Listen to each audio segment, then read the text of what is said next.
विशिष्यते। ॐ ईशावास्यमिदं सर्वं यत्किञ्च जगत्यां जगत् तेन त्यक्तेन भुञ्जिथा मा गृधः कस्य स्विद्धनम्। मूकं करोति वाचालं पङ्गुं लङ्घयते गिरिं यत्कृपात्वमहं वन्दे परमानन्द माधवम्। ॐ प्रणो देवी Saraswati वाजेभिर्वाजिनीवती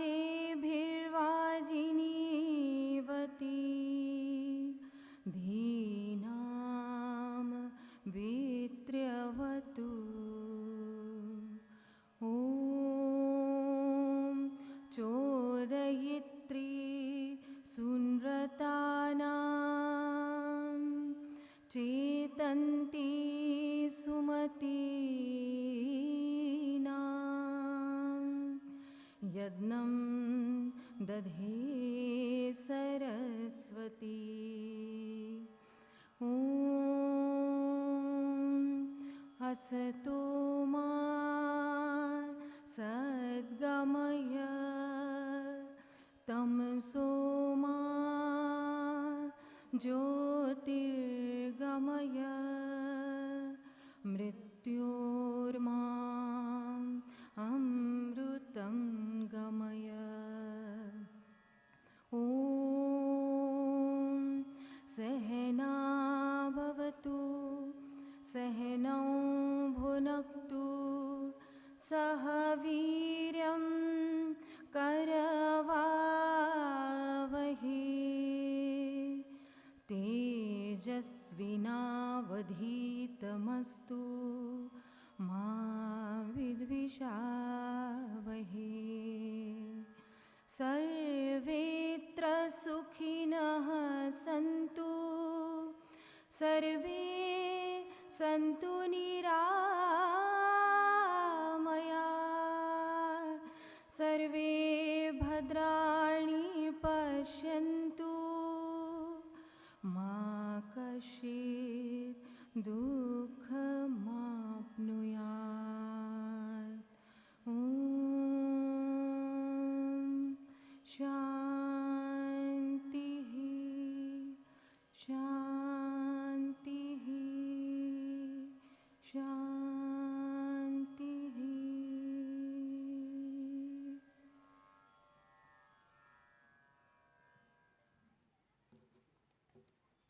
That was beautiful rendering by Ms. Sunita Ganrade. Now we will have the lamp lighting. I would request the guests on the dais to kindly lit the lamp.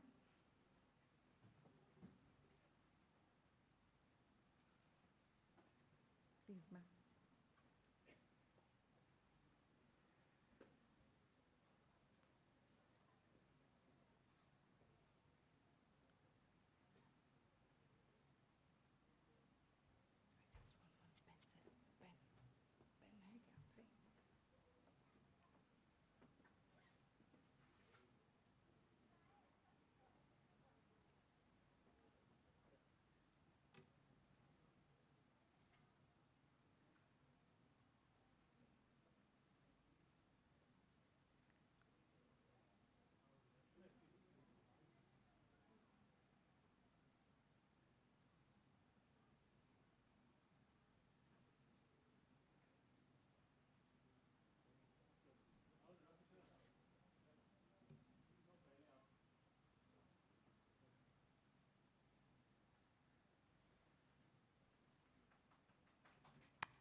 Thank you very much.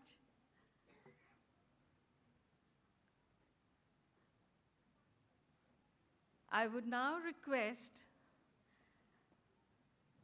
Vice Chancellor Professor V.N. Rajashekharan Pillai of Somaya Vidya Vihar to give his welcome address to the audience. Sir, please.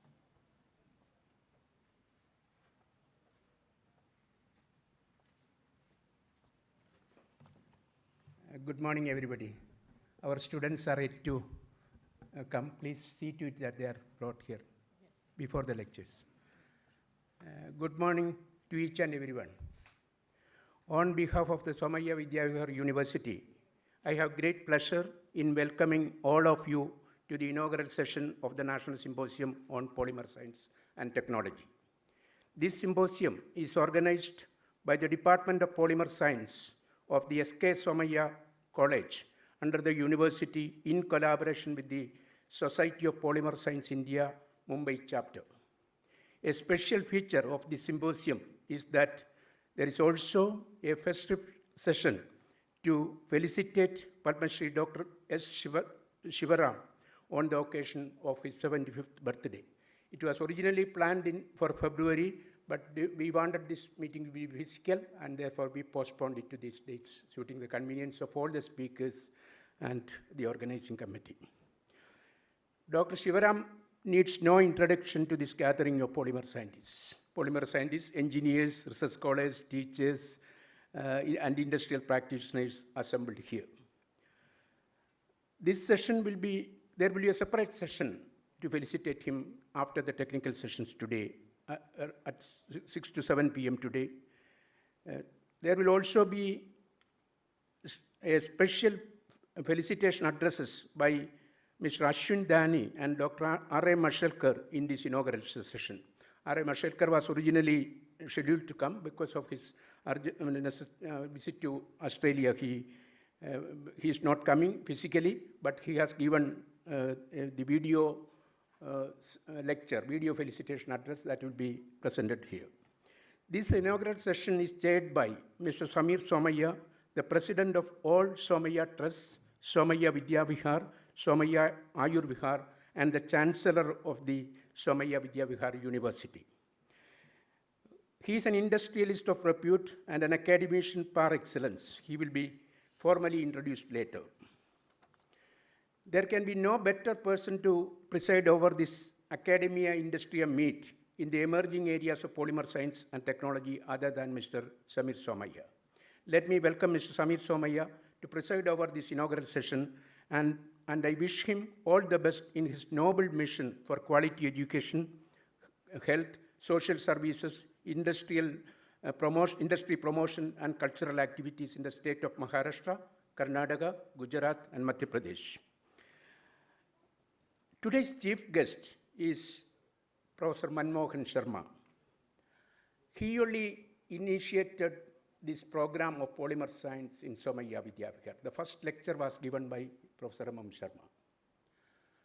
Professor M.M. Sharma also inaugurated the Mumbai chapter of this Society of Polymer Science India in this university just before the pandemic. I think it was in March, just before the pandemic. He is, of course, he needs no introduction to anybody. We are extremely privileged to have you as the chief guest, Professor M.M. Sharma. When I thought about this conference, the first response came from Professor M.M. Sharma. That was the motivation of organizing this seminar, and I'm glad that everybody, every speaker, every chairperson we have invited, they have all responded, and they are all here today. That's a very welcome sign of restarting our activities in the post-pandemic area. I acknowledge the presence, and I welcome Mr. Ashwin Dani, Director, Asian Paints, who is giving one of the felicitation speeches acknowledging the contributions of Dr. Shivaram in the field of polymers and in the industry. I welcome Mr. Ashwin Dani. He is also a friend and supporter of the Somaya institutions for generations, I think, let me welcome Mr. Ashindani for this one.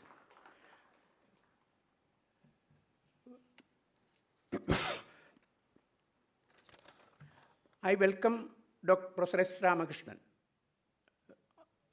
former Associate Director of Indian Institute of Science, a distinguished scientist in the area of polymer science, who is the President of the Society of Polymer Scientists in India, to this inaugural session. He is also giving a scientific talk in the area of his research in one of the technical sessions. He has visited our campus on the occasion of the inauguration of the Mumbai chapter of the Society of Polymer Science India.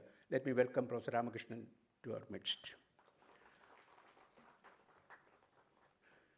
I welcome the 22 distinguished scientists who are giving invited lectures during the next 2 days, all of them. I cannot read the names of all of them now, but they will be introduced properly. They will be they will be giving the scientific talks here. I also welcome the chairpersons who have agreed to chair the technical sessions in this symposium. I welcome the distinguished scientists and industry practitioners who are chairing the various technical sessions. Dr. Chandnambasu, she's there? Yes. She is Dr. Chandnambasu. She was the first coordinator of the MSc Polymer Science program, started in 2018 or 2018.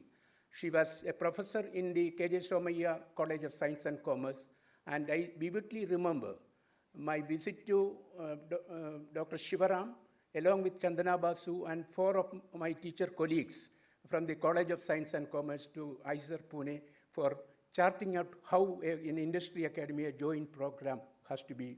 Of course, he continues to guide us on this. Let me welcome Dr. Chandnambasu for this meeting. She's chairing a session with the students. I am proud to say that the 3 batches of students, right from that, all the batches of students, they are all well placed after the completion of all the examinations in the university. Now, this particular program is part of the university. We became a university, it's a self-financing university, the only self-financing private university in the city of Mumbai. And the SK Somaya College is one of the constituent college, and this particular department of polymer science is now part of the Somaya Vidyavihar University, a very young department with some maybe 24 students total, and 6 core faculty members headed by Dr. Dr. Vandana Jamdar, and very eminent teachers and research, distinguished scientists in the area of chemistry and polymer science. Let me appreciate the efforts taken by all of them, all the students, and also the teachers for their painstaking efforts to conduct a conference of this kind. Let me also welcome CA Monica Lotha, who is the director of the SK Somaya College, for facilitating all these activities. There is a special session in this symposium, an endowment lecture sponsored by the Royal Society of Chemistry. Let me welcome the representatives from the Royal Society of Chemistry, and let me also thank them for instituting the first endowment lecture in this for this activity. It will be a regular activity, and Professor Shivaram will be delivering the first endowment lecture after the inaugural session. I have also great pleasure in welcoming the representatives of the American Chemical Society India division or something like that, their representatives for the meeting. I acknowledge the support of 8 poster awards in the name of 8 polymer science and technology journals of the American Chemical Society. I welcome all the members of the National Organizing Committee of the Symposium. We have an industry advisory board for the Department of Polymer Science. I welcome the industry advisory board of the Department of Polymer Science for this meeting. Many of them are already here, and many of them will be joining for the evening function also. There has been an overwhelming response from the industry for this seminar. I welcome all the sponsored delegates and distinguished R&D scientists and heads of different divisions for attending the symposium. There is an industry, I mentioned about the Industry Advisory Board. I am not going to mention the names and all that. They're all here. You are all working with us. We had one meeting. It was virtual. Probably we are going to have more meetings in the months to come. I welcome all the delegates and the sponsors of the symposium. I also see that Chemical Weekly, Chemical News, Polymer Communique, these journals are represented here. Let me welcome the representatives from all these magazines. I welcome my Board of Studies members, Dr. Virendra Kumar Gupta and Dr. Shivaram are the co-chairperson and co-chairperson of the Board of Studies in Polymer Science. I welcome all of you. I have a large number of teachers who have taught the program during the last 3 years from the industry. If I say names, we will exceed our time limits. And therefore, I am not saying that. I welcome each and every one of you who have supported this program in an unconventional way to see to it that this program takes the best benefit from the industry and from the academia as well. I welcome all the students. Yesterday evening also I saw them running around, some 12 to 15 students running around to arrange all these things. I welcome all the students, MSc Polymer Science students and also the MSc Chemistry students of the college and the university. I see that from the registration, more than 100 students have registered from different institutions in and around this place. They started coming. Some of them are in the hostel. Our hostel, even now I saw some of them going to take refreshment and freshen up. They will all be joining. Let me welcome. It is for you. It is for you. The entire seminar, the lectures, everything is arranged. And let me welcome all of you for this seminar. Let me appreciate your efforts in taking up activities of this kind in a university. It is very important. Your participation is very important. Our secretary, General Jagbir Singh, Trust Secretary is here. Let me welcome him. I welcome all my heads of institutions, all the distinguished speakers, Mrs. Shivaram, Mrs. Virendra Kumar Gupta, and many other invitees who have invited. I will be personally meeting and greeting all of you. I have not left anybody, but even then, I will be personally meeting and greeting each and every one of you. Let me thank each and every one of you from the bottom of my heart for the overwhelming support given to this activity, and we will take it forward. Thank you very much.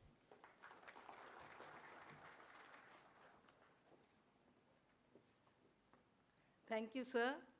That was really keeping in mind each and every person on this, in this auditorium. Sir has welcomed personally everybody. And I'm sure we will take it forward and we will make this symposium a success.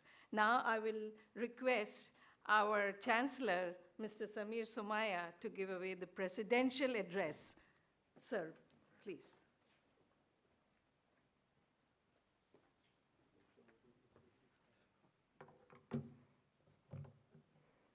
Good morning to everyone.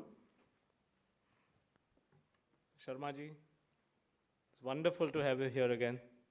He's our friend, philosopher, and guide, guru, and really guiding us ever since, at least for me, the time I joined the business in 1993, when I joined Godavari and started working with my father.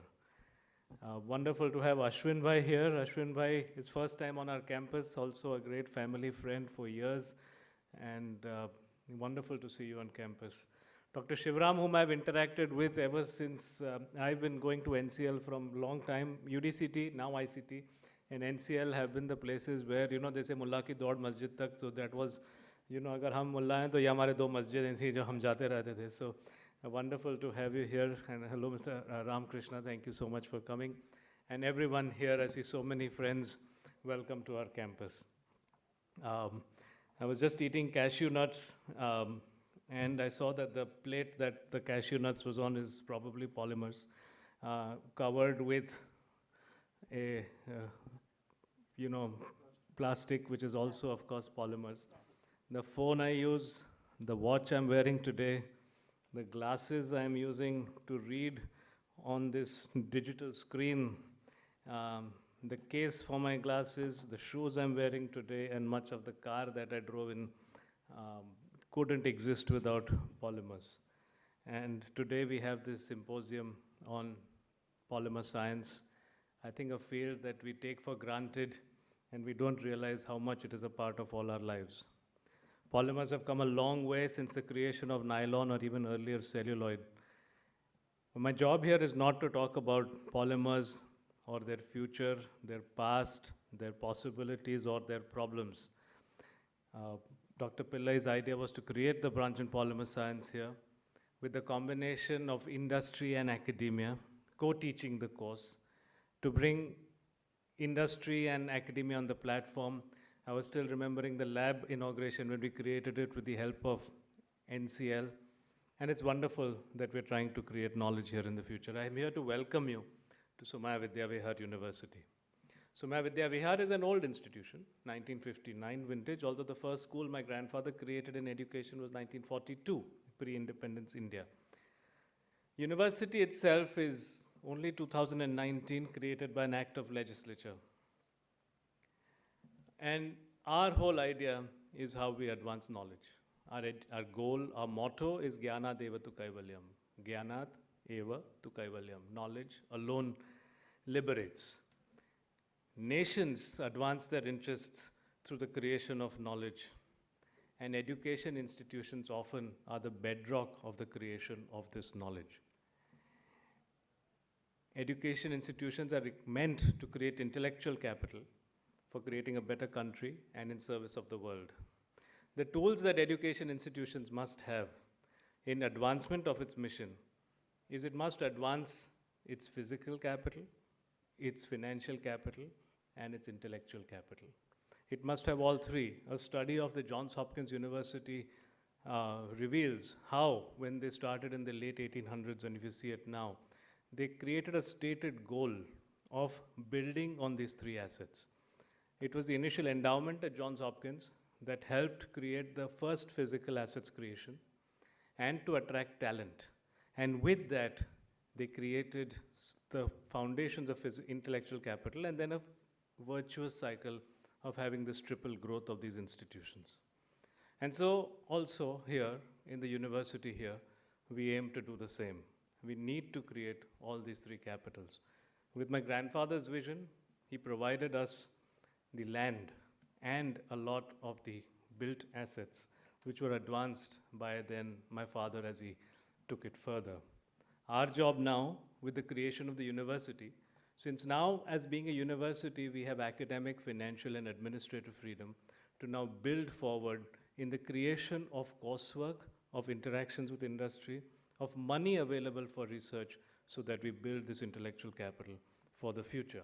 Innovation happens within a particular field or at the interface of disciplines. And we need both of these to happen. Only last week, 7 of our institutions came together to look at innovations or knowledge or research to be done in the field of agriculture, nutrition, in the field of life sciences, and how institutions from our public health, how institutions could come together to build this platform for learning in the future. As a company ourselves in Godavari, we have done a lot of work in cancer biology. To do cancer biology, we are working with institutions such as even ICT, where we're trying to do, looking at the chemistry of it. They're working with institutions to do clinical research, and also working with our own hospital and other hospitals to see how when we take this particular molecule that hits TNBC, which is triple negative breast cancer, and we go into the clinic in June, how we need to have people working together if we dream of creating a new molecule that addresses health problems which have no prognosis. Often we find in the current regulatory environment that we have, it is much more easy to create magic with materials than it is to create legislative change. To create a university today and to build and grow on it, We have restrictions such as being within a particular geographical space. And if we have a medical campus only 4 kilometers away, there are restrictions on whether we can bring medicine into the ambit of the university or agriculture. These are issues in a world of porosity, in a world in which the internet is all pervasive. Borders have become meaningless. I think the system has to encourage greater working together, and legislation should be meant to enable. So here I am welcoming you all. This program in Polymer Science and Symposium is an illustration of what institutions and learning can do when people from research, academia, industry, different fields come together and provide a platform for creating new capital and new opportunities to create a better world. Our dream is to create an institution that is proudly Indian, global in the reach of its ideas, and universal in service. Welcome to Somaya Vidya Vihar. Thank you. Thank you, sir. And I'm sure the entire audience must have now come to know what Somaya Vidya Vihar is and how it grew. All of us have listened to sir, but today's talk was more enlightening. Thank you very much, sir. Now we have the inaugural address by our chief guest, who is none other than Professor M.M. Sharma. But before we invite him to the to the podium, I would like to request our Vice Chancellor, Professor Pillai, to present a shawl and a memento as a token of remembrance for this symposium and from Somaya Vidya Vihar. Please, can I have the shawl and the memento? Please bring in. Yeah, come from this side. Give it to sir.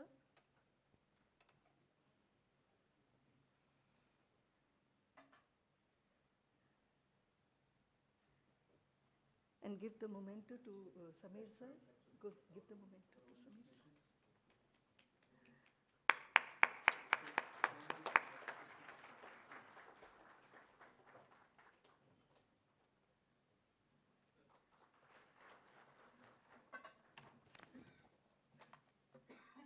Well, Professor M.M. Sharma, FRS, is a living legend.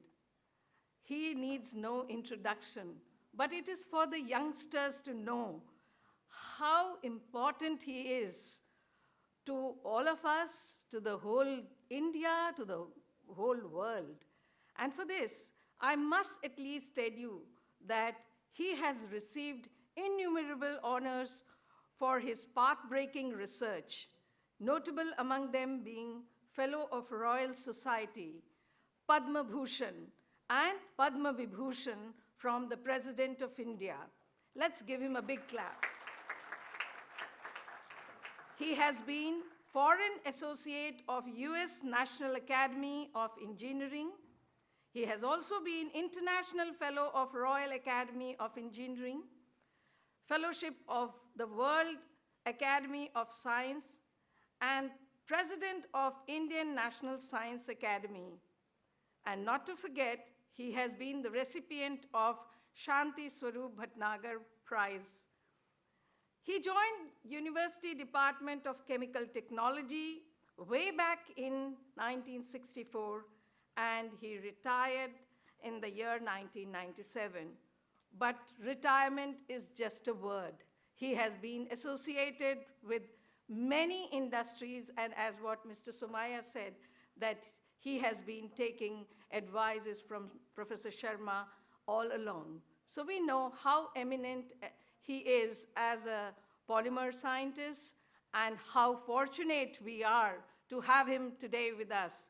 Let us give him a big hand and then invite him for giving away the inaugural address. He is our chief guest.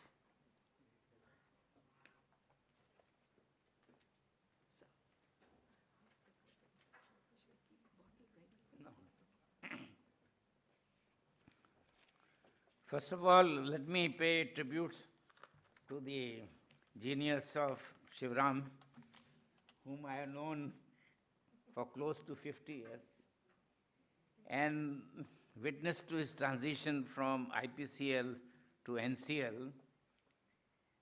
A remarkable part of his achievement was, while working in industry, he became Fellow of Indian National Science Academy. Shivram and I keep on talking, and every time I said, where is the new masala? Means the latest developments. Our Chancellor of the university, Sri Samir Somaya, Vice Chancellor Professor Pillai, Chairman, other persons sitting on the dais, my lifelong friend Ashwin Dani.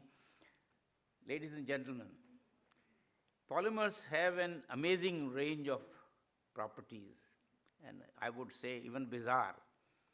Many people do not know that polymers are also used as drugs. Selvamar, polyalylamine cross-linked with epichlorohydrin, is a drug which is well known for reducing phosphorus level in human body. Polystyrene sulfonic acid is used to bring down the potassium load. If your potassium exceeds the prescribed limit, that's the drug that you use. COVID time brought about the versatility and indispensability of polymers in so many ways, whether it is gloves, whether it is the apron, name it, and during syringes, you can A to Z. Imagine what would have happened if polymers were not there during this COVID time. So COVID time reminds us. Now from thermoplastics to thermosets, composites, everybody talks these days about renewable energy and how renewable energy will be so critically dependent upon polymers. Let me take the example of wind power. If you want the wings to cross 100 meters, which will then lead to exponential growth in power generation, you will need composites, and in offshore, there is no limit to the length of the wings, which can go.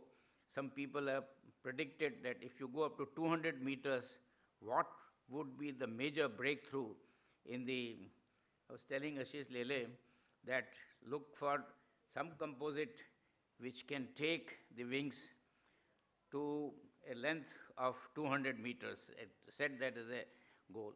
Engineering plastics have revolutionized. We have all forgotten that we used to have steel zips. They're all nylon zips.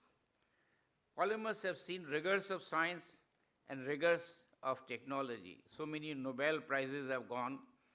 But I want to quote the archetype of discovery-driven work, Nylon 66. That is the product that came after challenging authors brought from Harvard that do something original. We know how to commercialize. The same thing finally led to market-driven Kevlar.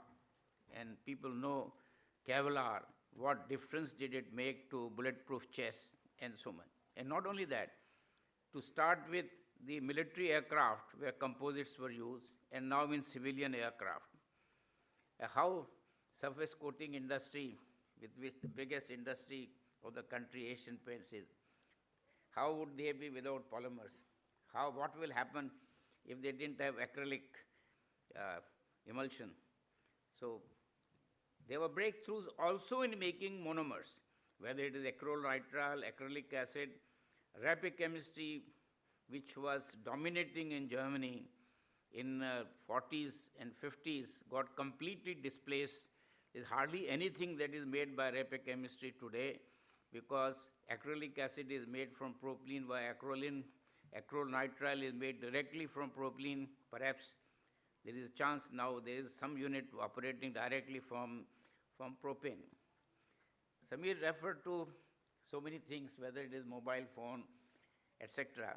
But I always like to say when people quote something, I said, Aankh ka tara.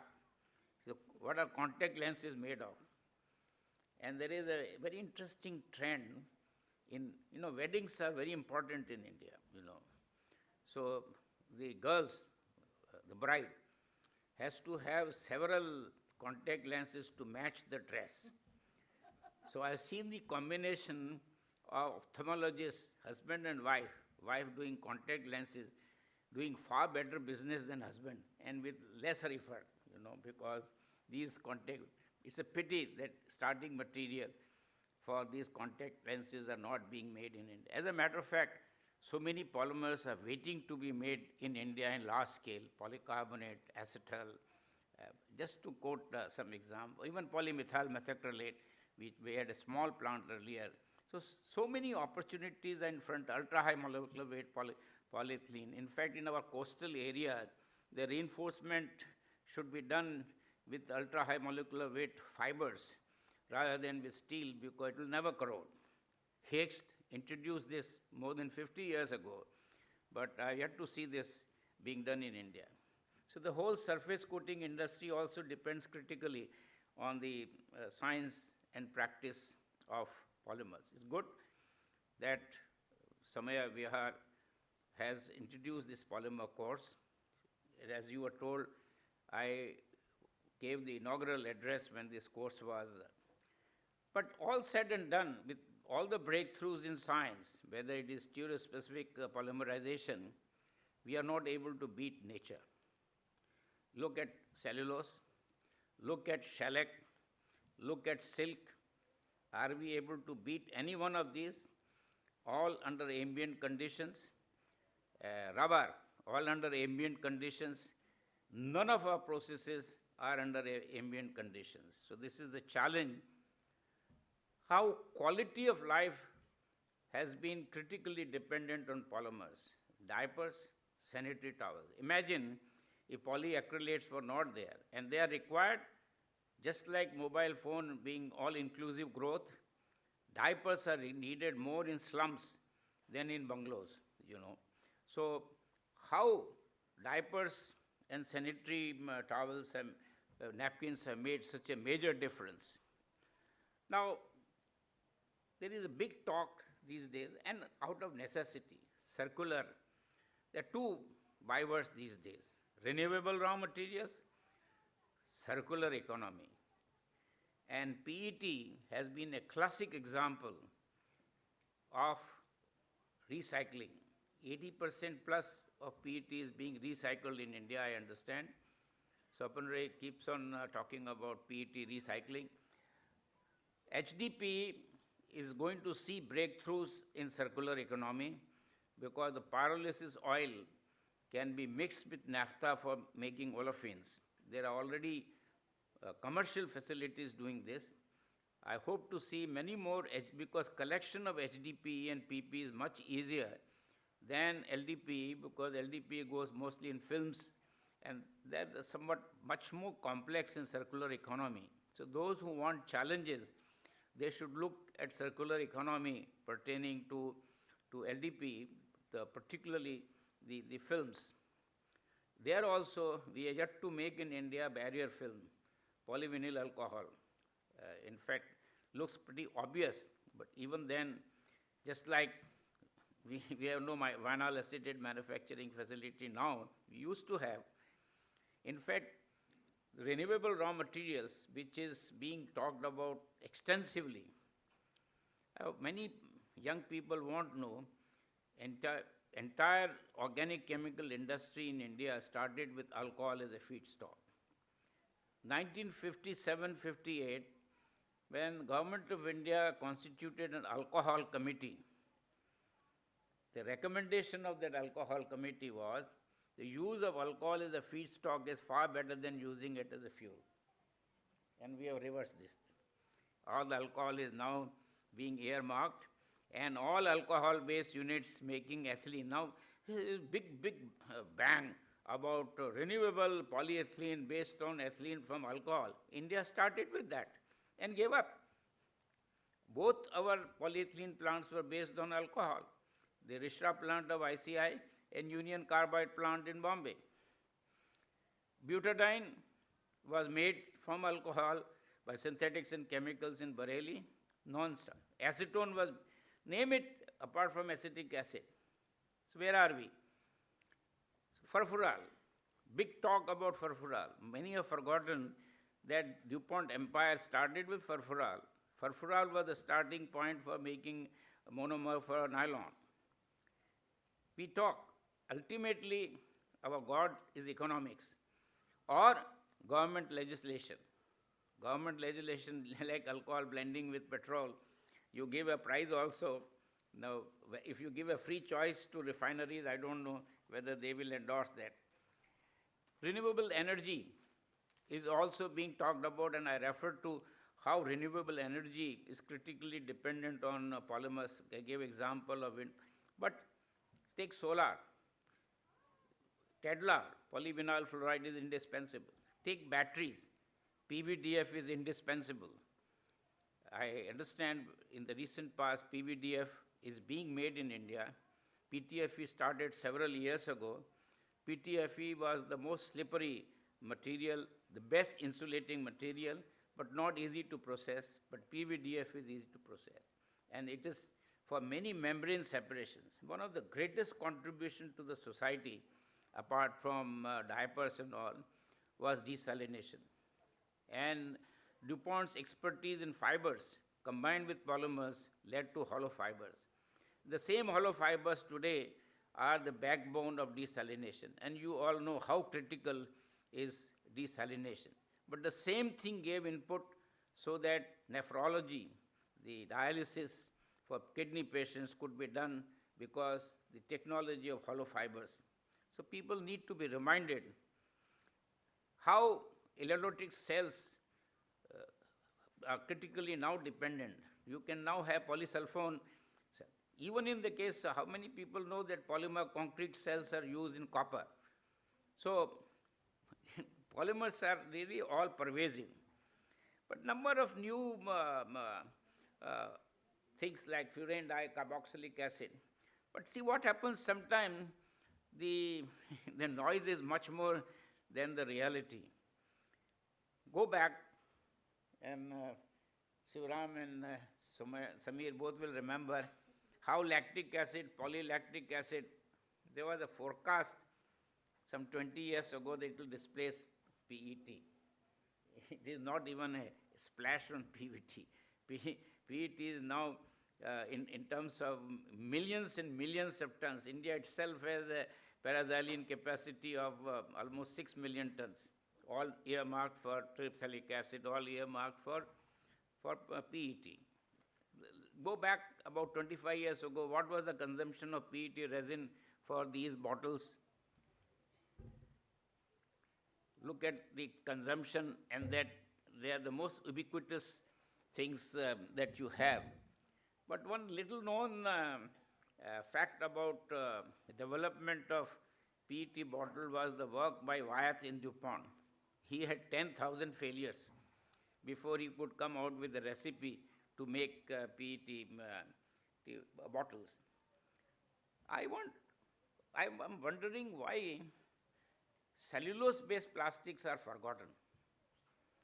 In the pursuit of renewable raw materials, cellulose acetate is a wonderful material. Cellulose acetate propionate, and bulk of it can come from renewable raw materials. Why we are not giving attention to cellophane as a packaging material?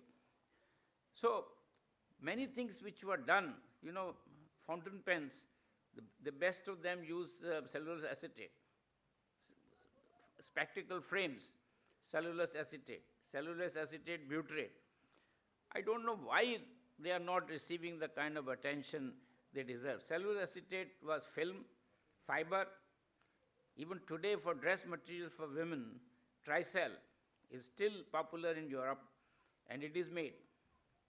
Because now you can make rayon by an environmentally friendly process by dissolving cellulose and N-methyl morpholine oxide. So it is no longer the standard process of doing xanthate and regenerate with sulfuric acid. Itaconic acid, which Samir and I have been talking for a long time, this dental fills which are UV cured, those of you who have gone for filling, have you wondered what is the material that is used in the dental fill and that how it is photo cured? I understand one part of that is a polymer based on itaconic acid. Itaconic acid is very conveniently made by fermentation. But in India, fermentation means only alcohol, alcohol, alcohol. Now, I don't know whether when you have a resource which can be fermented, why it should not be fermented. And I take you back. The kind of breakthroughs that are coming with the directed evolution, you will be able to make all kinds of things. Remember how hydroxyalkanoates are done by fermentation. It's a renewable polymer. But go back, in Second War, every route for butadiene was invoked. And one of them was fermentation to give you alcohol, of course.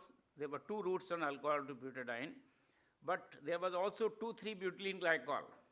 Why I am quoting this example to tell you that how in biotechnology we can make now 1,4-butanediol by fermentation, and lately bucks have been evolved to do 1,3-butylene. So all the three isomers, starting with 2,3 in the Second War time, to 1,4 which is commercial, and before long even 1,3 might become commercial.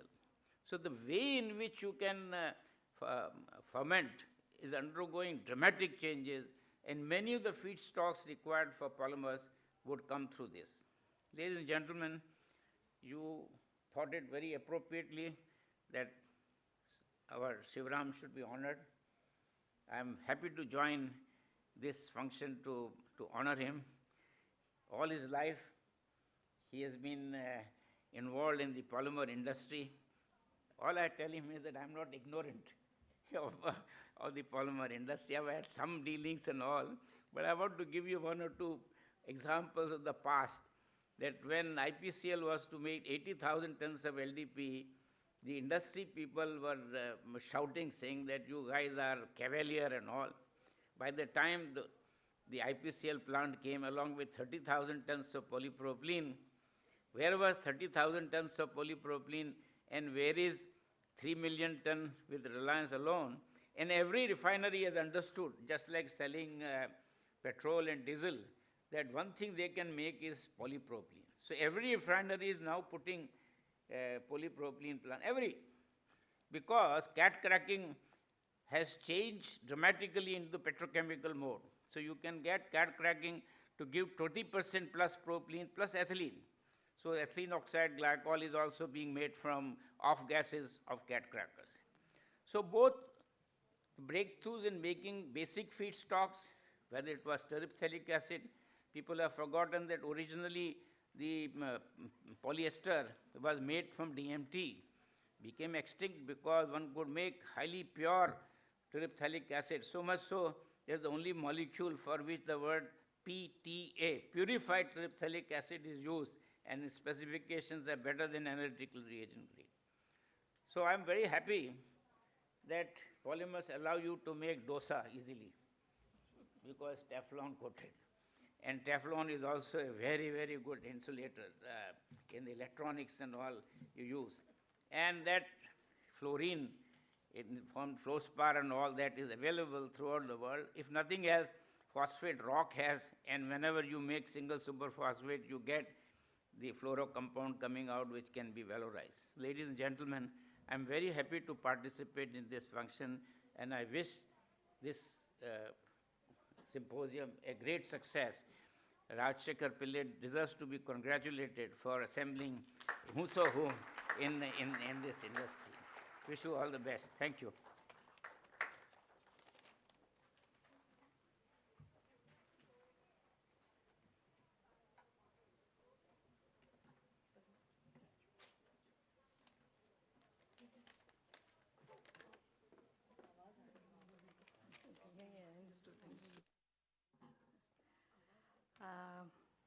Thank you so much, sir.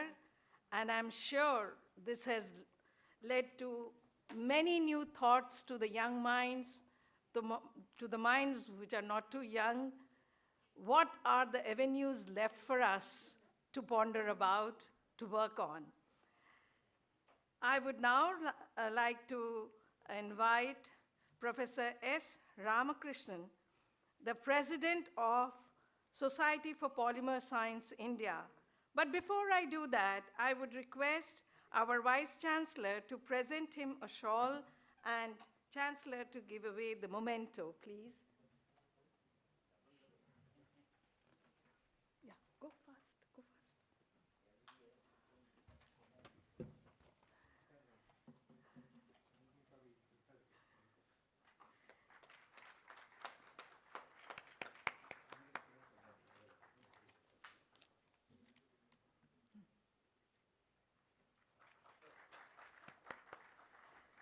Professor S. Ramakrishnan needs no introduction, but it is my pleasant job to introduce him. He is the president of Society of Polymer Science. He has been elected in the Indian Academy of Science. He has received the prestigious Shanti Sarup Bhatnagar Award, and he has also been the recipient of bronze medal from Chemical Society of India and Material Research Society of India. Professor S. Ramakrishnan.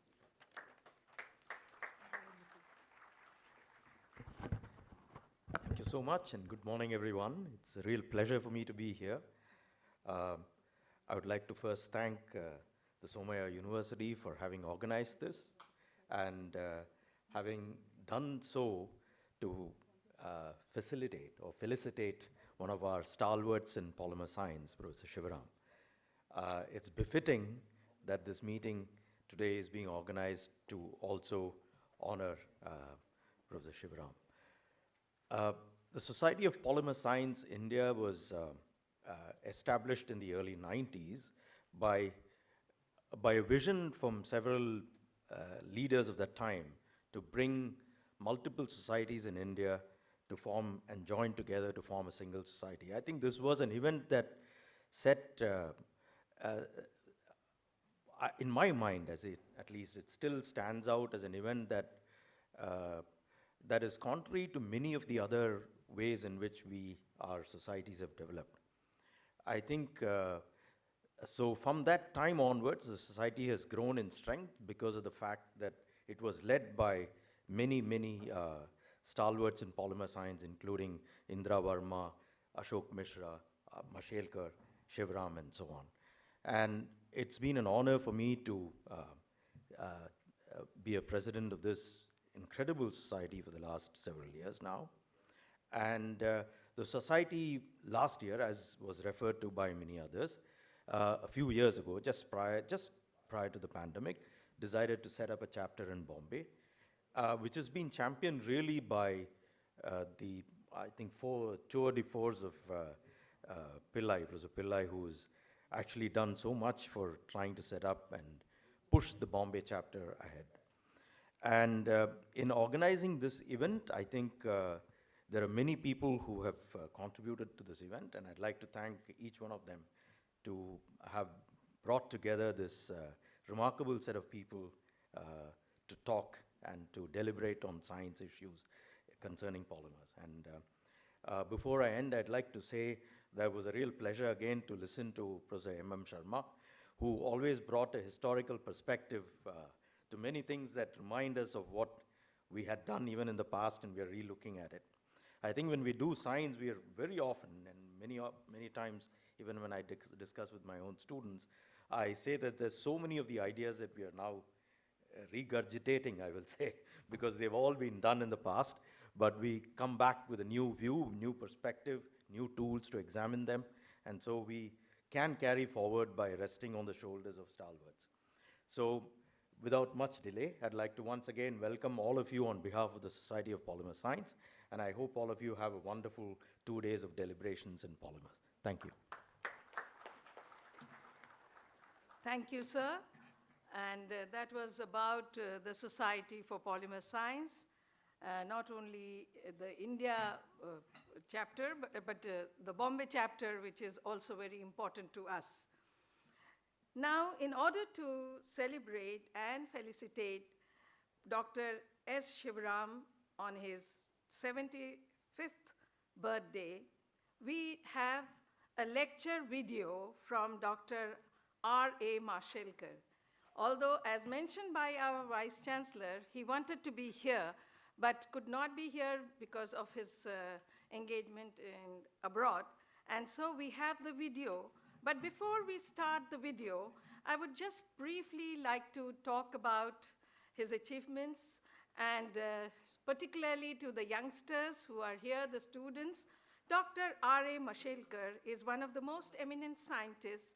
He has been the Director General of Council of Scientific and Industrial Research, and he has had a plethora of awards, more significantly Padma Vibhushan and Padma Bhushan from the Government of India, President Government of India. And therefore, we are very fortunate that he has virtually agreed to participate in this symposium and to give away his felicitation address. We have the video. Can we have the video? Yeah, it's there. Good morning. Sir. Let me begin with an this apology. is not working. I should have been in person No, with this you, one. Am I? following the old norms. But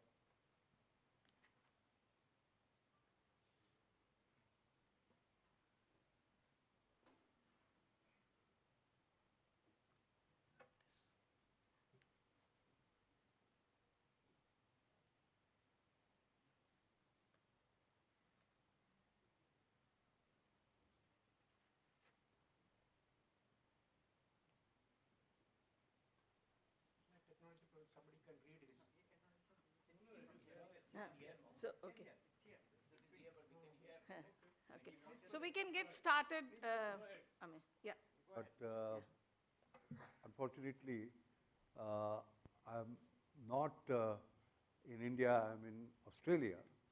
I do this annual stint as Sir Louis Matheson Distinguished Professorship. And this is always done in April and May, so I just couldn't change the kind of schedule that the university had set up. So my deepest apologies. I would have been personally like to be there. I want to first congratulate our visionary Vice Chancellor Rajshekaran Pillai for organizing this particular event of 75-year celebration of my very, very dear friend, Dr. Sivaram. And I'm very happy that this event is taking place in Somaya Vidyavihar University, a university which has grown leaps and bounds over the years. What I'm going to do is not to give a scientific talk in terms of polymer science or other subjects, but talk about a subject that is very dear to my heart, Dr. S. Sivaram, a very, very dear friend. He has been a close friend, a close professional associate, and has been, in a way, part of our family. We go actually a long way. Sivaram, of course, is a great scientist, but also a very fine human being, a great human being. And I have known him from mid-80s, so we go long, long way indeed. Although he joined the Polymer Chemistry Division as its head in 1988, and I remember taking over as director in 1989. But we go a long way back.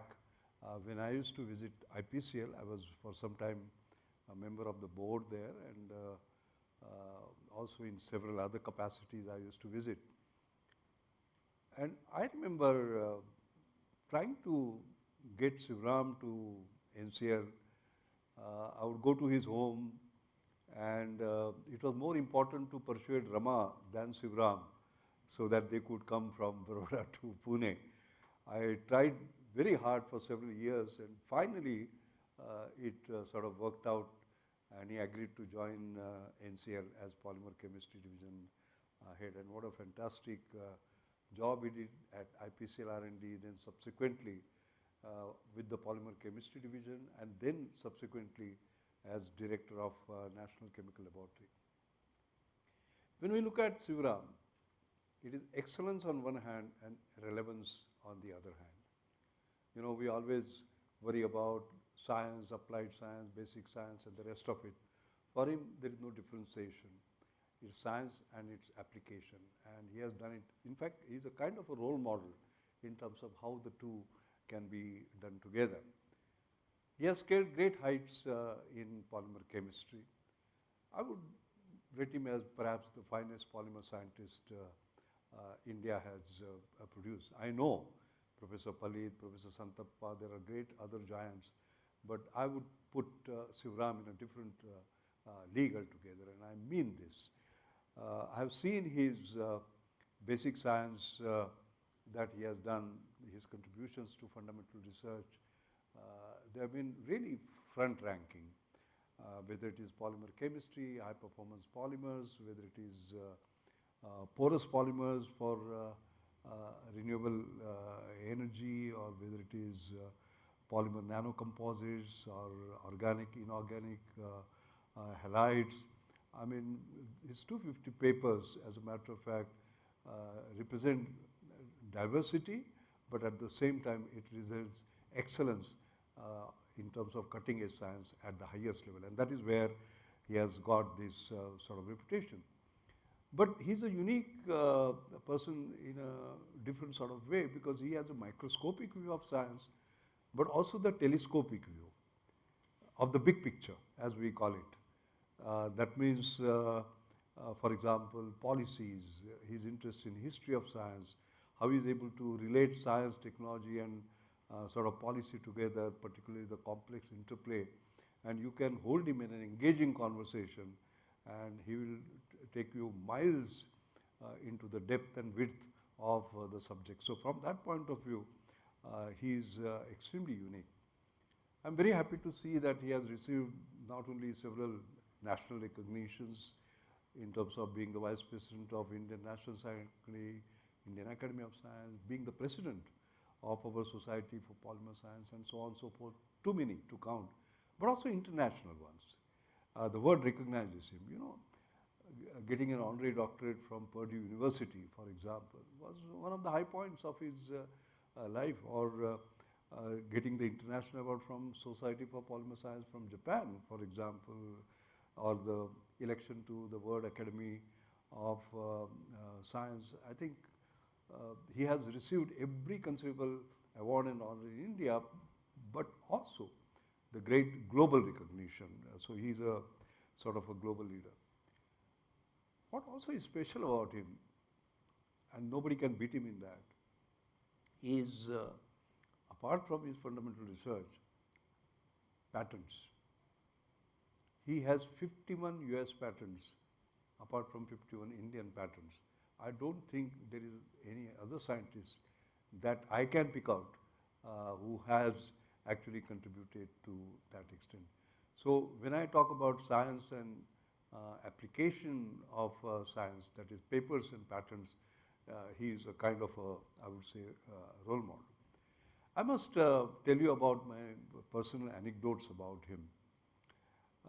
I remember in 1989, I took over as the director of National Chemical Laboratory. And when I spoke, Shivram was in the audience. And I remember my challenge in 1989 was the following, that whenever NCL did something which was ahead of the rest of the world, and we went to Indian industry, they would say, oh, but this looks new. Has Japan done it? Has US done it? Has Europe done it? If they are not, then how can you do it?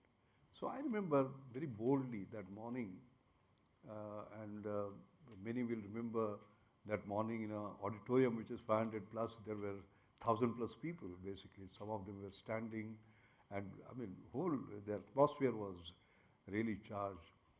And I said, we'll make National Chemical Laboratory into International Chemical Laboratory. We'll license our patents, license our technology to the best in the world. And I remember somebody coming to me and saying, because I had talked about General Electric at that time in some, she said, do you realize that the R&D budget of GE is 2.5 times India's R&D budget?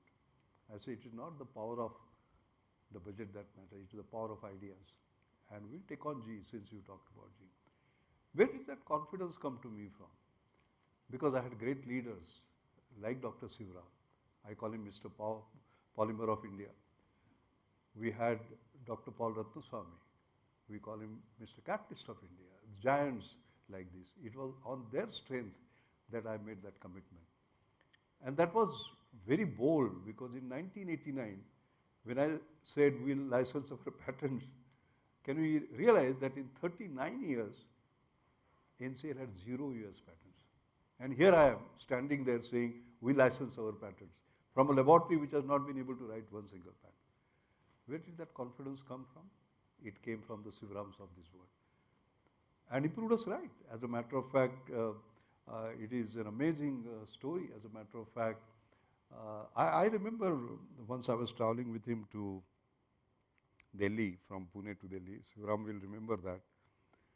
And I remember when I joined NCL, my challenge was to get the first equipment, Weisenberg reorganometer. It would take me 2 years. Why? DGTT clearance, not manufactured in India certificate. So what do? I couldn't get that equipment, so I said I will use the equipment that I have, which is this. And I went into modeling and simulation. I remember 77 we started the work. 82, in 5 years I got the Bhatnagar Prize. All right. So I always tell the young students that don't keep on knocking on the doors. If they don't open, create your own door. So I created my own door of modeling and simulation. And in that, we were doing that for polyester manufacturer in Manali, Indian Organic Chemicals, and right from transesterification to ester interchange to pre-polymerization to polycondensation, the entire thing. And I remember my student K.R. Nath and I were doing work on solid state polycondensation modeling. So I asked Sivram, Arey Baba, if solid state polycondensation can be done for PET, why not for polycarbonate? And particularly with carbon dioxide, because there will be a plasticization effect and more molecular mobility between the chains as a result of that, and we can do it at low temperature and so on and so forth. And I remember Sivram said, but GE has not done it. But then we said, hey, if GE has not done it, they might not have thought about it.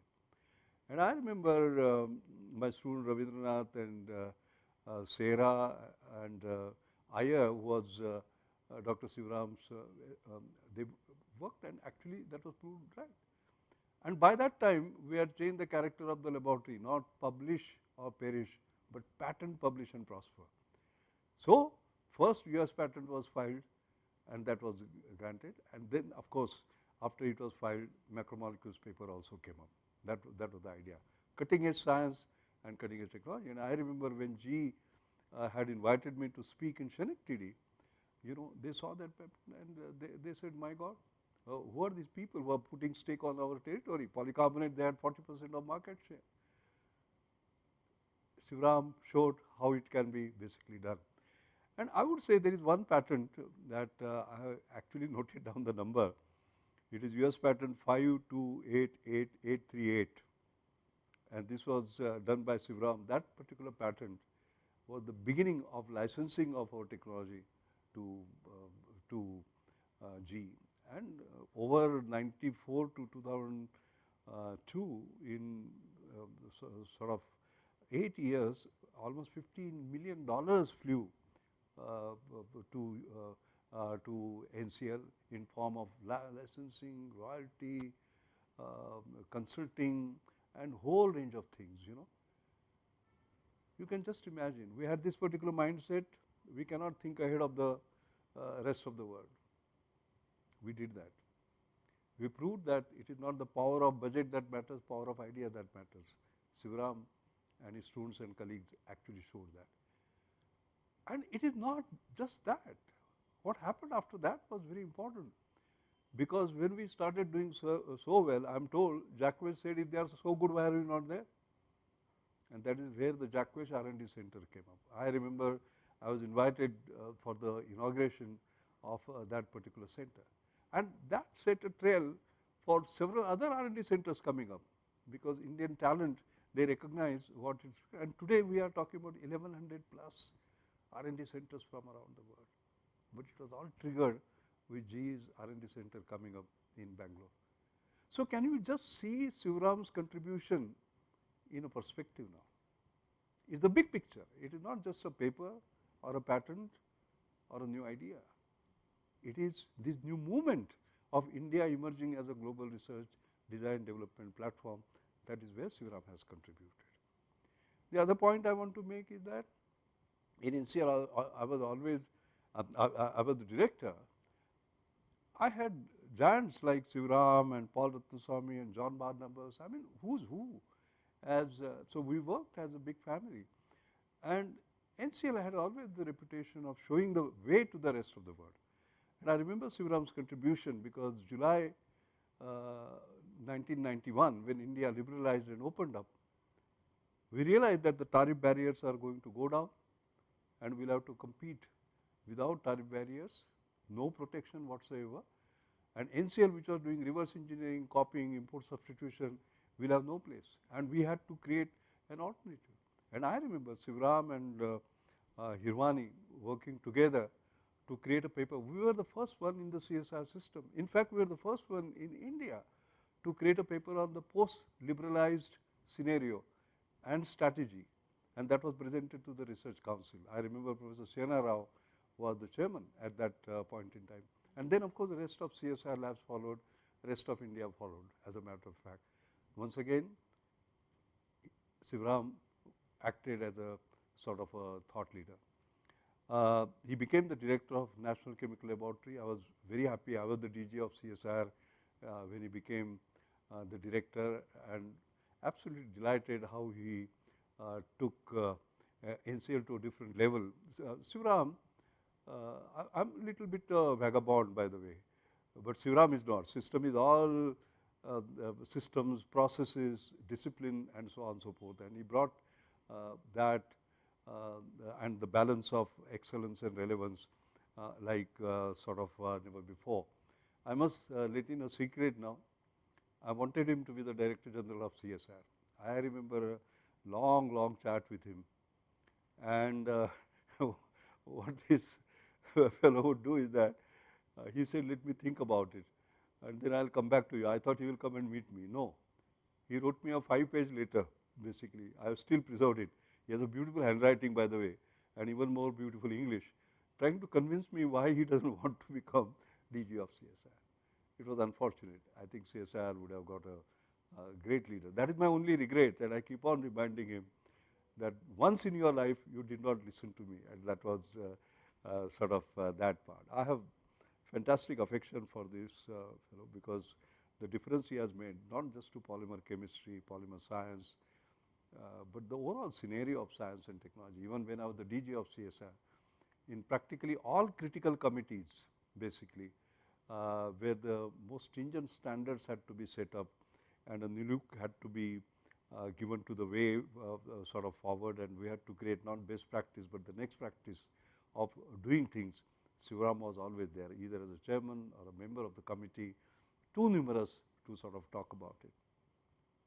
He's stellar as an individual, his scholarship, his intellect, his integrity, his empathy, his compassion, his simplicity, sensitivity, the way he maintains the highest principles, the kind of uprightness that he sort of basically has, and uncompromising excellence, basically. There are no compromises when it comes to excellence, and I have seen it because I have sat with him in several committees on boards and a whole range of things. So I think God has really uniquely made him. I must mention about Rama here. I don't think Shivram would be what he would be but for Rama. She's a terrific lady. She is an extraordinarily talented sort of human being, and the two of them basically form a really unique sort of pair. We have shared so many things in our personal life, in our professional life, and also I must mention Sushil. I have seen him, grow from here to sort of a young boy, and he is doing so well. So I like to end by saying 75 years is just a milestone, 75 runs is not a century. There is still 25 more to go. So I wish the entire Shivram family all my best wishes. Vaishali's, mine, my entire family, Shruti, Shubhra, they are with you. My choicest blessings are with you for a great journey ahead on the completion of a very well-deserved century, which is absolutely inevitable. Thank you very much. I'm sure the audience will agree with me. There cannot be anything better than this as a felicitation address. Both on personal level as well as on professional level, he has let us know so many things. And personally, what we have witnessed with Dr. Shivram is that as a chairman of BOS, he has been the driving force for making this course better and better every day. It has been a difficult task for us, but nevertheless, it is very enduring, very inspiring to be associated with Sir. Now we have the second felicitation address by Mr. Ashwin Dani, who is the director of Asian Paints. But before we do that, I would request the Chancellor to present him a shawl and a memento. Can I have the shawl and the memento, please? Yeah, quickly.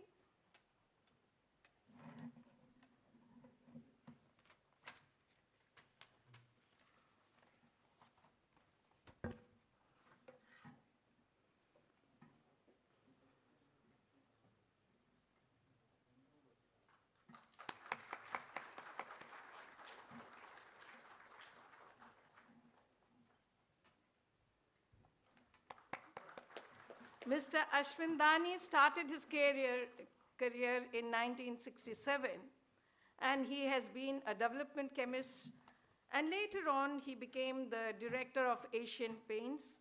He is a recipient of several awards and recognition. He has been awarded Lifetime Achievement Award by CNBC very recently in April 2022.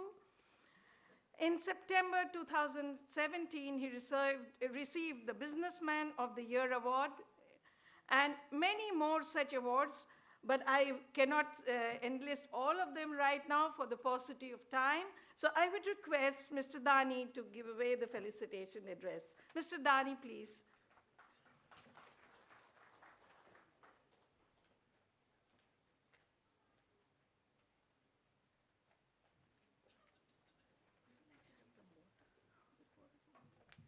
No, I had to order.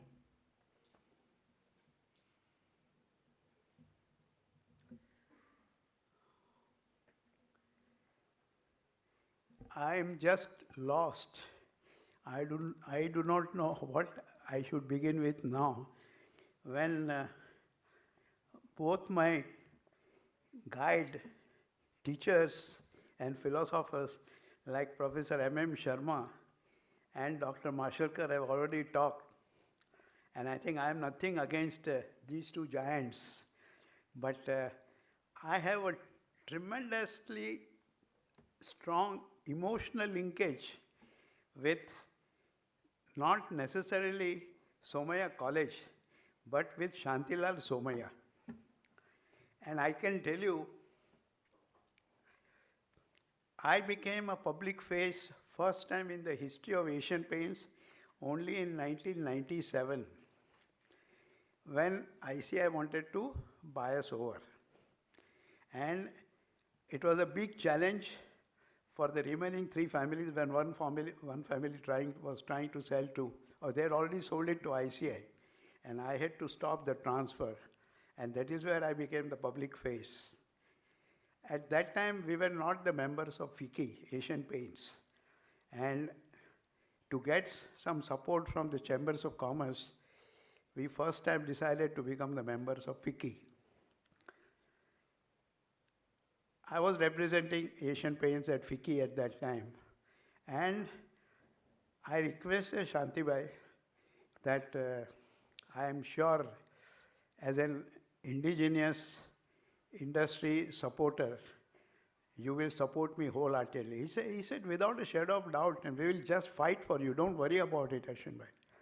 And those 2 years struggle, ultimately, when we succeeded, I must say that even Shantibai Somaya has a small contribution for what Asian Paints today is.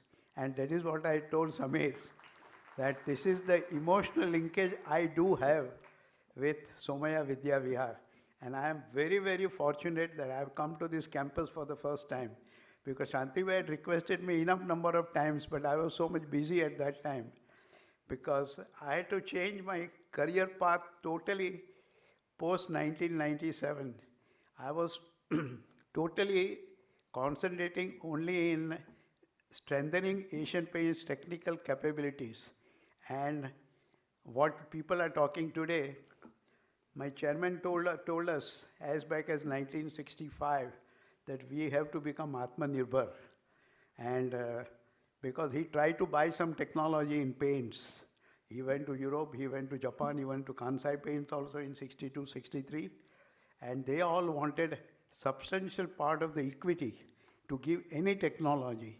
And our chairman was very determined. He says, no, you can charge us any amount of royalty, but I will not part with any of my equity. And that is where Atmanirbhar journey of Asian Paints started. And when I joined the company, or when I did my BSc Tech from UDCT, now ICT, there were 7 paint companies, out of which Asian Paint was the only paint company which was Indian. Remaining 6 were all British paint companies. And that was also the reason why other paint companies from outside of India are reluctant to give us the technology. And when I came back after working in USA, after completing my master's in University of Akron, and worked with a intermediate-sized paint company in Detroit in automotive coatings, and joined Asian Paint in 68. And that is where our journey started. And there were almost 4 or 5 paint companies within 5% turnover of each other. And I can say that today now Asian Paints is really #1 in India. But not only #1 in India, but now we have to compete at the global level. And in terms of turnover, we may be number 8th or 9th paint company. But in terms of market capitalization, we are #2 paint company in the world today, next to Sherwin-Williams. And I think this is, a big milestone for any self-reliant Indian technology-based any industry in India. And I must also say that I had known Dr. Shivram, not directly, but through some common friends, because I left Akron in almost 67, and post 67, 68, he came to Akron, same university, for doing his postdoctoral. He was already PhD, and he worked with some of the friends whom I know them reasonably well. Two of them were junior to me in UDCT.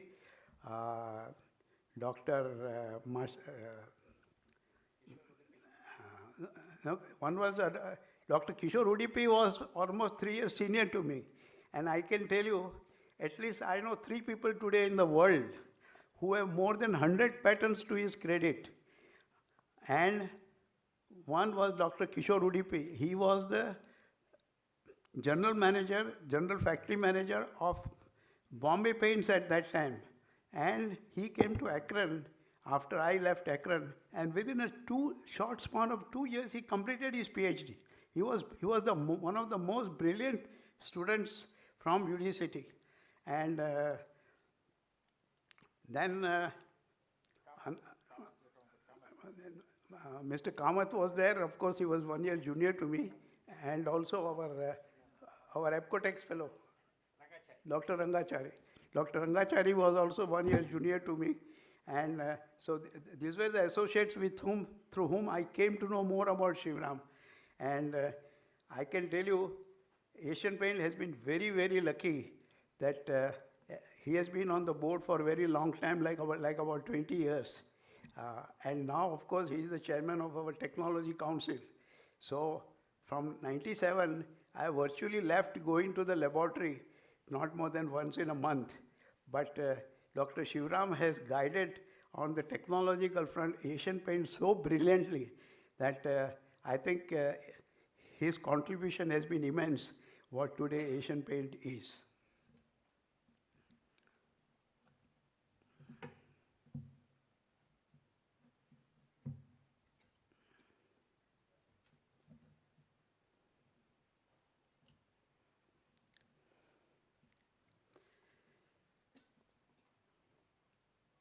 It gives me immense pleasure and happiness to join this intimate gathering of scientific fraternity and industry, personnel assembled at Somaya campus to honor and felicitate Dr. Swaminathan Shivram on his 75th birthday. Personally, I have a very special equation and deep regards for Dr. Shivram, and that is why when I got this invitation from Professor Pillai to address this gathering on this special occasion, I could not refute it in spite of my relatively poor health conditions, what I went through end of last calendar year and the beginning of this calendar year. To an extent, I am very fortunate that this function got postponed so that I could come and participate physically.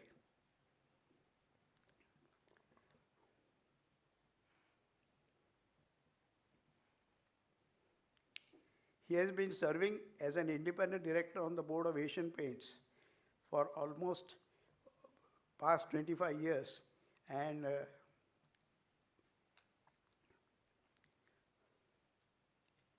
even today he is attached to Asian Paint as the chairman of Asian Paints Technology Council, as I said earlier. I've got the opportunity to interact with Dr. Shivram very closely on multiple occasions, and I must admit that all the deliberations that we had with Dr. Shivram during APL board and technology council meetings,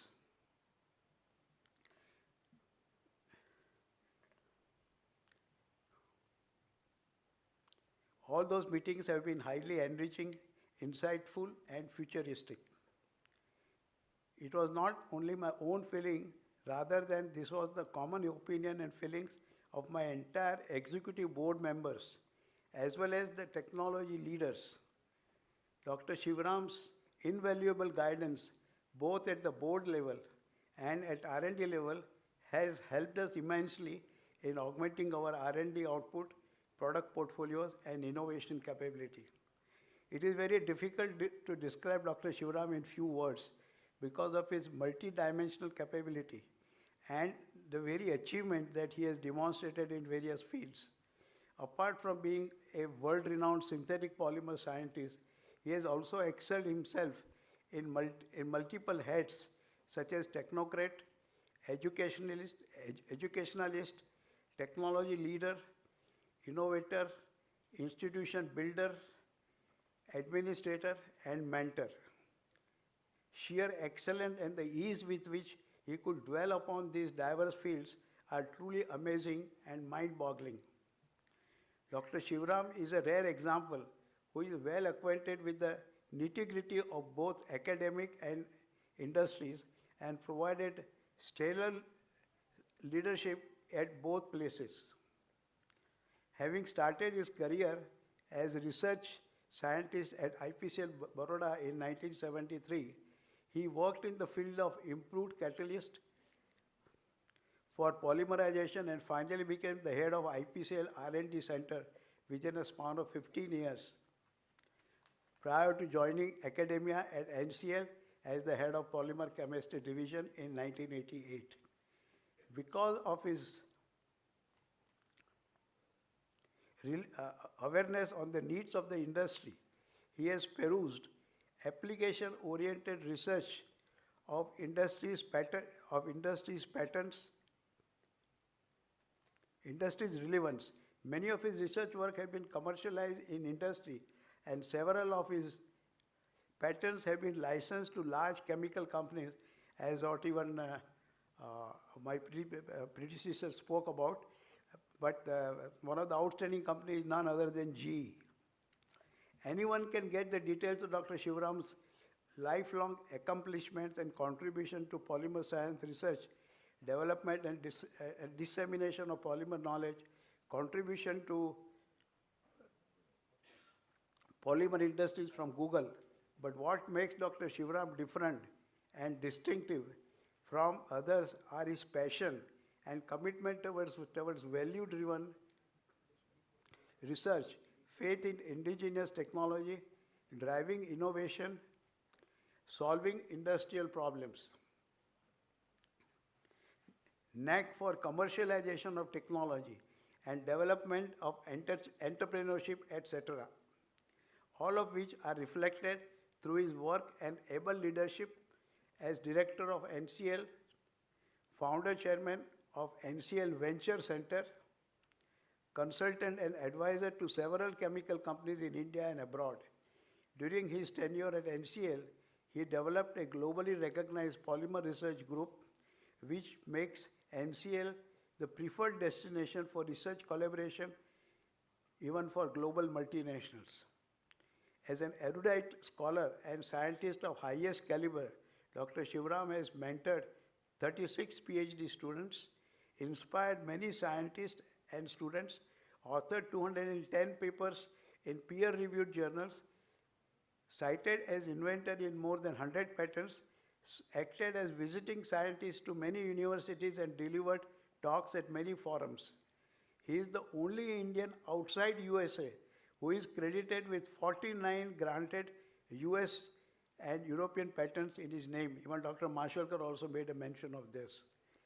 As an eminent scientist, science leader and administrator, Dr. Shivram has received numerous awards, recognitions, accolades and honors. His award list has crossed half-century mark, which includes Padma Shri from Government of India, DSc from Purdue University, and Lifetime Achievement Award from various societies and many more prestigious medals and prizes from different institutions and universities. Dr. Shivram is still very much active in his field and attached to various academic and publicly funded institutions, scientific societies, industries as policymaker, mentor and advisors. Even today, he is involved in the Scientific Advisory Council of several companies such as Asian Paints, Apcotex Industries, Apollo Tires, Deepak Nitrite, Garda Chemicals, Supreme Petrochemicals, etc. Prima facie, Dr. Shivram appears highly reserved, but it is a pleasure when you start interacting with him on any scientific issue or technical problems. Within a short while, you will be infused with several insights, ideas, approaches, and directions that will provoke your thought process towards finding new solutions. Personally, I have benefited immensely from his wise counsel and especially his pivotal role in guiding and structuring Asian Paint Corporate R&D Center. I take this opportunity to convey my best wishes to Dr. Shivram on his 75th birthday. I also wish Dr. Shivram many more years of productive pursuit of his passion for science, technology development, institution building, and invaluable guidance to industries. Finally, I would like to thank Mrs. Shivram, as what we refer to her as Ramaji, for her constant support, encouragement, and personal care, without which the aura that we see around Dr. Shivram would not have come to reality. Another thing I would particularly like to mention, I think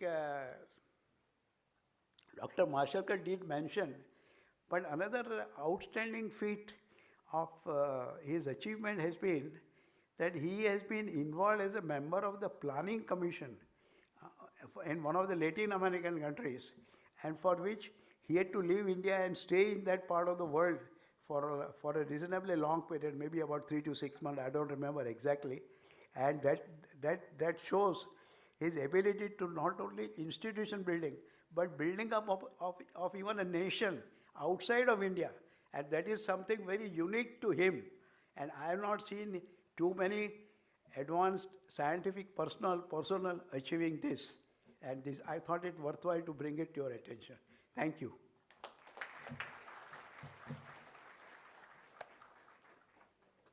Thank you, sir. We just had 2 felicitation addresses, and that gives a deep insight into what Professor Dr. S. Shivram is on his professional level and on his personal level. I would now request Dr. Shivram to please come and tell his feelings about this felicitation. Wow, that's all I can say. Professor Sharma, Samir, Somaya, Ashwin Dani, Ramakrishnan, Professor Rajshekaran Pillai, Monica Lodha, of course Padma Vankar, who has been comparing this event so gracefully. My friends, colleagues, students,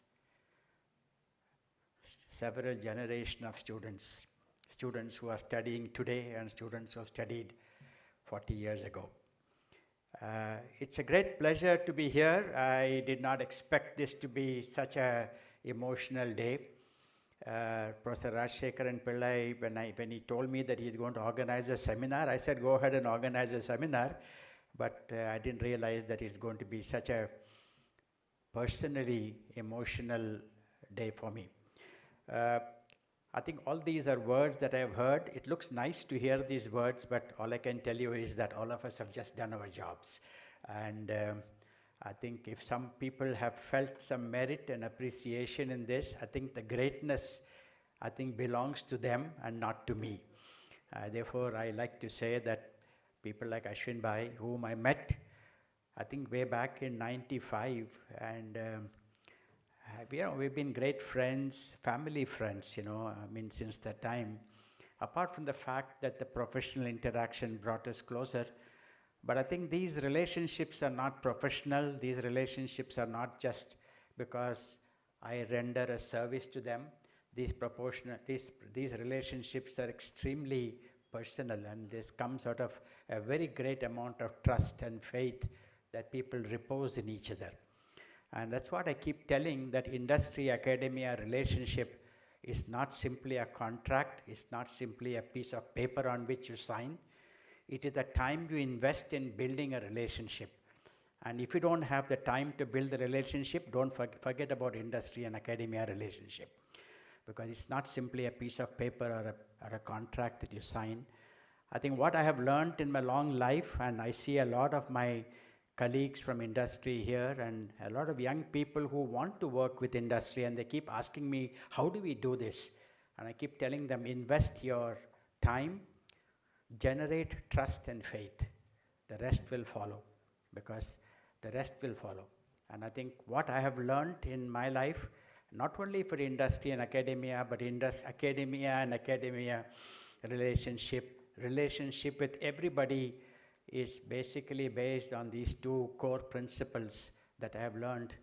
And invest in your time in building trust and faith, and it will pay back handsomely in your life as you move ahead. Don't take anything as transactional. What is transactional is very ephemeral, but what is built on emotion and trust and faith is very long lasting.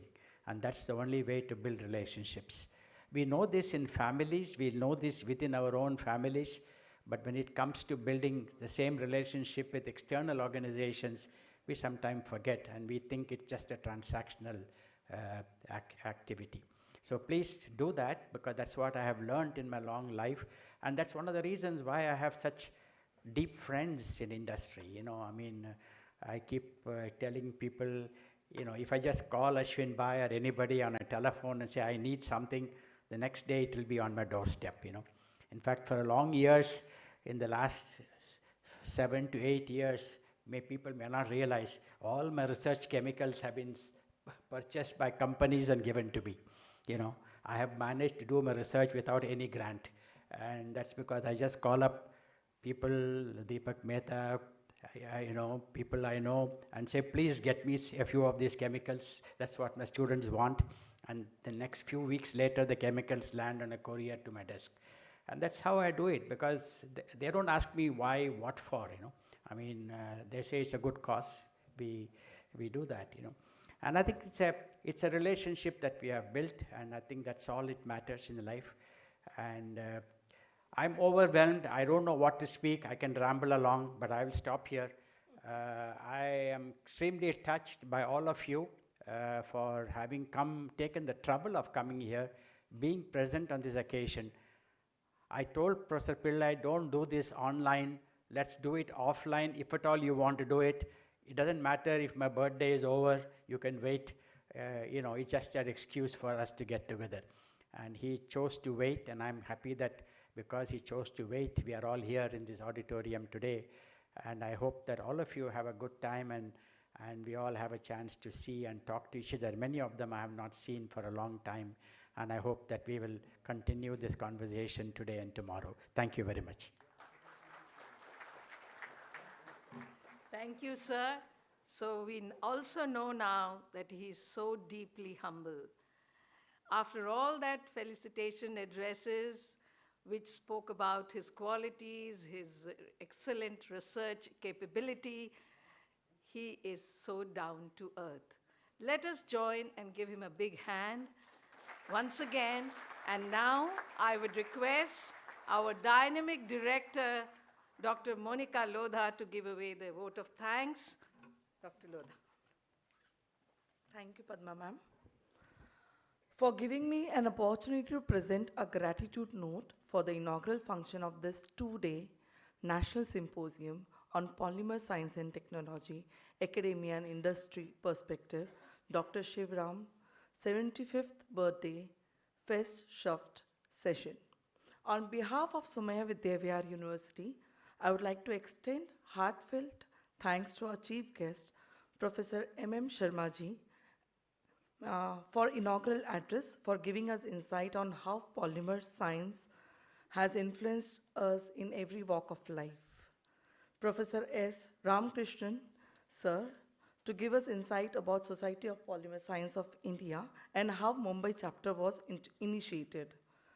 Dr. R.A. Mashelkar, for joining us online with us to commemorate Dr. Shivram's 75th birthday in this fest shaft, his journey to become Mr. Polymer of India with excellence on one hand and relevance on other, who has translated science to policy with 51 patents and various papers.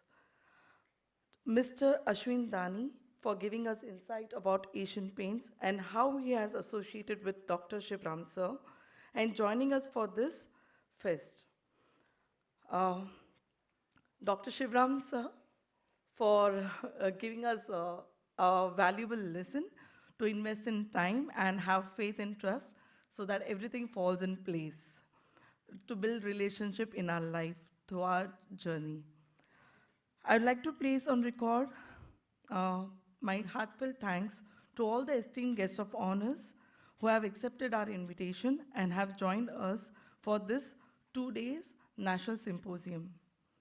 I would like to place on record my heartfelt gratitude to our Chancellor Sir, Shri Samir Somayaji, who has always been a guiding force, giving us impetus and fostering environment to convert dream to reality. Special mention to Lieutenant General Jagbir Singh Sir for his support, Vice Chancellor Professor V.N. Rajshekharan Pillai Sir, who has relentlessly guided us at each and every step and encouraged us.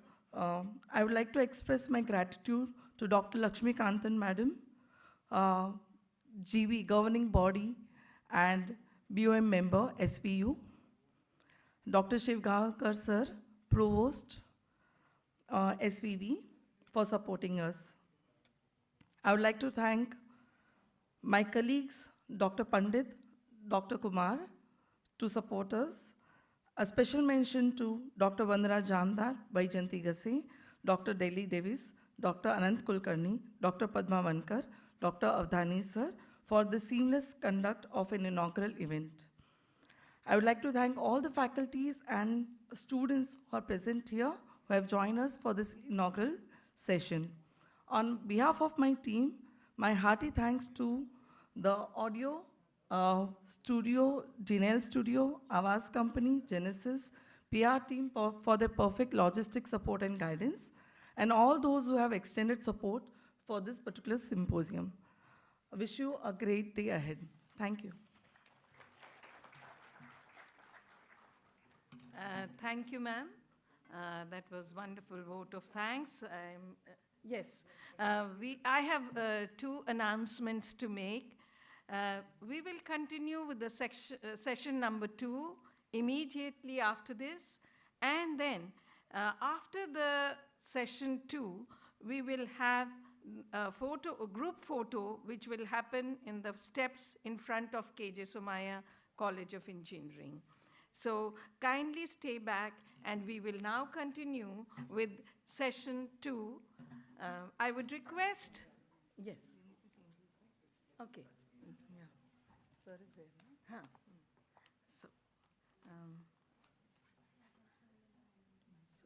So, maybe sir can stay here, and all of you can go. Yes. Should I help you, sir? No.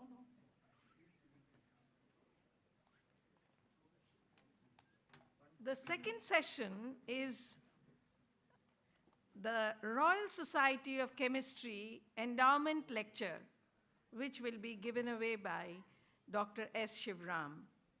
And to chair this session, we have our Chancellor. Our Chancellor, Mr. Samir Somaya, needs no introduction, but for those who are here for the first time, who are visiting Somaya Vidya Vihar, he is the Chairman and Managing Director of Godavari Biorefineries.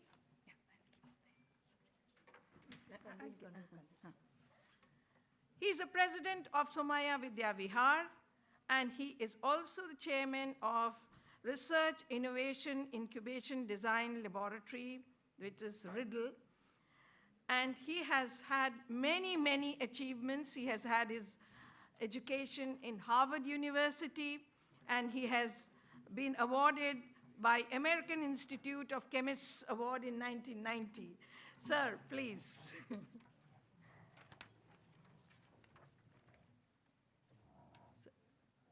So you will be introducing. So I would now like to invite Sir to say a few words about Professor Shivram, and then Professor Shivram gives the endowment lecture.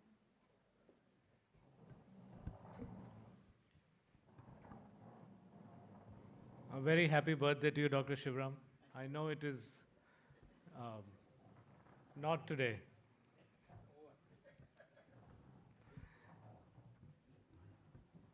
On a personal note, I went to NCL Pune to meet Dr. Shivram.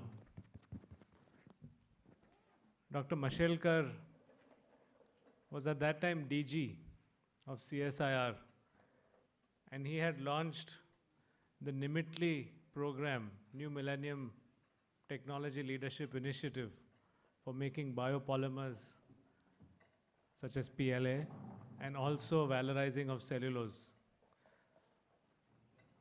Dr. Shivram was the director of NCL, and Dr. M.M. Sharma was the chairman of the committee putting together these projects, which, as Dr. Sharma will say, we are slow and steady. We should not be slow and steady. We should be fast and quick. But the relationship which Dr. Shivram spoke about of building trust started at that day. And we've been working together ever since. When we became a university, Dr. Pillai mentioned to me about Dr. Shivram and whether I knew him. And I, of course, what can I say? Ours is also a 2-decade-long association. And I was delighted And the first thing Dr. Shivram said to me on the phone was, we'll create a world-class program and we'll complete something completely extraordinary. And I was, of course that's what we want. So Dr. Shivram, it is wonderful to have you here continuously for the last few years as you come and guide us. It's so nice to have you here. We are delighted, privileged, and honored. Once again, a very, very happy birthday to you. And we are all delighted to hear you speak today. Thank you. Thank you. Thank you, sir. Thank you. So now, let us listen to the Royal Society of Chemistry Endowment Lecture by Dr. Shivram. Am I audible? Right at the back. Okay, good. Thank you. As I said, this is a very special occasion for me for various reasons. And so when I was planning to come here and relax and listen, but then Professor Pillai said I have to speak.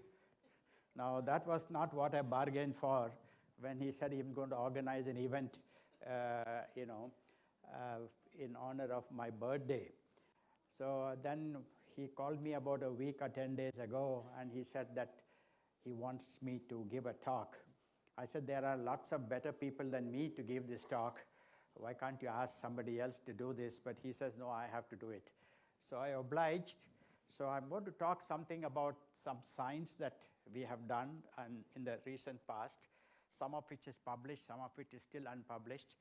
Hopefully it will get published one of these days. But before I talk, and I just thought that this is an occasion where I must show my gratitude to many people who have shaped me. And I thought this is an occasion. I especially see Professor Sharma here. I've never been a student of Professor Sharma anywhere. Unfortunately, that was my bad fortune. But I think I have learned from him so much in my life that it is far more than ever a student would have learned from a teacher.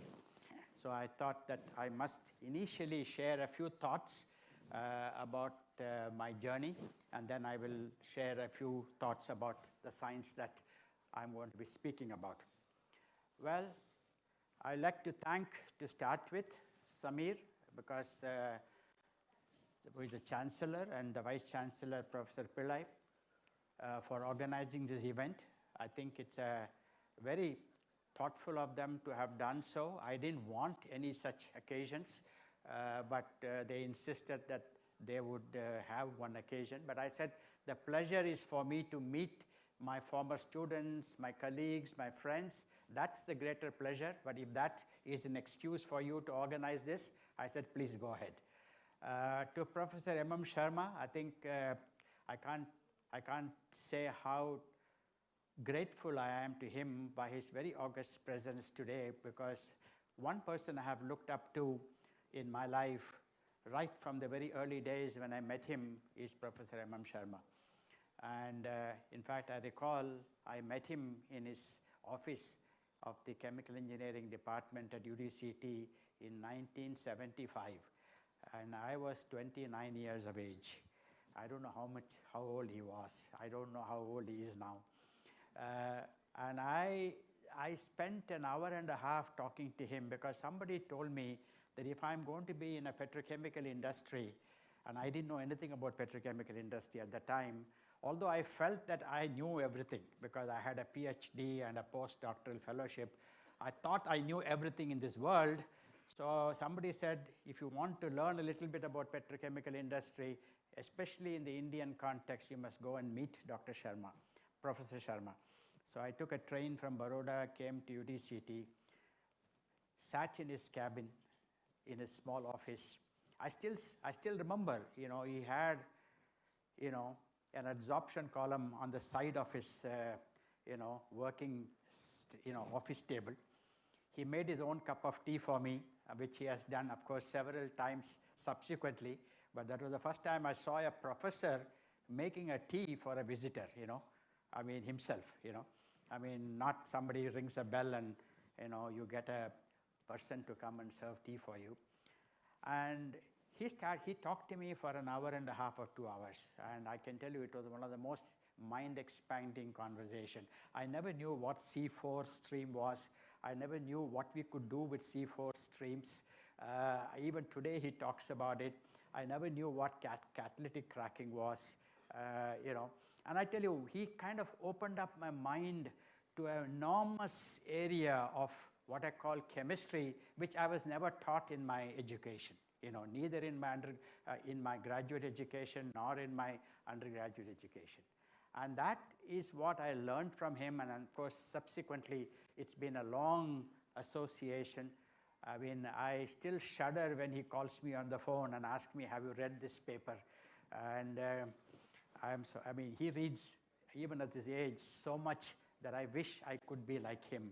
I could read everything that's going on in this world and challenge other people, but he still calls me once in a while. And then I go back and I look at that paper, and then I call him back and tell him what he wants to know about that paper, And that's the kind of intellectual curiosity he has even today. In those days when I used to collect papers using photocopies, because we didn't have any digital format, he will come to my office and I will give him, I always will make 2 copies of everything, one for Professor Sharma and one for myself, And so every paper I read, I will make 2 copies, because I said next time Professor Sharma comes, I should give it to him. And of course, nowadays he keeps asking me, but I tell him now everything is on my computer, it's on a PDF file, and I need to print it out and give it to him. I don't want to burden him on a computer. To the Royal Society of Chemistry for instituting an RSc endowment lecture on this occasion. I hope that this is an annual lecture, Professor Pillai.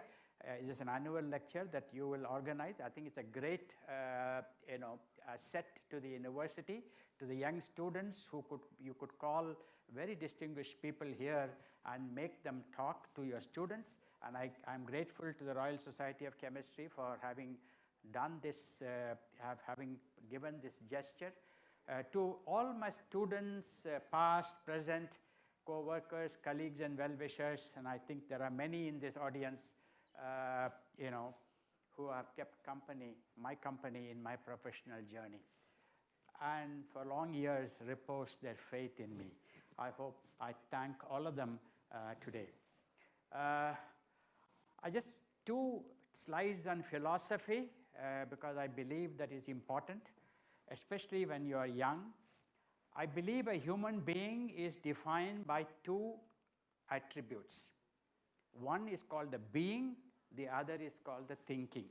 These are the 2 most important attributes for any human being. Being is who we are, what we believe in, our core values and principles, and that's being. And what is thinking? Thinking is the power of analysis, learning to ask a question and seeking answers to or solutions to problems. That's what we call thinking. Being is largely influenced by institutions that nurture us. That is my personal feeling. And thinking is largely influenced by our teachers and mentors. And I think these are the 2 core dimensions in our life that determine our being and thinking: institutions and teachers and mentors. And they make who you are, what you are. And that's what I believe in. And therefore, I thought that today, on this occasion, I must pay tribute to both these dimensions, the institutions and the mentors. And therefore, in one slide, I say these are the institutions that shaped me in my life, right from the very early days of my life. And each one of them have given me something that I have taken forward in my life. And that's the beauty of institution. Therefore, those of you who are studying here in Somaya Vidyavihar University, I think this institution is giving you something. You must have the wisdom to take it with you, okay? And it is something that you will realize 20, 30, 40 years from now, what is it that this institution has given you? And therefore, here is a list of institutions, both within India and across the world, which has shaped me. And every one of them in its own distinct way, I don't have the time to talk about it, has given me something. right from my very young age of 16 to where I am today. And I can show you right here that I do show Somaya Vidya Vihar, because I think it has also given me something, even as we speak today. Because I come here, I talk to students here, I talk to the teachers here, and I understand, what a beautiful, what a great place that here we are building here. And I think it's an important thing that I learned in the process, something about myself in this journey. So I think this is a journey in which I have survived for now close to 50 years, or almost 55 years. Of course, NCL shaped me, shaped my being. ICERs have shaped my being. I teach I teach in ICERs today, and that has helped me to interact with students. And of course, I teach right here in Somaya Vidya Vihar. And that also has helped me to interact with students and understand what their aspirations are.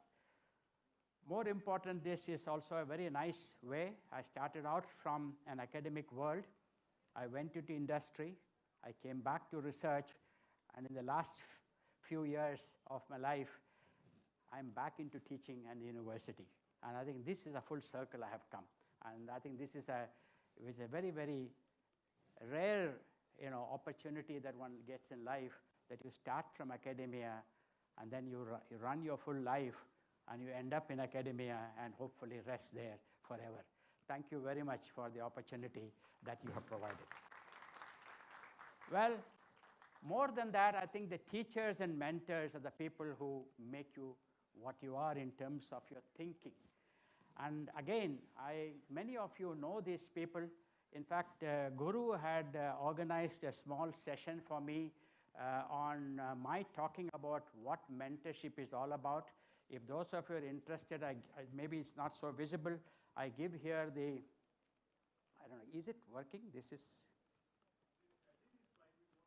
oh, it's LED, is it? Okay, all right. So here there is a small link. If those of you who can't see it, in case you want, I think just go to the Indian Academy of Science website, right? It is there, Indian Academy of Science website. Guru had organized along with Sutirth, of ICER, a kind of an hour session with me on where I talk about how mentors influenced me in my life. And I think it's a very interesting conversation that they had with me. And I have talked about all these people in that 1 hour conversation, starting from my early days in my university education. In fact, I acknowledge this gentleman. He was the one who he was a teacher in my undergraduate curriculum, BSc, who actually gave me the love of organic chemistry. And those of you who don't understand, it's the teachers who make you, okay? Because they give you the love for science. It's not the textbooks, it's not anything else. It's the teacher who gives that little spark in your mind that you start to love something. And that's what he gave. And later on, Professor M.V. George, who really gave me the true love of organic chemistry. That's where my foundation in organic chemistry became exceedingly strong. And without that great organic chemistry strength, I could not have gone into polymers in the later part of my life. I did not study polymers till I was about 21 years of age, And so 23, 24 years of my age. Of course, Professor Rao was my teacher. He influenced me in ways that one could not have imagined. Professor Herbert Brown, my PhD advisor, he was a philosopher more than a teacher to me. He taught me philosophy of science. What is it that you should look for when you do science? Not necessarily how many papers you will write, not necessarily what you will get, but what is it that you need to look for when you do science? And that's the philosophy that I carried. Professor Kennedy, who said that to me that, look, mere science is not important. How you apply it is equally important. And that gave me that spirit of thinking of what Dr. Marshallka said. Science should be excellent, but it also must seek relevance. And therefore, in fact, Professor Kennedy, I think Prakash Trivedi is here. He was his PhD advisor too. He said that mere exploration is not enough.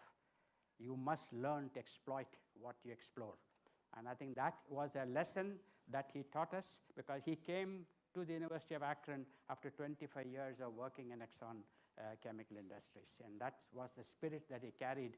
And of course, he became an exemplar of polymer science, a global leader in polymer science, a gentleman who's still alive at 92. And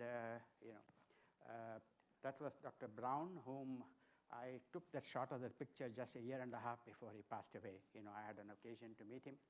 Dr. Manon, who was my first boss in IPCL, he came after 15, 20 years of working in Shell of Amsterdam, and he came to IPCL. And for the first time, I learned from him what is it that industry does in terms of research and development. And how do we deploy science, because I didn't know that.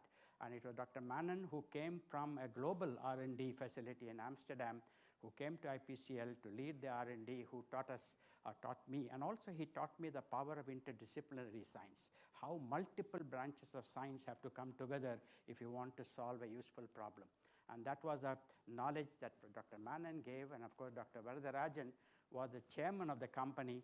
He was himself a very distinguished organic chemist, and he taught us wisdom that no textbook could have taught you, and because he had an uncanny wisdom about everything. Although he was a chemist, he was an organic chemist, he ran a petrochemical company and took it to great heights of excellence.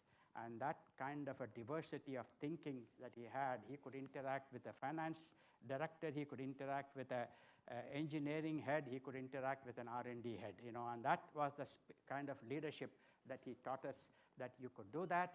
And of course, I can't but mention Professor M.M. Sharma. I have already spoken about him in many other forums, but since he's here, of course, it's an old picture of his, But Professor M.M. Sharma, as I said, taught me everything, which I could have never learned in textbooks, never learned in books. And of course, Dr. Mashelkar, who spotted me in the hidden recess of Baroda in an R&D center, and he thought that I may have a better future elsewhere. And he kind of encouraged me to move from IPCL to NCL, and that was probably one of the finest decisions I ever took in my life. And that was Dr. Mashelkar, who I didn't apply for the job. He invited me to come to the laboratory. I never applied to NCL, okay? I was invited to come to NCL, and that was the pleasure of coming to NCL, and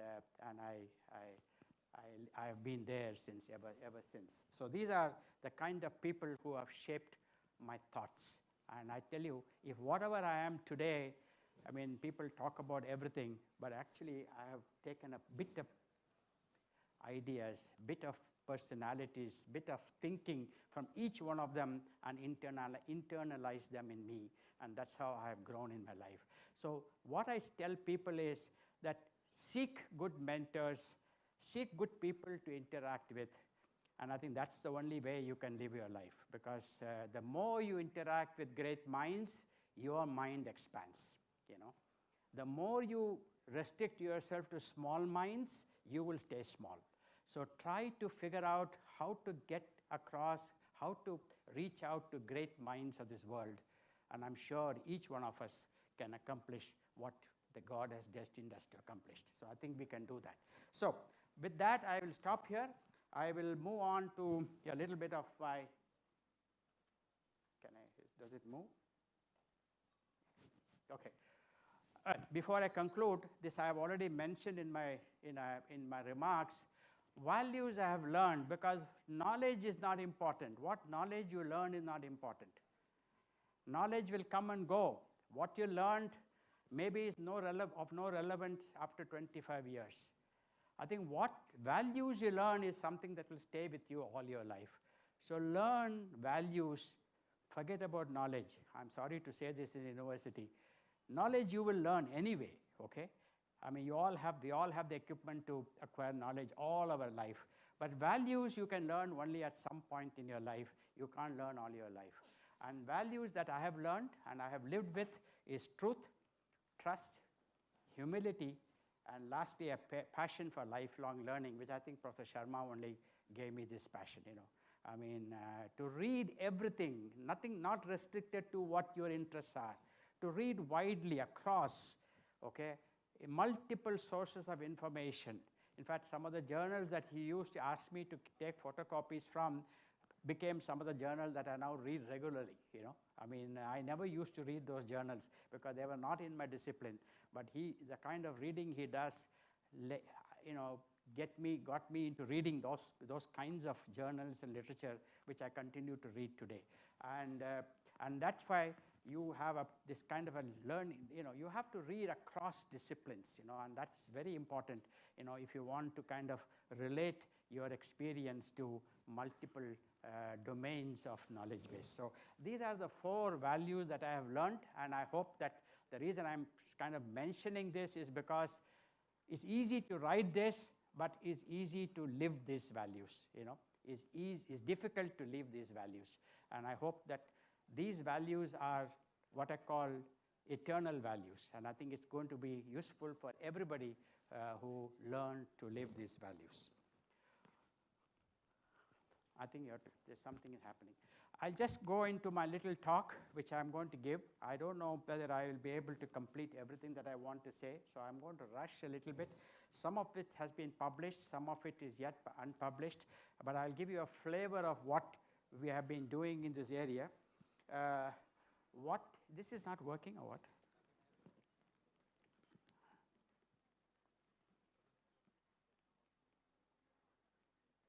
No, for changing the slides. I'm going to talk a little bit about the batteries. Yeah, a little bit about the polymers in batteries.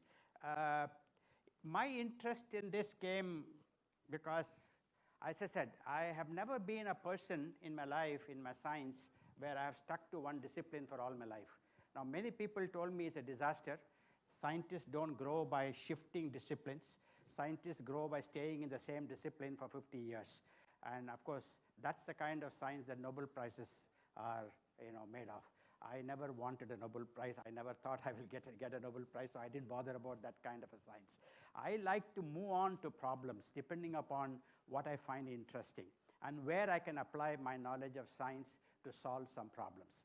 And therefore, batteries became an important part of our conversation in science about 10 years ago. And so I thought, what is it that as a polymer scientist I can contribute to understanding about batteries?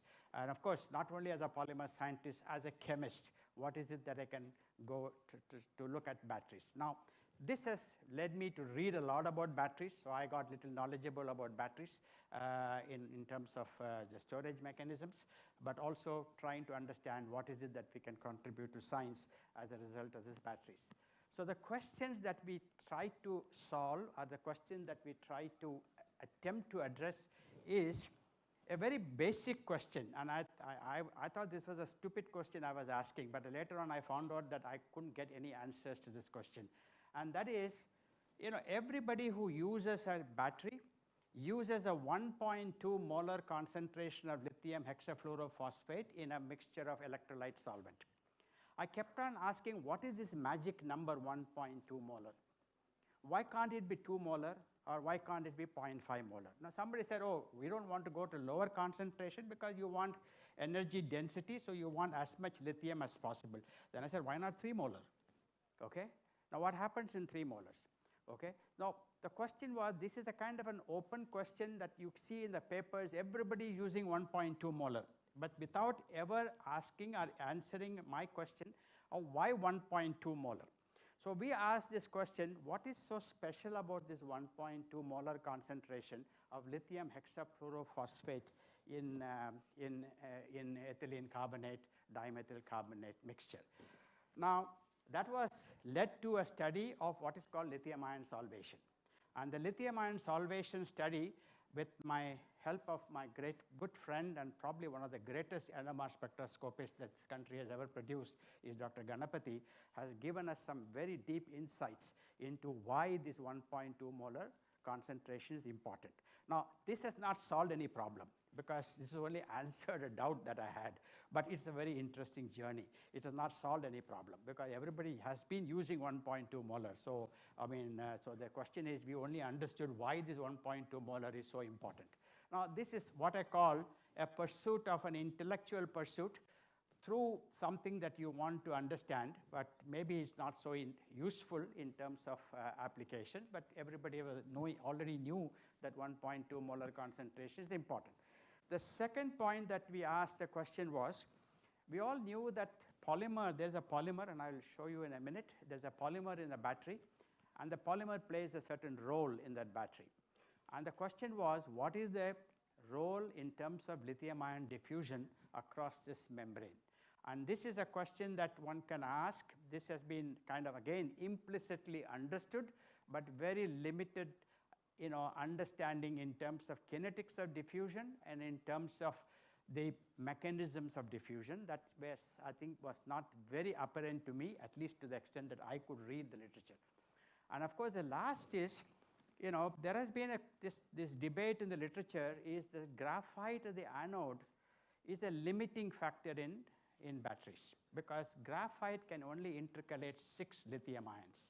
And therefore, you are going to be limited to what is called this 200 milliampere hour per gram of roughly capacities of a lithium battery. You can't get anything more with graphite. Whatever you do, you can't get anything more with graphite, because graphite does not have an ability to intercalate more than 6 lithium ions. Therefore, if you want to increase the density or the power density of a battery, I need an alternative anode. And this everybody knows. Okay? Although the formats today are standardized on graphite, we know that graphite is not going to work for high energy batteries. So the question was, people are looking at inorganic materials, people are looking at all kinds of other materials as anode. We said, can we look at polymers itself as anodes? Okay? Is there a scope for looking at polymers itself as an anode material in a battery? So this was a third question that we asked. Much of it is all in a kind of a unrelated things, but it kind of led us to very interesting exploration. If I have the time, I will talk about some of these. First thing is lithium ion solvation. A very quick answer to this question. We take lithium hexafluorophosphate, which is the electrolyte. We dissolve it in an organic carbonate, which is 1.2 molar. It's a magic concentration. Okay, if you ever make a battery, you will always make 1.2 molar concentration. What happens is, now we all know from physical organic chemistry that when you take a kind of a soft ionizing salt like lithium hexafluorophosphate, it's a hard acid and a soft base. You have covalent character in this molecule. You add a high dielectric solvent, which is the carbonate, you're going to have ion separation. Now, when you have ion separation, we have all learned in our very early days in our undergraduate education that you have 2 types of ion pairs, what is called the contact ion pair and the solvent separated ion pair. And this is a dynamic equilibrium from contact ion pair to a solvent separated ion pair. I call this CIP and SSIP here as a short term. What we did was we used what is called Lithium-7 Nmr, and we did self-diffusion measurements. And this was a measurement, that experiment that Dr. Ganapathy helped us to set up. The question I asked, and he set up the experiment. Okay? And so he set up this experiment for us, and he performed this over a wide range of electrolyte concentration, starting from 0.05 molar concentration to 3.5 molar concentration at room temperature. Okay? So we explored a whole range of concentration, and we measured what is called the T1 relaxation spectra of lithium hexafluorophosphate in propylene carbonate. We did not use a mixed solvent because the NMR becomes very complex in the mixed solvents, so we just use a single solvent, which is propylene carbonate, whose characteristics are very similar to ethylene carbonate. We chose propylene carbonate because of certain solvent properties, which is convenient for NMR measurements. We also did the HOSI spectra in order to look at the correlation between the lithium hydrogen and the lithium fluorine, because we wanted to look at the interaction of the ion pairs. Now, this is a long study. This part of this has been published, so you can go and look up the papers if you're interested. What we see here is a very interesting curve. Okay? And this curve actually gives me all the answers that I was seeking for, one curve from an experiment. We detect two distinct species by NMR, and we detect both the contact ion pair and the lithium and the solvent separated ion pair in the NMR, and we can speciate them both by the NMR. Okay? Having done that, we can actually plot the concentration as a function of the population as a function of the concentration. So we plot the population of CIP and SSIP, and as you expect, what happens? As you increase the lithium concentration, the CIP concentration increases, the red line, and as you increase the lithium concentration, the solvent separated ion pair concentration also decreases. This is what you will expect, right? This is very, very reasonable to expect. So beyond 1.2 molar electrolyte, now that's the most important part, you see that the contact ion pairs dominate. And below 1.2, around 1.2, you have the maximum population of solvent separated ion pairs. And now there we get a clue as to what is likely happening at that 1.2 molar concentration. Now that's about 1.2, 1.4 molar concentration, and you see there is a break in that curve, okay? And that's the magic concentration that people use in lithium-ion battery. Now, that's also the place where you get the maximum conductivity. Now, that's a relationship between conductivity and the concentration of the ion pairs, which is also, again, for people who understand such relationship between contact ion pair, solvent separated ion pair, and conductivity, this is again an obvious conclusion. Nothing new here, but it's something that we are able to see experimentally. Now what we do here, that we did what is called the self-diffusion experiments, and what we see is that these two ion pairs, the contact ion pair and the solvent separated ion pair, have two distinct diffusion regimes. They don't diffuse at the same rate. And what we find is that the contact ion pair essentially solvent separated ion pair below 1.2 molar and contact ion pair greater than 2, so there is a break here. I can't show it from there. You see here, this is the increase. At 1.2 molar, you have a change in the diffusivity, okay? And that is really basically because now what is happening is that when the ion pairs are in contact ion, when the ion pair are in solvent separated, it has high diffusivity. And when they become contact ion pair, the diffusivity started decreasing. And that's also the reasons why if you plot on the same curve conductivity, these blue circles, the conductivity reaches a maximum at the same point at which this transition happens in diffusion of what's called self-diffusion of lithium ion. So I think for the first time we showed that actually you can rationalize why this 1.2 molar concentration is so critical for this performance of a battery. Because at 1.2 molar concentration, beyond 1.2 molar concentration, you start building up the contact ion pairs. And the more contact ion pairs are there, the charges are very close to each other, they are self-neutralizing, therefore the conductivity started decreasing. Okay? But if you have too much of solvent, then also the conductivity is very low. So you need an optimal balance of solvent separation of the ion pair to get that highest conductivity, and that magic number happens at 1.2 molar. Now that's the simple answer to a very very vexing question that we had, and therefore at least I was happy that this study gave us the answer, which I think was intuitively we knew, but I think it gave us an answer through experimental evidence. Well, I just show the same thing. This is something that we have learned in physical organic chemistry for a long time, and that's what interested me. I started working with ion pairs for my PhD, and I started looking at ion pair solvation during my PhD days through kinetics, and that's one of the reasons why it interested me. So you can see here, you bring back your knowledge at some point of time. At that time, I was looking at carbocation solvation, and now I'm looking at lithium cation solvation.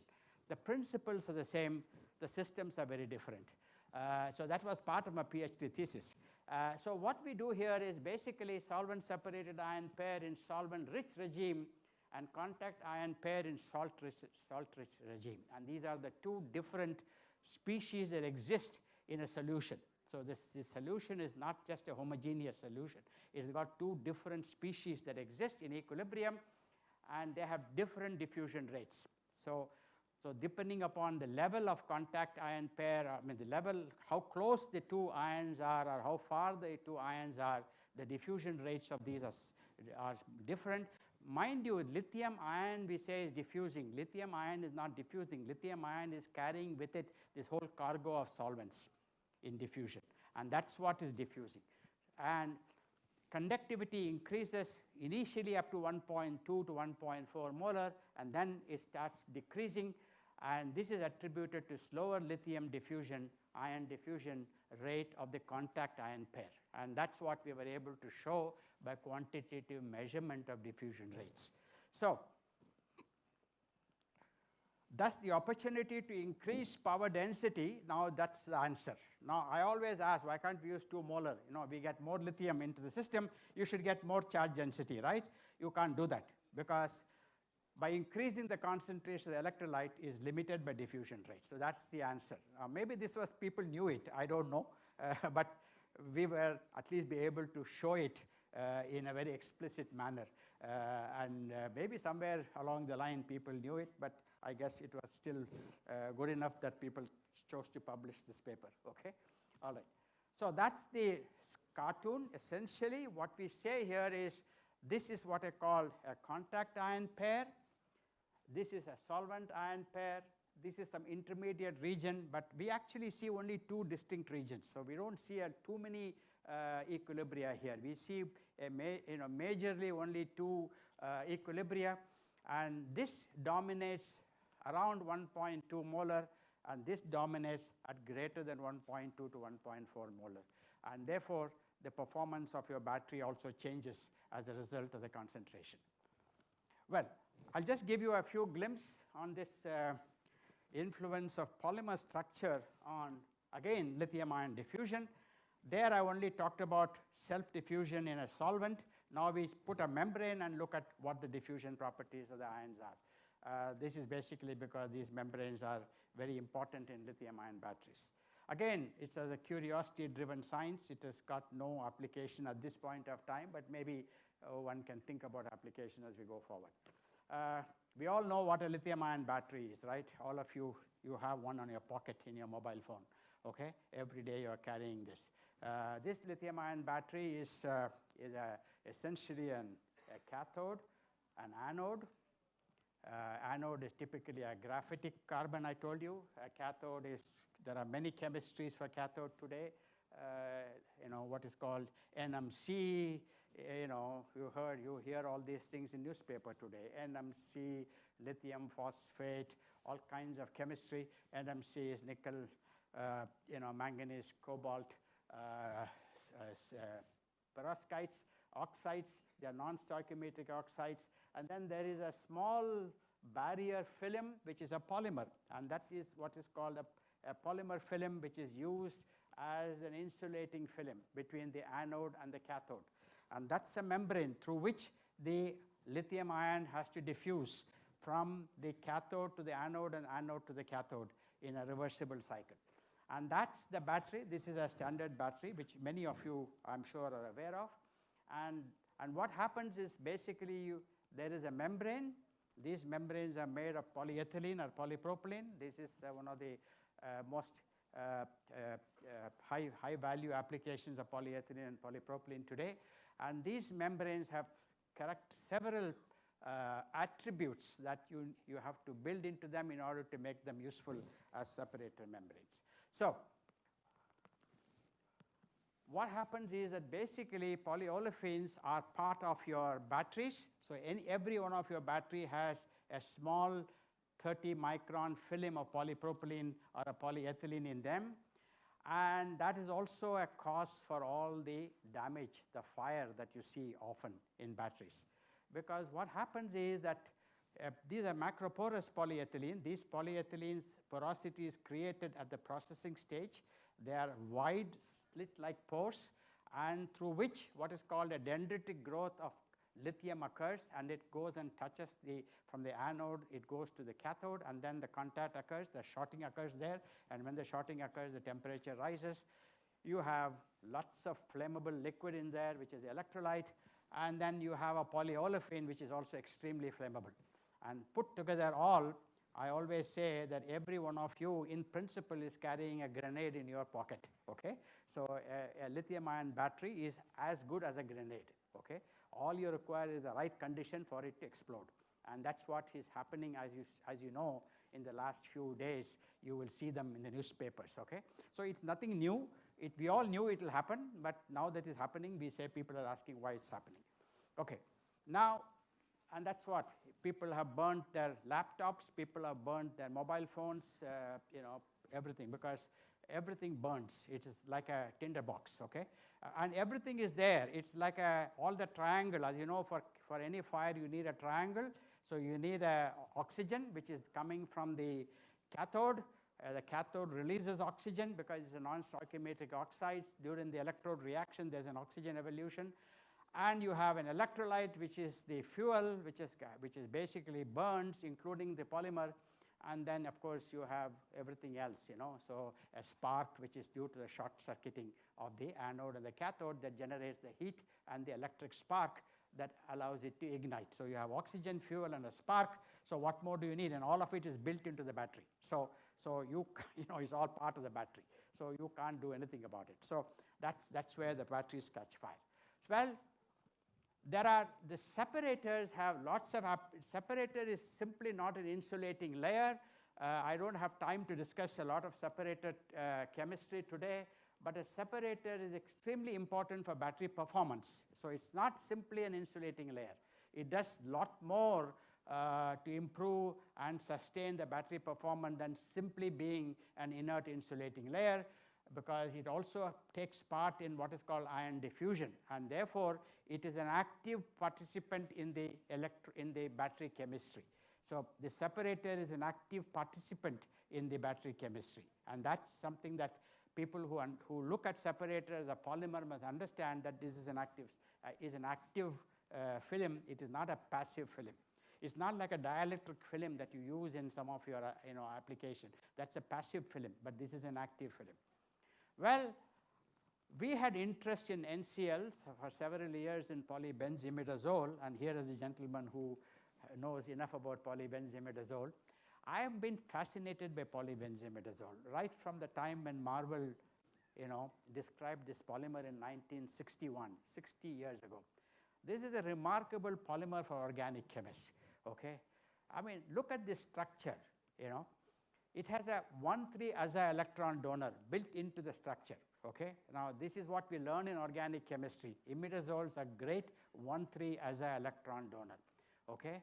It has an ability to form NHO hydrogen bonds, okay? Because you have these powerful NH bonds which are acidic, and it can form hydrogen bonds. So you can form networks of polybenzimidazole.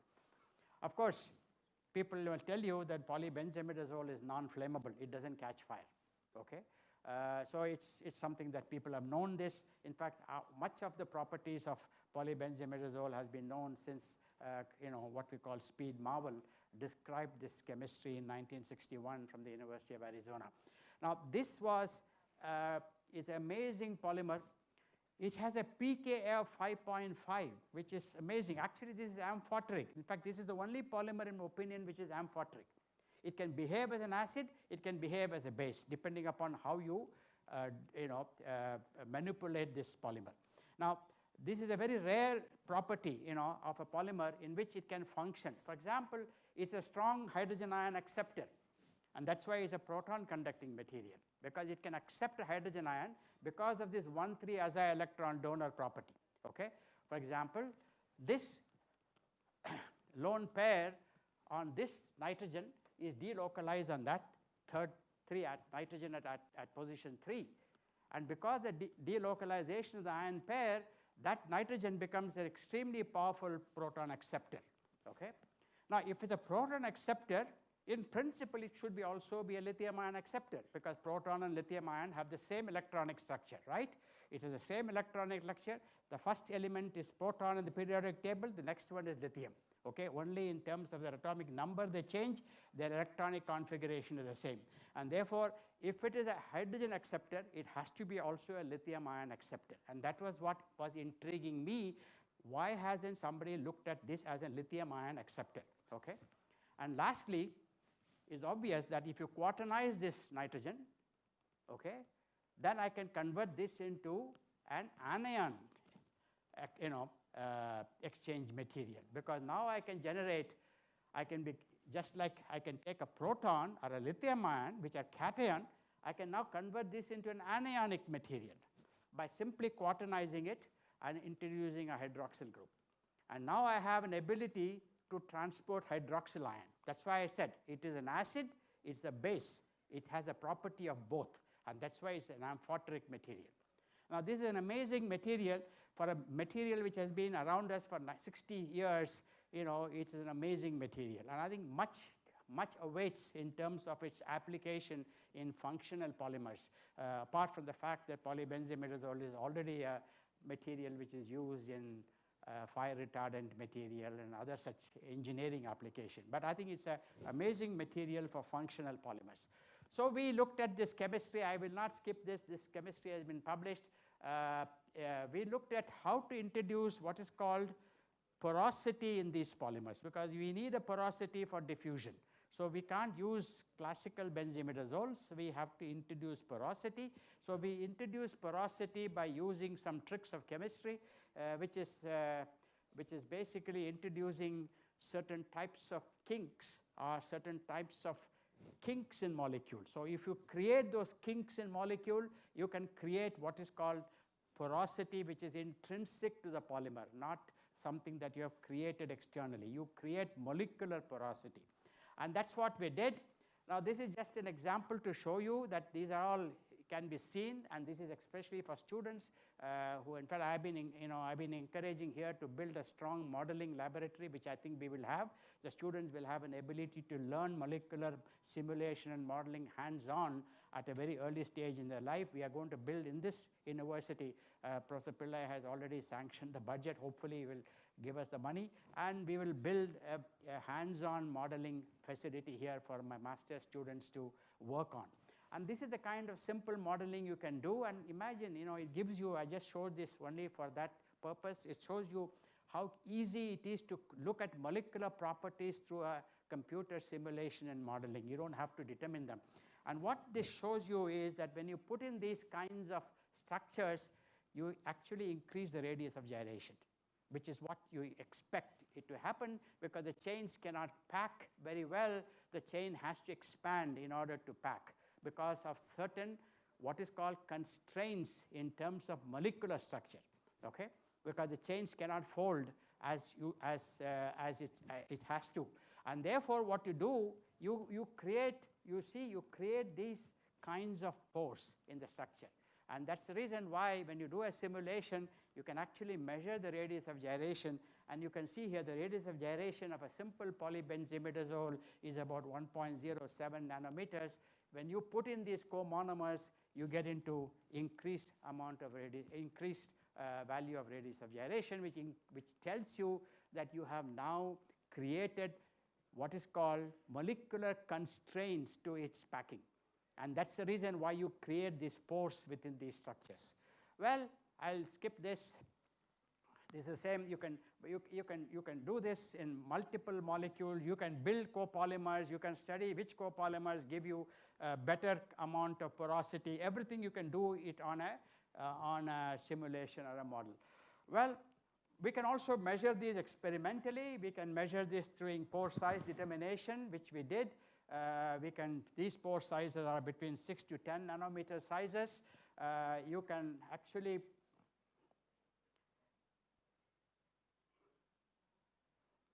Can you press the button here, please? Can you press the button there? Yeah. No, next one. No. Previous one. Just press the next button. No, I think. Yeah, go, okay. Yeah, it was there, so just go back and come back. Come back and press the, now press once more, the bar, okay. 6, now once more. Okay, there's something is missing here. Anyway, I wanted to show also here that these pores are basic in nature. So what we did was we absorbed carbon dioxide under pressure, and we measured the amount of carbon dioxide that they can absorb, because carbon dioxide is acidic. The polybenzimidazole is basic, it's a pK of 5.5, I told you. So you must get larger amount of carbon dioxide adsorption, in porous materials, and we did show that. I don't know why that slide is not coming. Okay, next slide. Okay, we also did this. I took these samples to a friend of mine in BRC, and they had, by the way, there's a very good facility in BRC, which is a positronium spectroscopy, which is called the PALS, which is positronium annihilation lifetime spectroscopy. We have got excellent facilities in BRC. It's very good for measuring porosities at nano dimensions. And I took it to Kati Sudarshan, and he measured for us these values, and we can show here that these are all basically angstrom size holes that we create in these materials, and they are also related to the fact that they are the larger the T3 radius, the larger is the free volume in these materials. These are very well correlated in PALS data, and we see this also happening because you can see here that as we increase the porosity, the TG constantly drops, which beautifully relates to the fact that the free volume that we are generating is allowing the TG to reduce. So there is a great correlation between a relaxation property like TG and a molecular property like free volume, and that we are able to demonstrate here. Well, we also created what is called macropores by classical techniques. These are standard techniques used in polymers, and these are classical techniques to create what is called macroporous materials. Our interest here was basically to generate two types of pores. We had a mesoporous material, which is about 6 to 10 nanometers, and these are macroporous material. These are sizes much higher, maybe close to 1,000 nanometers, okay, a micron. So what we did was we looked at these materials and looked at lithium ion diffusion. So what we do is we just study a concentration dependent lithium ion diffusion, and we look at the conductivity as a function of time, and we look at how this diffusion occurs. And what we see here is very interesting. See, this is a polybenzimidazole which doesn't have any porosity, okay? And this is a polybenzimidazole which has mesoporosity. And you can right away see that the diffusion rates are substantially enhanced, which is, again, not surprising, but it's something nice to see. And here is a case which is very interesting. This is a polyolefin separator. This is a polybenzimidazole with macroporosity, okay? In fact, this porosity is also, although the pore geometries are very different, but roughly are of the same size. So, but then look at this. In spite of the fact that these are large porous material, you see here the conductivity, the rate at which the conductivity builds up as a function of time is very slow, very small, which means the rates of diffusion is very small in a material like polyethylene or polypropylene compared to something like polybenzimidazole with similar porosity, with similar pore geometry, okay? So this is an interesting observation. Again, it's something that tells us we were able to fit these into a kinetic equation. All of them fit nicely into a first order kinetics, so we could determine the rate of these reactions from these kinetics. And what we find here is, the last here is, see this, this is the kinetics of cell guard, 0.26. This is the macroporous material, which is not very different on a macro kinetic basis, but it had a slow takeoff. And in mesoporous, of course, it's very, very small, okay? Obviously, the sizes of the pores are very small in the case of mesoporous, that it restricts the lithium ion diffusion. Now, obviously, it is not lithium ion that is diffusing. From my earlier studies, you see it is this whole solvent separated ion pair that is diffusing, and that could be the limiting factor for mesoporous material, because lithium ion itself should not have any kind of a diffusion limitation when it comes to these kinds of pore sizes. So it must be something larger that is diffusing through these pores. Well, we said, can we look at it even better? But again, we went back to Lithium-7 Nmr, because that again gives us a nice thing. I don't want you to read this, but what is interesting here is we find again in lithium relaxation, we find two distinct regions, which is very interesting here. And that tells us the dynamics of lithium ion diffusion has two distinct regions. What are these two distinct regions? One that is relatively free, which is easy to move. And then the other is something that is somewhat constrained by the interaction of the lithium ion with the polybenzimidazole. And I told you, lithium ion should have a very strong interaction with lithium cation. I mean, that is what we expected, because we know it's a good proton conducting membrane, so it must be a good lithium ion conducting species as well, because it has got the affinity for lithium ion. So we do find that NMR tells us that unlike the case of polyolefin, where we don't see these two distinct regions or distinct regimes, in the case of PBI, we see two regimes of diffusion. One is what is called the free lithium ion. The other is a lithium ion which is complexed with the polybenzimidazole. And we are able to see this, and that we believe is due to the PBI pore interaction at the nitrogen sites, again through the same 1,3-aza interaction, which is a beautiful 1,3-aza is a wonderful organic chemical motif to look at chemical interactions. And these are through weak electrostatic and hydrogen bonding kind of interactions. So this is a interesting observations again from NMR. And in NMR, what we look at is, we don't look at individual relaxation time, because that's something we have looked at, but we looked at what is called a delta. And the delta is nothing but the 1 by T2 minus 1 by T1, okay, which is the difference of the inverse of the two relaxation times. And what it tells us is a measure of the deviation from the fast motion regime, which dominates the lithium relaxation in neat electrolyte in the absence of any interaction with the membrane. So that's a kind of the number, if the number becomes larger and larger, that means you got more and more interaction of the lithium ion with the membrane. In the absence of any interaction, the number has to be very small. The difference, delta R, has to be very small. So that is the measure that we measure. So forget about the T2 and T1, we measure the delta R, which is 1 by T2 minus 1 by T1, and the units of this is in seconds, and second minus 1. And what you see here, if you take a neat electrolyte, just take lithium neat electrolyte and measure the same parameter, you get a value like 0.55. And in cell guard 2, you get the same value, about 0.47, which means there is no chemical interaction, of the species that is diffusing with the membrane. It actually behaves as if it is in a pure solvent, okay? But once you put the PBI and you put the different types of PBI, you see changes occurring. And it shows you that now you have greater and greater interaction of the lithium ion with the membrane. And that also is determined not only by the constitution or the chemical constitution of the PBI, it is also determined by the porosity of the PBI.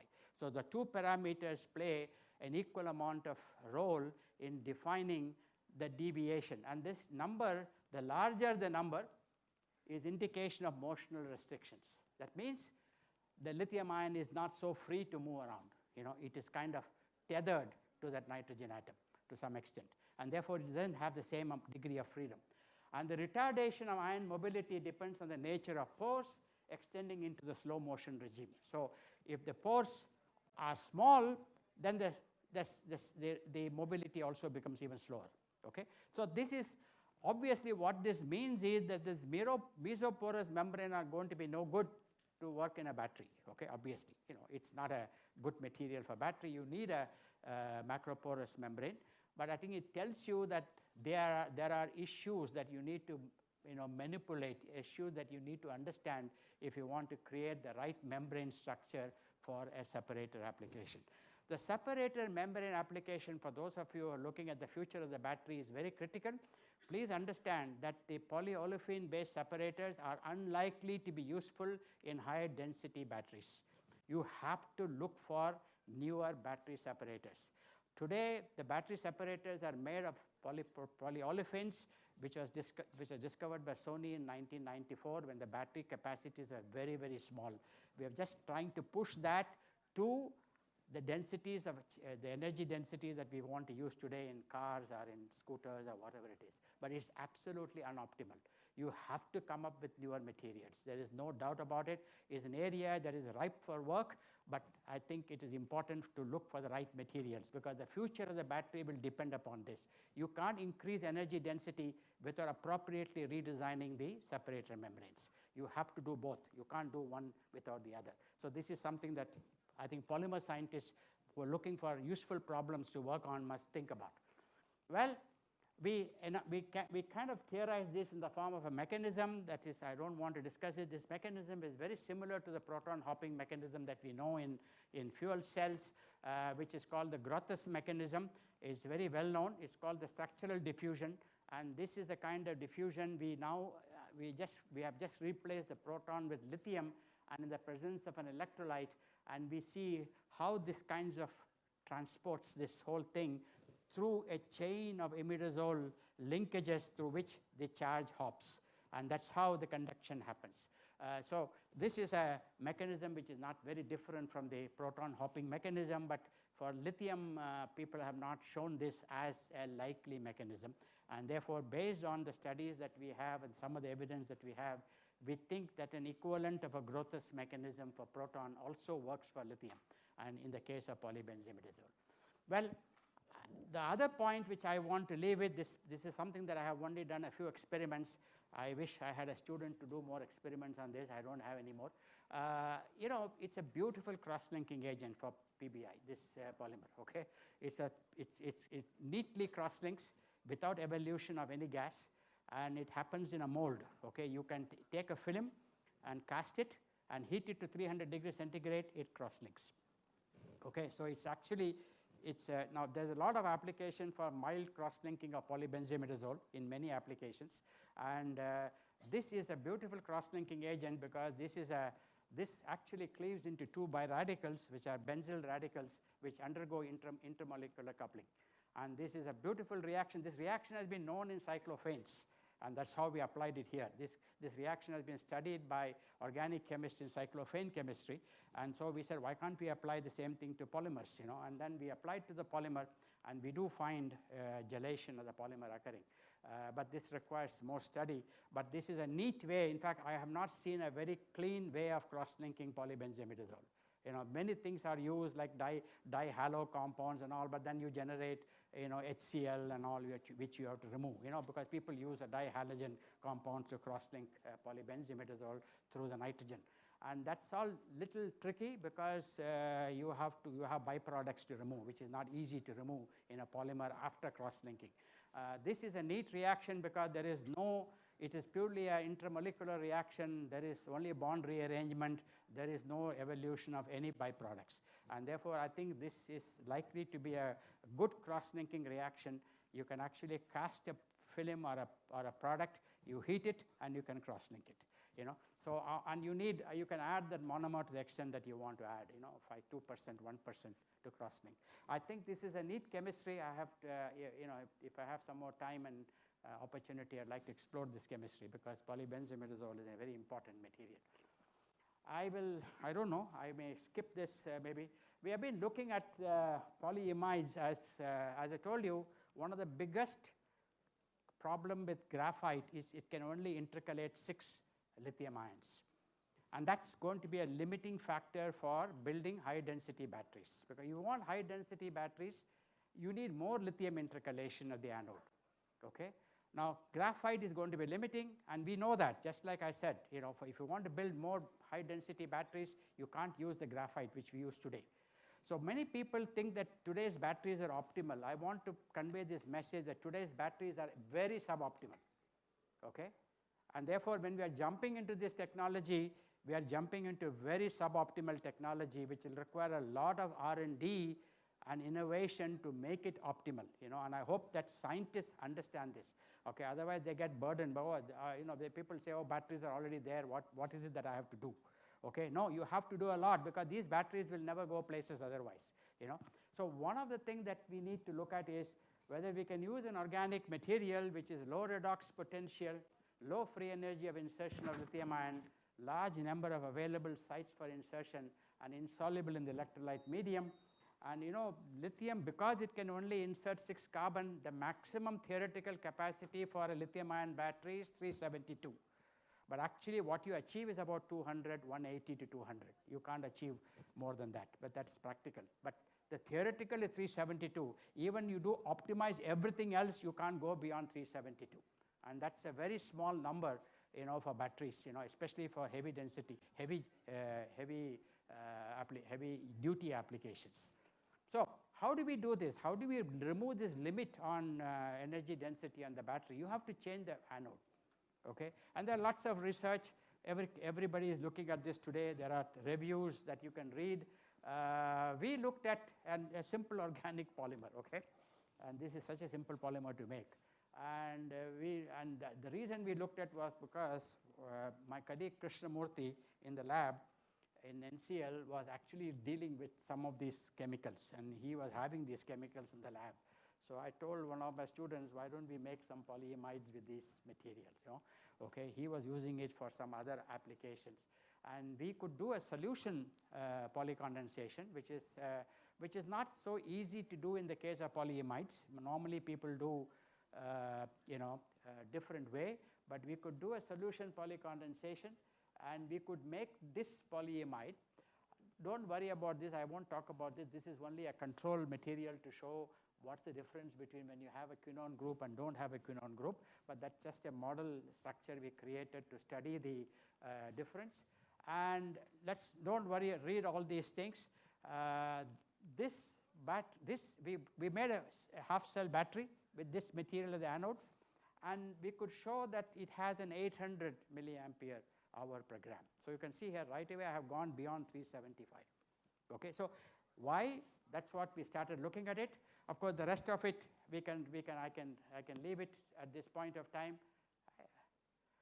The reason basically is because we believe that now we have some evidence to show that we can now insert 38 lithium ions into this anode.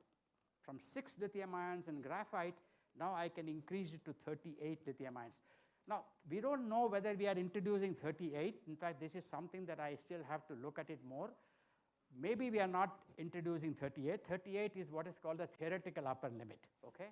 In fact, if we could introduce 38 lithium ion, we should have a capacity of 1,756 milliampere per gram, theoretically. You can compute this. Okay? Actually, what we're getting is about 800 right now in the hands. Now, whether it can be improved, whether it can be increased, more work will be required. But right away, we are now getting at least 3 to 4 times more than what a lithium graphite anode can give you. Graphite anode can give you 200. We are getting about 800 today in the lab. It's also reasonably stable. We are able to cycle through 450 cycles today with not so much of what is called decay of thing. And we can do about 450 cycles. I don't know, I had a slide for that, maybe it's missing. And this work is still, it's only partially complete. All I want to show here is, polymer chemists can think of any number of polymers, because it's a question of, now you see, one of the problem with graphite is graphite is graphite. What can you do more with graphite? Okay, with polymers, chemists can think of any number of structural diversity.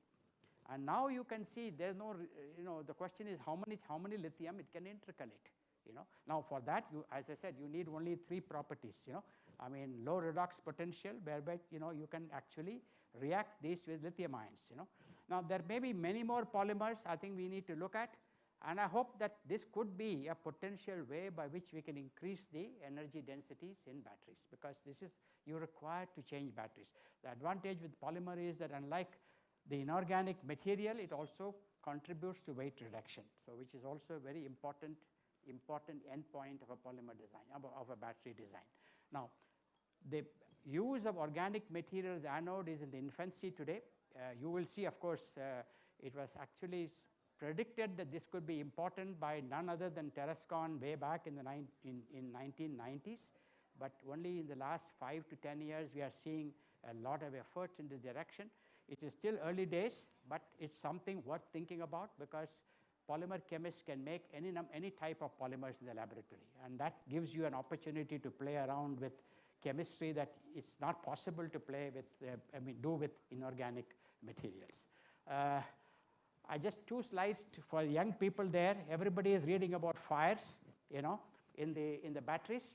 And I think I have told you what the fires are due to. And I don't want to talk about this, but this is what you've seen this, government plans to douse EV fires with battery policy. Battery policy will not douse battery fires, okay? The government cannot do this. It's we who have to do this, okay? And therefore, battery is, as told you, is an intrinsically hazardous material, okay? It has to be actually treated as a hazardous material. In fact, one should put, that skeleton of the body, of a head and, red thing on the battery. It is such a hazardous material, like you see in a fire, fire thing. Now, today, people think you can buy cells from somewhere, assemble a battery, and sell you a two-wheeler, okay? And you go and buy it because gasoline is 120 rupees a liter, so you say maybe electricity is cheaper, okay? Now, the problem is that redesign of battery chemistry is not possible for us, because we buy batteries from somewhere. The battery chemistry has been designed by those people in that part of the world. We can't change the battery chemistry here. So what we can do is, of course, something else, and this is what I just want to open it up to the group of people who are both students as well as people who do practicing polymer scientists. We know that intumescent painter coating is available, okay? Why can't we apply an intumescent painter coating on these batteries, okay? And at least hope that it will save some more lives, okay? The scooter will go to dogs, it will burn, but at least it will save human lives, okay? Because there's a time from which the fellows can get off the scooter and run away, okay? So that is, by the way, intumescent painter coating, Ashwin Bhai is not here. Ashwin Bhai will tell you, I've talked to Ashwin Bhai for several years on intumescent coatings, okay? And intumescent coatings, we know that is applied on steel and aluminum to prevent fires, okay, in structures. So why can't, this is a known technology. Somebody has to simply look at, and intumescent coatings are available globally, okay? It's basically char-forming materials which, when burned, forms a char which will act as an insulator of heat. And this can be done very simply. I don't know why nobody is thinking about it. Therefore, you buy all the cell from China, assemble the battery here, but do a coating here, which will prevent the fire. The second is possible, in fact, this is also possible, that you can use other high-temperature polymers to offer a coating on batteries. And basically what you require is to block flame propagation caused by thermal runaway for more than 400 seconds at 1000 degrees centigrade. This is the parameter. If you can hit this parameter, you can have a great coating on the battery. So we can still afford to buy the battery cells from China or Taiwan or wherever, Malaysia, and make the battery here, because it will be very difficult for us to make all those things here, because then it will be long years. So, and then can we not look at this as a solution? I don't know whether anybody is thinking about it, but I think I just want to leave. So polymer science is all over the place, okay? So I talked about some science, but here I'm talking about practical ways of minimizing the fire that we see every day in the newspaper and television today. We don't have to be helpless. Science can give a solution to this. So thank you very much. I think I want to conclude by acknowledging everybody who has contributed to much of this work, the places where I have done this work, students who have helped us, and the scientists, with whom I have great pleasure to collaborate in doing this kind of a work. Thank you very much for your very kind attention. Thank you, sir, for that enthusiastic endowment lecture, the passion shows, and the science that is required for today's demand also is so relevant. Thank you once again, sir. I have a couple of announcements before we close this session too. The program is enlisted on the last page of Book of Abstract, so kindly refer to that. And organizers can be identified by green lanyard. Please contact them in case you need their help. Thank you very much. We close the second session, and we will reassemble soon. Oh, there is a group photograph. Kindly assemble outside near the steps. Yeah. Thank you very much.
Welcome to the third session of this National Symposium on Polymer Science and Technology. This is the third session. I have great pleasure in inviting Professor Lakshmi Kantam to chair this third session. Professor Lakshmi Kantam is a very senior, seasoned, humble person. She is currently Dr. B.P. Godrej Distinguished Professor at the Institute of Chemical Science, Mumbai, India. She has a very long, distinguished career. Professor Lakshmi Kantam was the director of CSR IICT, that Institute of Chemical Science, Chemical Technology, Hyderabad. She was an adjunct professor at Tejpur Central University, Tejpur, for a brief time. Then she was also an adjunct professor at RMIT, Australia, Melbourne. She's a fellow of Indian National Science Academy, National Academy of Sciences. She's very well decorated. She's in the board of Godavari Biorefineries and on the board of Vinati Organic Chemicals Limited. She has a long, distinguished career of about more than 33 years of industrial and academic research. And I have great pleasure in introducing Professor Lakshmi Kantam to chair the session. Lakshmi Kantam, madam, take over. Thank you.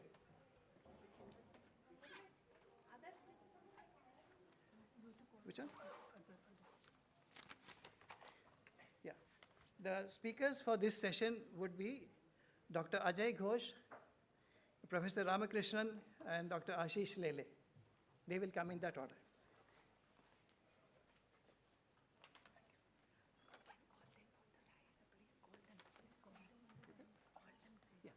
All them on the stage? May I request all the speakers to come up to the stage, please?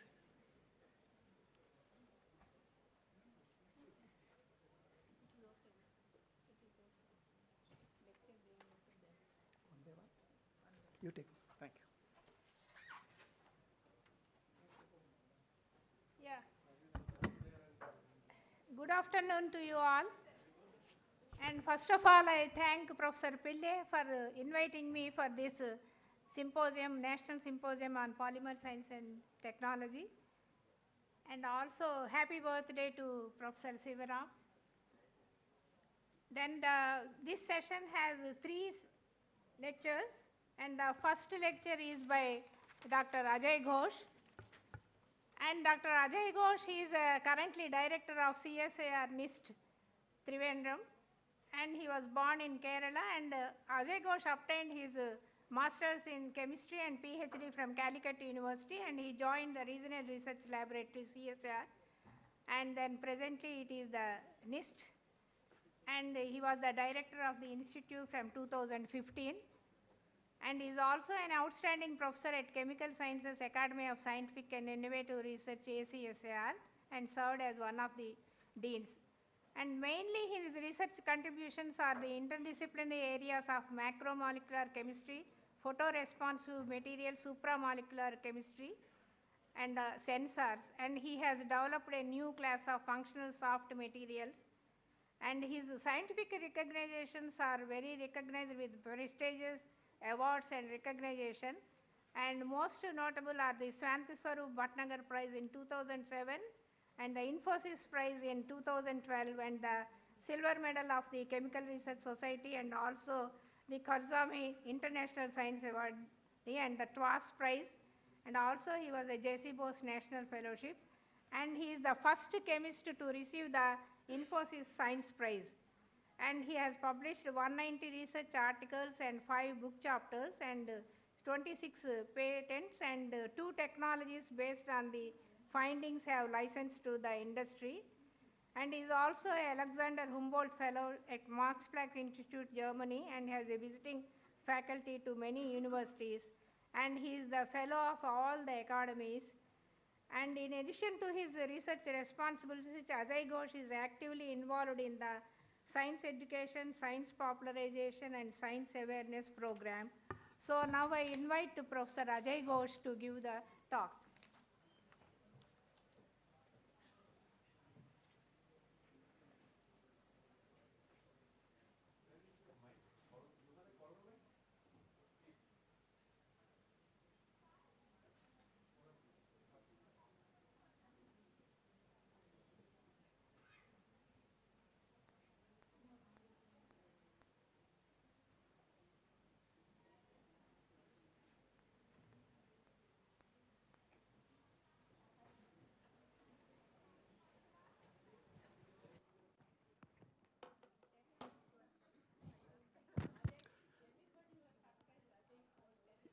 Yeah, I'm not a Bengali, I'm a Malayali. You look at my name, there is no space between Kerala and Bengal, it is written as a single name. But the name has brought me a lot of advantages. Wherever I go to Delhi, they think that I'm a Bengali. So, and when I come to Kerala, I have the Kerala advantage. So, good afternoon, everybody. A relatively unknown person like me need a good introduction. So, Lakshmi, thank you so much for that great introduction. It is indeed a great pleasure for me to be part of the conference and also the celebration of Professor Shivaram's 75th birthday. I thank Professor Rashairam Pillai and the Somaya University for including me in the part of this excellent program. Most of the people who are sitting in this audience and probably almost all speakers are hardcore polymer chemists, but I'm not. I'm like a interdisciplinary scientist who work on, because Professor Shivaram was saying that don't stay in one discipline. You have to continuously move on to different disciplines, and I have been doing that. Taking your advice several years ago. So I would like to dedicate this talk to Professor Shivaram to celebrate his 75th birthday. This is not moving. I have to come closer. Yeah, okay. So I was looking for a photograph. I could see so many different kinds of photographs with all kinds of feelings. And so I thought that this is the best one because it looks so pleasant and nice to show to an audience. So congratulations, Professor Shivaram, and I wish you all the very best to you and also your family, everyone. So I thought that I should slightly deviate from my usual, style of giving a scientific talk, because this is not only a polymer conference, and this is also something to celebrate Professor Shivaram's birthday. So I thought I should go to a sort of a narration mode rather than going in depth to any of the research that I have been doing, specifically pointing out one topic. Because I believe that people like me has been evolving into a research scientist almost from nothing over a period of time, moving across different disciplines and all. I started my career at Calicut University. My guru is sitting here, Professor Rashairam Pillai. I learned a lot of things. He has given me a lot of freedom to think and then to do. And so I remember 34 years back, 35 years back, he was very young and handsome like he is today, and telling me many different things about how to do research, how to focus on certain areas and all. So we started as, Calicut University was, we were not having enough facilities there. So we had to work in certain areas where we can do research with the existing facilities. So Professor Pillai suggested that we will work on an interface of polymer chemistry and organic synthesis and photochemistry. That is how I started as an interdisciplinary scientist. So this is one of our very first paper, which gave me a lot of excitement to do research. And then we moved on. I'm simply, telling a little bit of story to mainly to the younger people sitting here, to convince you that how I evolved over this period, all the way, as an interdisciplinary chemist. And then after all these, 3-4 years of stay in Calicut University, I moved to this place in 1988. The same year, I think, Dr. Shivaram also came to NCL as a senior scientist, but I was I joined in this place as a very junior person. And so this is a photograph of the present NIST, the former Regional Research Laboratory in Trivandrum. And after joining in this place, after some time, I went to NCL for some reasons. And I happened to meet Dr. Shivram there. He was leading a very, very vibrant polymer research group there. Normally, when you go to a big laboratory and meet a very senior person, he will depute someone to take that young guy around and show something. But Shivram was not like that. He came with me all the way to show all the laboratories. He did not depute any junior person, even though I was one of the junior most. That is a kind of greatness that I can tell about Dr. Shivram. He took pain.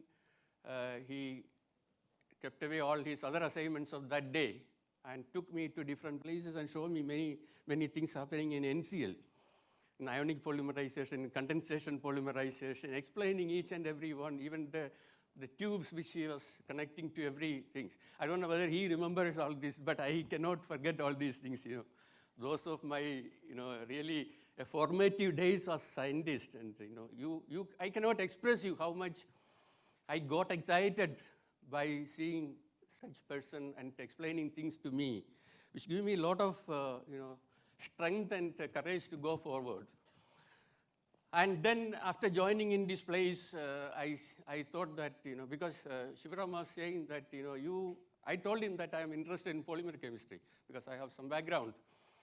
So he told me that you do polymer chemistry, but always think of something new in that area.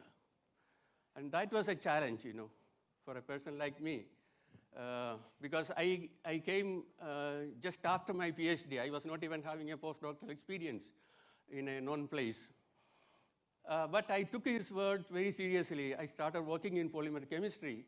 So now I can say that this is a little bit hardcore polymer chemistry. I started as a hardcore polymer chemist.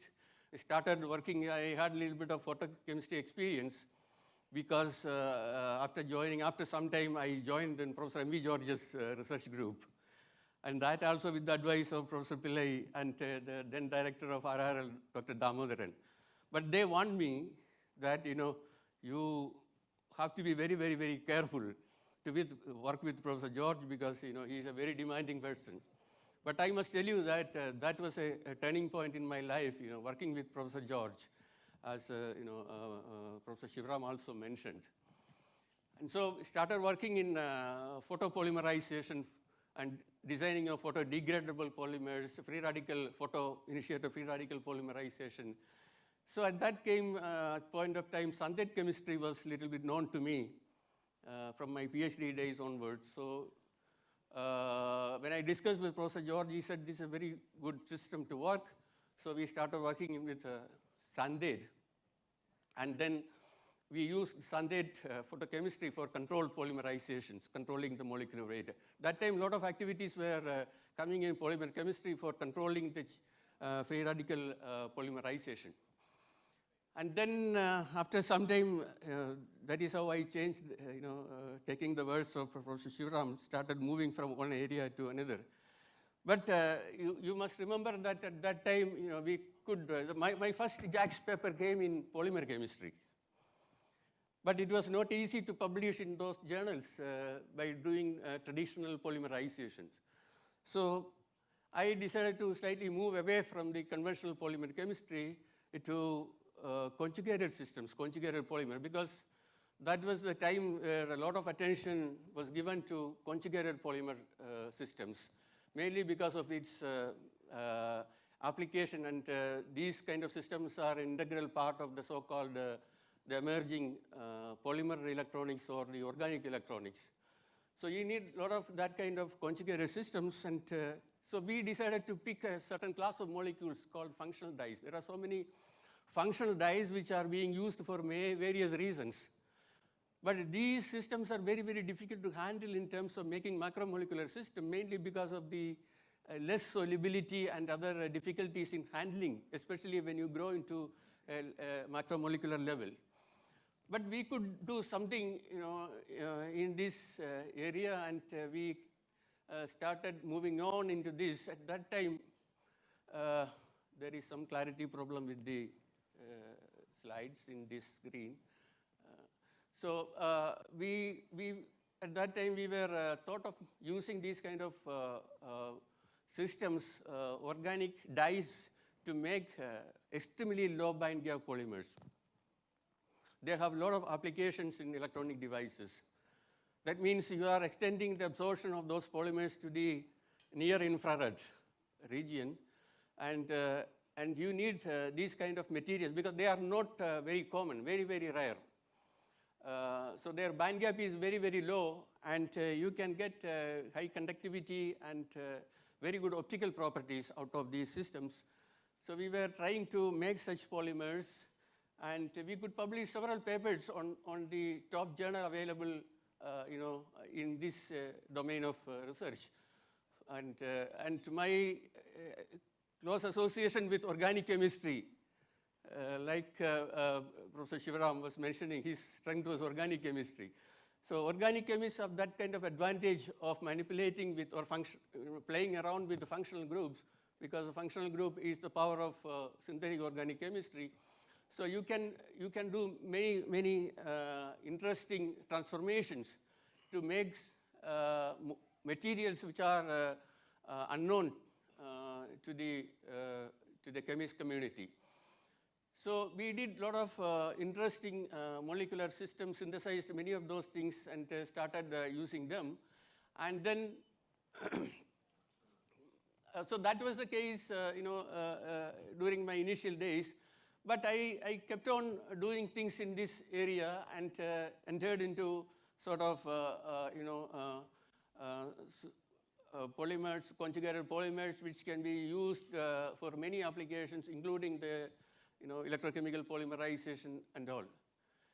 So we had, at that point of time, initiated many collaborations with other institutions in the country, not only CSR laboratories, but IITs also. So I had a collaboration with Professor Ishwant Mahapatra in IIT Kanpur, because at that time in IIT Kanpur, there were a strong activity in display devices. So they had a center for material science and all. So I happened to be a visitor there. So we had a common student, Anand Bishwas, in IIT Kanpur, and Anand has done some interesting work in making conjugated systems, electropolymerization on electrode. And there was also a collaboration with Germany. And with all these, we could prepare many interesting systems. And the last one I published in a recognized polymer journal was in 2016. So in this series of papers in macromolecules and other polymer journals, this was the last one. And then I have completely moved out of the conventional polymer synthesis, though still I have some interest in this area. But in 2004, some interesting change happened in my research career. I was a Humboldt Fellow and moved to Germany. And in Max Planck Institute, I happened to meet Professor Jean-Marie Len, the Nobel laureate. And he was very passionately talking about supramolecular chemistry. He's the father of supramolecular chemistry. And he was talking about supramolecular polymers. And so he flashed this interesting, supramolecular chemistry and this multi-point hydrogen bond formation, complementary hydrogen bonding donor acceptor systems and all, shown very beautiful TEM images like this. And he's trying to convince the scientific community that this is another class of polymers which are emerging, which is very different from the conventional polymers that we are talking about. So supramolecular polymers are actually an offshoot of the so-called supramolecular chemistry, which are made up of dynamic or reversible non-covalent forces. So therefore, you have the advantage of making and breaking it by changing the environment or putting some kind of external forces or external stimulus to the system, and you can play around with the properties. And then after some time, Bert Meyer from Eindhoven, he has published a very, very interesting paper because he was trying to mimic supramolecular polymers in such a way that it can be as strong and good as the conventional processable polymers. So he was thinking of introducing these complementary hydrogen bonding, multiple hydrogen bonding systems having very, very, very high association constant, so that you can have fairly good strength. With the polymer, you can process them like thermoplastics, elastomers, and similar kind of polymers, so that you can mold it in the way that you want. And then you can break it at the time you want without dissociating or degrading the monomers. And so that has a lot of significance. Now we are talking about reprocessing of polymers. One of the problems is conventional polymers. Once you try to reprocess it, the monomers will also get degraded and a lot of toxic emissions. So there are so many issues. But in these kind of systems, you don't have that kind of difficulties. You can easily process them. But still, there are a lot of problems. Even today, scientists are struggling to get a suitable polymer which can replace some of these conventional polymers like polyethylene or polystyrenes. So a lot of activities are going on, and it's still an emerging topic, and a lot of new things are coming up in this topic. So I thought I should introduce this to the students community who are sitting here, because there are still a lot of opportunities and room around us to accept these kind of challenges and then go forward to design new materials which are required for the new generation life. And so at that point of time, after 2-3 years, I came back from Germany to the institute and decided to start work on a completely different areas. So I got into the domain of molecular self-assembly. And my previous experience with functional dyes and conjugated systems and polymer chemistry directed me to work on certain class of conjugated systems and use them as building blocks to create supramolecular architectures of different size, shape, and properties. And being reversible, interactions, you have a lot of freedom to work and play around with their size and properties. And so it is a quite interesting topic. And molecular self-assembly, actually today people talk about supramolecular polymers and even living supramolecular polymerizations. They are nothing but the molecular self-assembly, the phenomenon of molecular self-assembly. And this was actually known even previously with functional dyes. People talk about molecular aggregation. You talk about from monomer to dimer to trimer to tetramers, and then go to polymers. And when it go beyond certain degree of association or polymerization, you can create these kind of macromolecular systems. And a lot of studies are there to reveal their mechanism of polymerizations and many other details about these kind of polymerizations.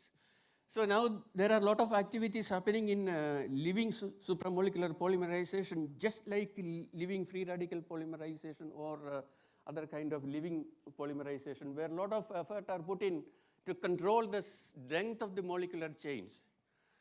And when you do this kind of exercise with conjugated systems, you can do a lot of things in terms of their properties, because the free moving electrons are the strength of such materials. And by controlling the length of the polymer chain, you can then manipulate the electron flow around it, and thereby their optical properties and many associated optoelectronic properties.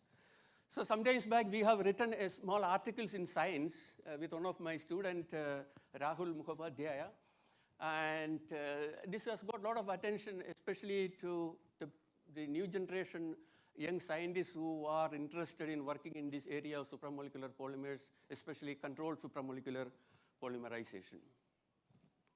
And now what I will do is, I know that we are running short of time, so I will now try to put across you a small portion of the work that we have been doing in the domain of supramolecular smart materials.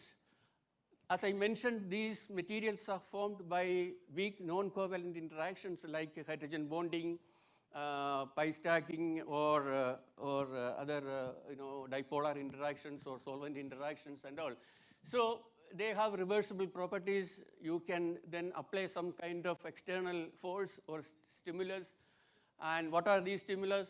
You can think of heat, temperature, light, voltage, pressure, etc. to control their properties. And these materials have a lot of applications as sensors, as security materials for printing. They can be used as actuators. There are many, many optoelectronic applications. They are being used in many of these new generation electronic devices and plastic electronics, organic electronics. So I just flash a few slides which may be of interest to the students. I'm just showing it. I will not talk in details because each of these I can take an hour to explain what is the actual scientific content behind this work and what are the applications.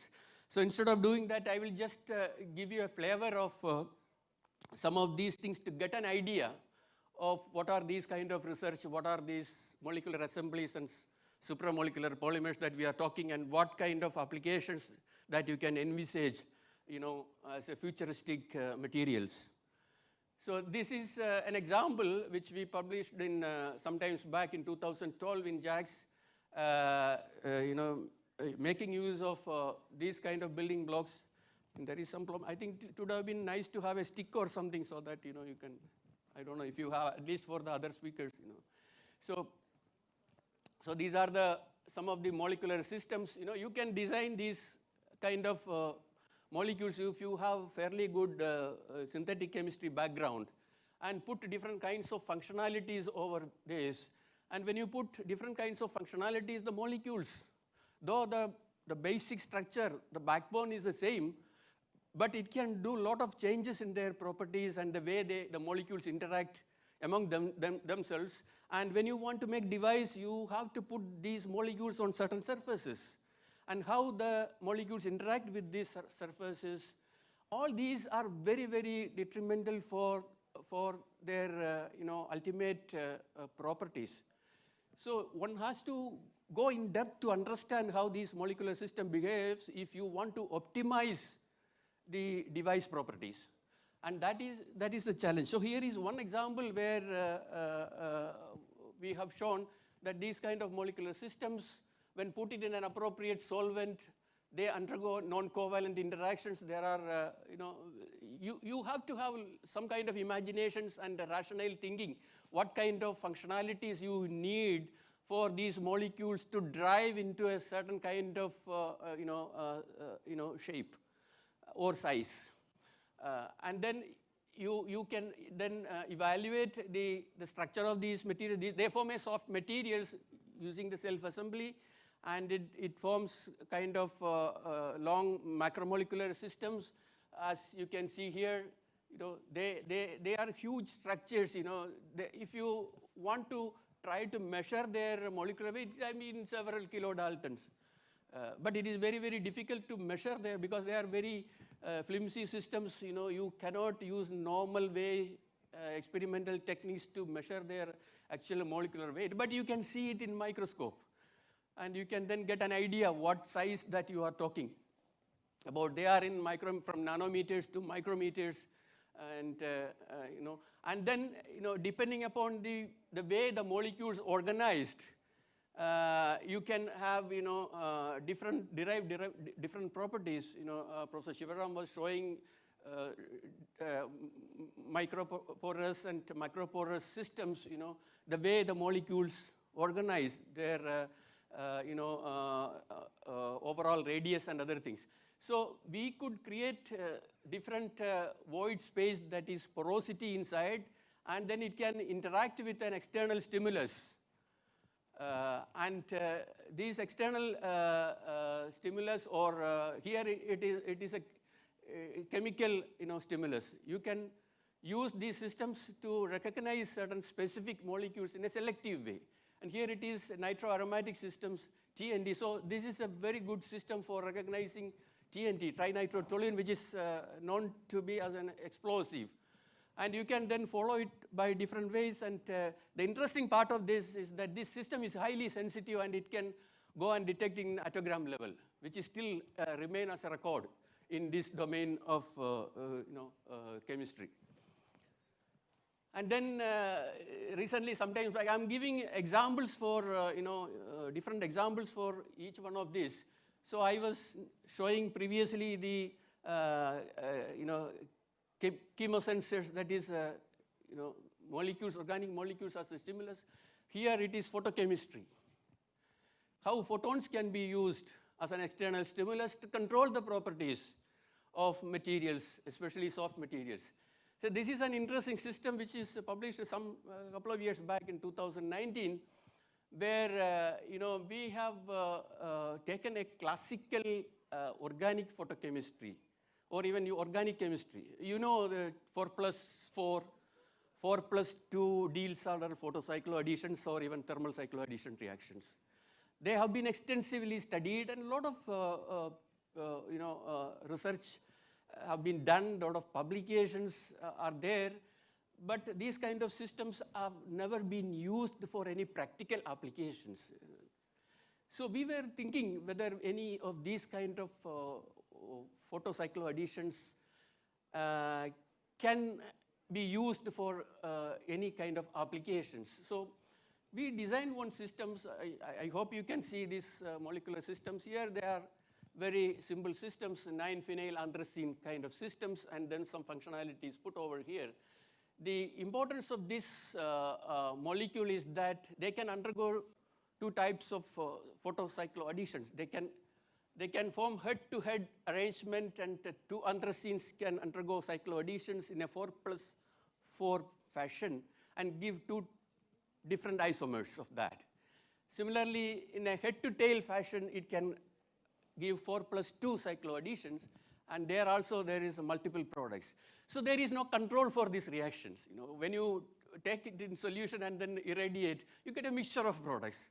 Of course, people think of how best you can control and get one specific isomers. There are a lot of publications, there are papers in Science, there are papers in Nature, just to get one product out of this. But what we thought of, why is it supramolecular assembly, or the so-called supramolecular polymerization approach can be used for getting one specific product. So we made these molecules and self-organized. It formed a nice soft solid. You can see the TEM image. It forms supramolecular tapes of different dimensions. And what is interesting is that if you analyze the product formed in this, you see that it forms only specifically this 4+2 Diels-Alder product. That is because when the molecules self-organize, you put a restriction to the molecular motion. It organizes in a very specific way, and the whole gel medium acts as a constrained medium. For it is like using many other constrained medium. Like, for example, polymer can be used as a constrained medium. Cyclodestins can be used as a constrained medium. A lot of reactions have been done. Similarly, the molecular arrangement and the soft material generator in situ can restrict the free rotation of the molecules and put it in a specific arrangement because of the specific hydrogen bonding interactions. And that facilitates one specific cycloaddition giving in a... But what is interesting is that we found that this product has certain interesting properties. And this product, the photocycloaddition product, when we use that as an active material for making OLED with a suitable electron injecting material, we found that it is surprisingly showing white light emission. Whereas before photocycloaddition, the material gives a blue emission or a cyan emission, which is anticipated emission. That is, if you look at the absorption and emission properties, that is what you accept. But the other one is not, not expected. And the full credit goes to this guy, Satyajit. I must tell this, how students are, changing the entire, and I can tell you that most of my students are like that. They bring a lot of results which you never expect. And Satyajit found that it forms white light. So then we had a tough time to explain why this molecule, what is the characteristic of this molecule to give a white light emission in this case. And he found that there is something called a phenomenon called electroplex formation. So I need another 1 hour to explain about the electroplex chemistry and what are things known in that. But it forms an electroplex when you put a voltage into the system, and then that electroplex forms, gives the fundamental 3 emission colors, the RGB, red, blue, green emissions, which comes from the monomer and the cycloreduction product, and together, if it is in the right ratio, you get the white light emission. And then I will now show another example, which is again a thermoresponsive system, thermoresponsive coordination polymer gels. And coordination polymer gel is another, non-conventional systems. It's different from the conventional polymers. This is the so-called coordination polymers, which is again an offshoot of the well-known, covalent organic framework and metal organic framework chemistry. So something similar to that. And so we found that this system, this molecular system, again the structure is not clear, it can be developed into a 2-dimensional systems with the help of certain metal coordination here, and you can make some sort of a soft material gels. But the interesting physical property is that it is a thermochromic system. And when you change the temperature, you can change the color, and you can then think of making something like, you can put between 2 glass plates and apply some temperature. You can then control the transparency of the window. So that may have a lot of applications. So that is, and the other thing is that it can be also used for memory, logic operations. So this is a third system which I want to introduce to you, and then I will close my lecture. I think Lakshmi is standing. I think once the chairman stands, you don't have the right to speak there. Huh?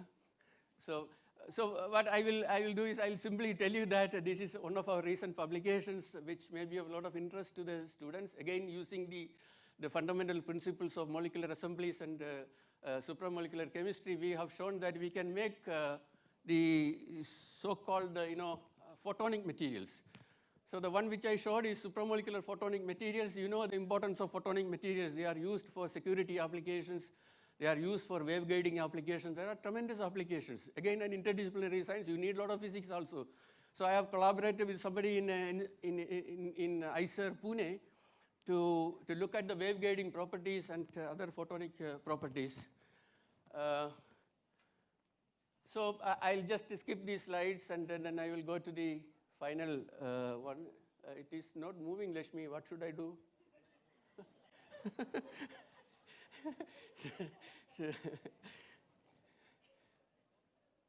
Yeah, I will simply just I will just show you the final thing here. So what we did is we have taken these molecules and prepared many different kinds of compositions.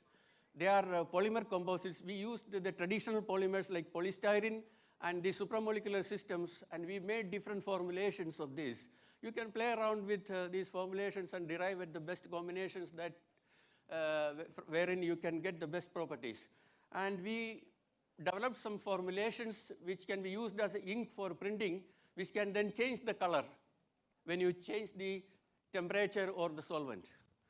And so these kind of materials can be developed as ink, and then you can use these for printing, and this has a lot of significance in the currency printing. And this is one of the areas that we are working. So many of those things are, proprietary items which I cannot, freely discuss here. Much of these are IP protected. And we are working with the printing press, the Reserve Bank, and many other industries who are involved in this. And then finally, I will conclude just by saying that, so this summary is a very broad summary. What I would like to say is that in the last 30 years, after the first report of a supramolecular polymer, and the last 20 years after the first publication of supramolecular polymeric materials based on the assembly of small molecules, the field has grown into a very, very important new branch of polymer science. Like in many other areas, in this area of polymer chemistry also, you will see a lot of changes happening to the conventional polymer chemistry. However, scientific community is still far from writing a book on supramolecular polymers similar to Odien's principles of polymerization. So there are a lot of challenges and opportunities, and I just want to tell the young people, those who are interested in this area, that there are a lot of opportunities in front of you, and at the same time, a lot of challenges. In the years to come, we can expect a significant impact of supramolecular polymers as new generation materials based on comprehensive understanding of their basic science and applications. So there are a lot of things to be unearthed in this area, and especially for new students who are interested in research in these new generation materials. So finally, I conclude by thanking all my students and co-workers and funding agencies, and once again, thanking the Somaya University for giving me this opportunity, and also Professor Shivaram for, because that was the real opportunity for bringing me here. So thank you so much. All the best to you and your family. Thank you, Ajay, for the nice lecture on materials and its applications. And participants can interact with him during the breaks. So now I invite the next speaker, Professor S. Ramakrishnan, who is from IIC Bangalore, and his research group has contributed significantly in the design and synthesis of controlled polymer structures with predetermined properties. Professor Ramakrishnan, please.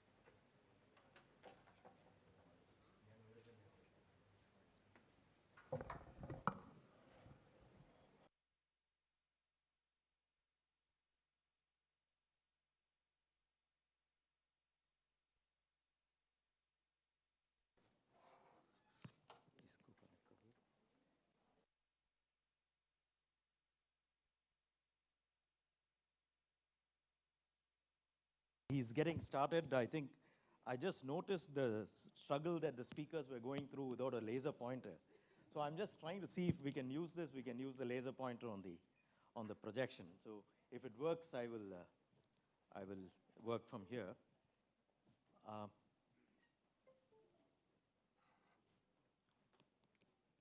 उधर switch करना पड़ेगा क्या? हाँ, okay.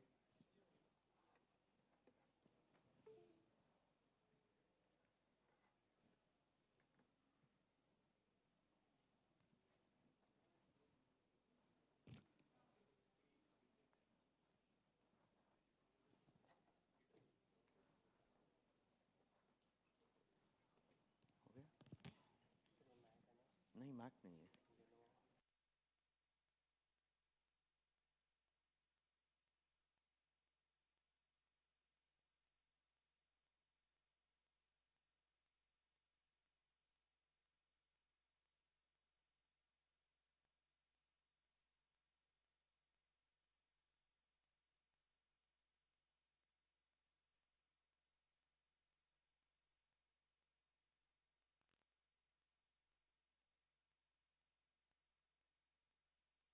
Can we go from there? I think it's not working from here.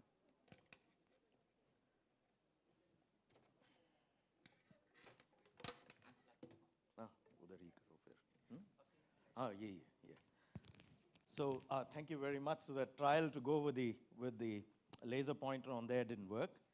So firstly, I'd like to thank you very much. And I know I'm holding you between lunch and Ashish Lele's next talk. I know which is more exciting. I think it's Ashish Lele's next talk, which is more exciting. So I'm stopping. I'm sort of in between you and Ashish Lele. So I'm going to try and make it a little smaller so that we can break for lunch. We've been working on certain field, and I was trying to understand what is it that we can do, having developed certain methods to control polymer conformation. So this title reflects that idea, that are there architectural designs in the polymer structure itself that can control the spatial distance between two functional entities in the bulk. Okay, that means can I design a polymer that once it forms a bulk polymer, I can control the distance between two distinct functional units at very small length scales. This is not planned. This was an outcome of an understanding that we developed over the last several years. And now I'll show you at the end of the talk that maybe we can do something to that effect. So I guess, can I have the next slide, please? Or give me the laser pointer. So before I start, I'd like to wish a very, very happy birthday to Shivram, 75th birthday. Oh, I know, but I gave it back thinking that it won't work. So, so this is Shivram and Rama, where I had the pleasure of traveling with them to Malaysia in 2015. We went to attend a meeting, and so I thought I pulled out a picture from my archives that looked really nice. And and I think we had a great time. We went to Sharavana Bhavan finally, because we got sick of the Malaysian food that was offered in the conference. So this was our en route, either before or after. It looks like after. We look satisfied. So before I go, this was the phrase that I would like to say is 75 years wise. Shivram is 75 years wise and forever growing wiser, as he showed during his presentation. So that is what I'd like to say. Wish him all the best. Okay, so the question that I pose really is the following, that suppose I have two kinds of units, and I want to organize them in a particular way. Okay, let's say I want to organize them in this fashion in a polymer, okay, where I want to control the distance between these two at very small length scales. I mean, is there a way, as a chemistry person, can I design the structure of the polymer to control the spatial disposition of this in the bulk polymer? That's what we want to do. So how do I do that? So can we design a structure of the polymer at the molecular level to achieve this organization in the bulk, as I said?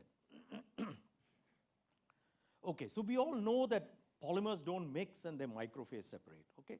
And the domain sizes of this microphase separated domains cannot be controlled thermodynamically. They can be controlled by mixing and preventing macroscopic phase separation.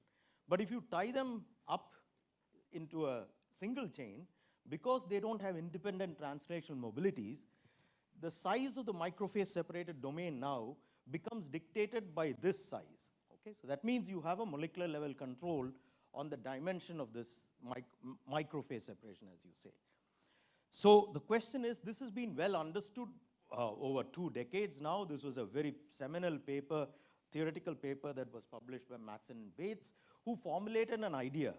And basically, it has been experimentally proven without doubt. And it simply tells you that the phase separation strength, or segregation strength, as a function of mole fraction of one of these units. Okay, that controls the morphology. So I won't have time to go into the detail, but this is a well-established idea.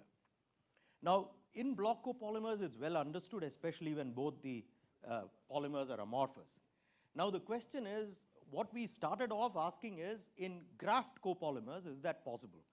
And it turns out that in graft copolymers, because of the fact that they are randomly grafted, in other words, the points at which the red segments are collected along the backbone is random. And that creates a frustration that does not permit this microphase separation to happen very effectively. So what we did was really that we started off asking, if we place these red segments at periodic intervals so that this segment length is identical as you go along the backbone, then can we control it? Okay, that was a question we asked. And in fact, the idea was, if we do that, and if this blue segment and the red segment do not like each other, they have an intense dislike, then the red segments would like to co-locate in one region and the blue segments in a second region. Okay? And if that driving motivation is really high, then maybe it will fold like this. Okay? It will fold in a zigzag fashion that brings all the red segments to the middle and the blue segments on either side. So that was the postulate, and we wanted to examine whether this postulate actually works. Thank you so much, Daddy. Yeah. So if this works, and so we made a very simple polymer. Our chemistry is very simple.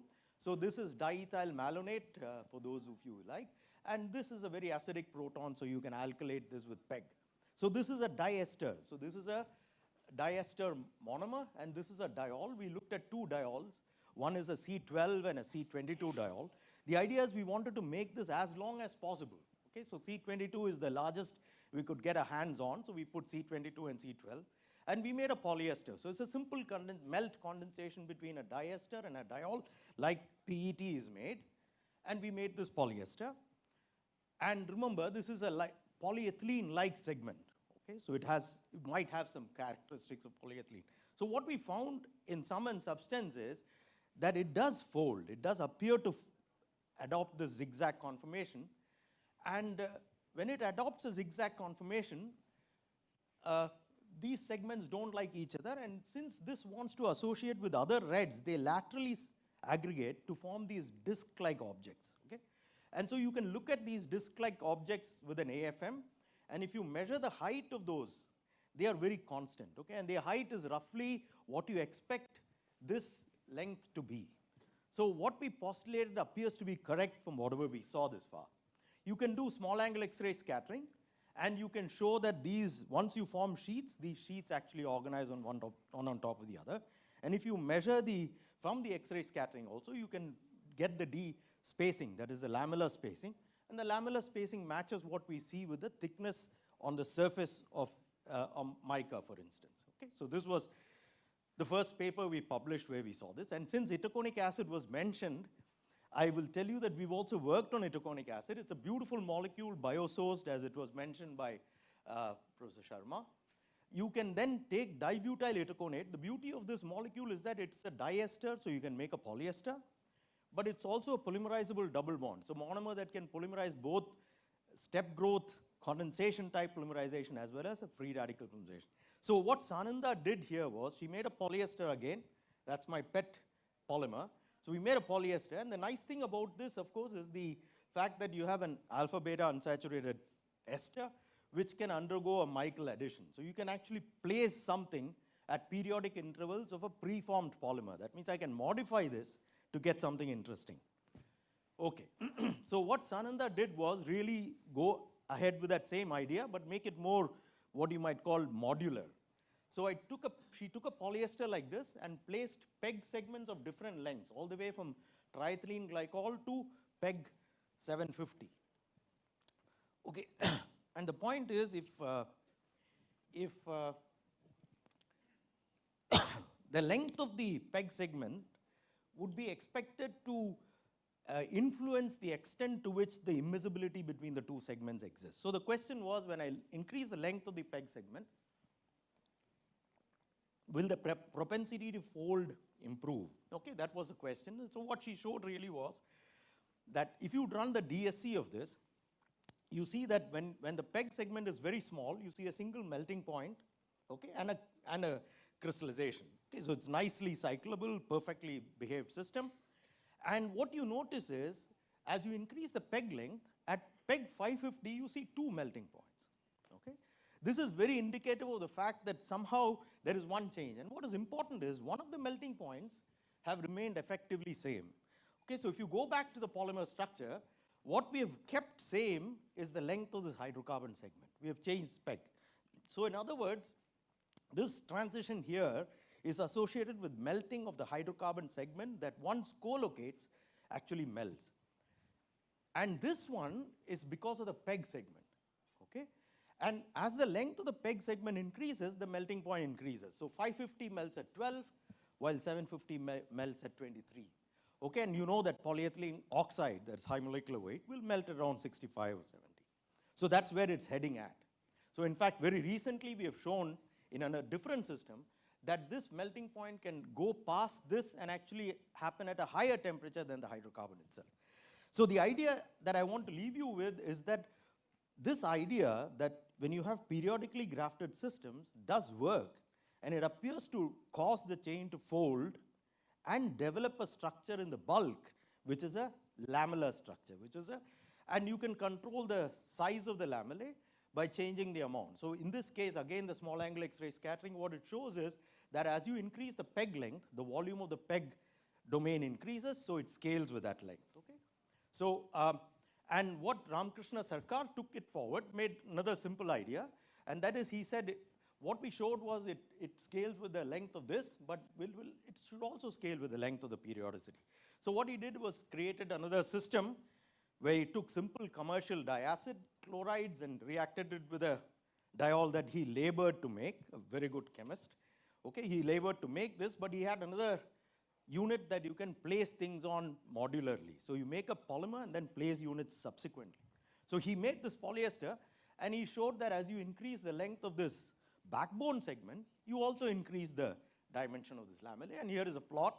I was sort of very nice to see that the increment per methylene matches exactly what you expect for an all-trans extended conformation of a backbone.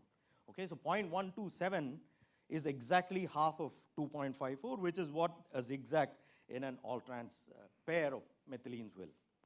So in other words, we have shown that this segment and this segment is all that controls the spacing in a lamellar organization. So now coming to the important idea that I want to leave you with is Gabriel, who was another student, decided to put some other functional units on this periodically grafted systems. So we put a mesogen. In one case, we put a mesogen at periodic intervals along the backbone. In another case, we installed the mesogen in the backbone and simply put a folding element at periodic intervals. So we made two classes of systems. And he was able to show in sum and substance, he was able to show the same behavior in this system as we saw earlier. And I think I mentioned to you that. And so now, because the scattering contrast primarily comes from the aromatic systems in the small angle scattering, what you're measuring is the distance between the layers of mesogens that are formed in this folded system. Okay? And again, you see this nice behavior as you see here. And the same thing is also true for this system where the mesogen is now on the backbone. And there's no mesogen in the side chain, it's only a folding element, something that causes the system to fold and form a smectic type organization. Okay, so now the question is, suppose I put two different systems. I put one mesogen here and another mesogen here, then in principle I will be able to control the distance between these two mesogens if it folds. And the distance should be now controlled by this length and this length. Okay, that's what should control in the folded geometry. So the idea is, does that work? Okay, so and that's what I'll leave you with. So what we did was made a series of polymers where you have biphenyl, for instance, in the backbone and azobenzene in the side chain. So they're distinctly different functional entities. Same chemistry, melt transesterification, it works. And this is just the DSE thermograms that clearly show that all of them are actually a smectic mesophase. That means if you sit at a temperature between these two melting points, it shows you patterns that look like these. These are birefringent patterns that are reflective of an ordered melt. Okay, and they are shearable. So it's something that if you shear, these things will reveal its fluid nature. So having shown this, our postulate, of course, you can do small angle X-ray scattering and prove to yourself that this is indeed true, that it forms a layered structure. And again, here you get a linear variation if you change the length of either this segment or this segment. Both of them give you the same kind of variation if you change the number of methylenes in those two segments. Now, what was interesting in this system is that in the X-ray scattering, we are not able to distinguish between the layers of biphenyl and the layers of azobenzene. Both of them, as far as X-ray is concerned, gives me higher scattering contrast and gives me a layer. So as a result, what happens is I'm measuring a distance between this and this. Okay, and this distance should be roughly half of what we're measuring here. Okay, because this segment here doesn't have any scatterer, or give me contrast. So I'm measuring this distance, and this works out to be around 3. When I vary n, it goes from 3 to 6. While in this case, because it's folded this way and I'm measuring half the distance, is actually lying in a region which is much smaller, between 2 and 3. So this itself tells me that I am having a layered structure. I still don't have 100% concrete evidence to suggest that azobenzene and biphenyl are actually lying in 2 separate layers. I don't have that. It's a postulate based on all the learning that I've had so far. And it seems reasonable to postulate this. But we are looking for methods that will allow us now to actually pinpoint that this is actually correct. So in order to do that, we will have to cleverly come up with ideas that can do chemistry in one layer alone and cannot do chemistry in another. For instance, isomerization is one. But that is something we have not done. So I think I'll leave. Now this, of course, might have left some of you with a feeling that I have perfect control in the solid state. This is far from the truth. What I'm only saying is, at a very small level, I have control at the distance between 2 different functional units. So in case I'm able to put something very interesting, 2 different things that can communicate with each other, such as an electron transfer or an energy transfer, I'll be able to start telling a little more about this. So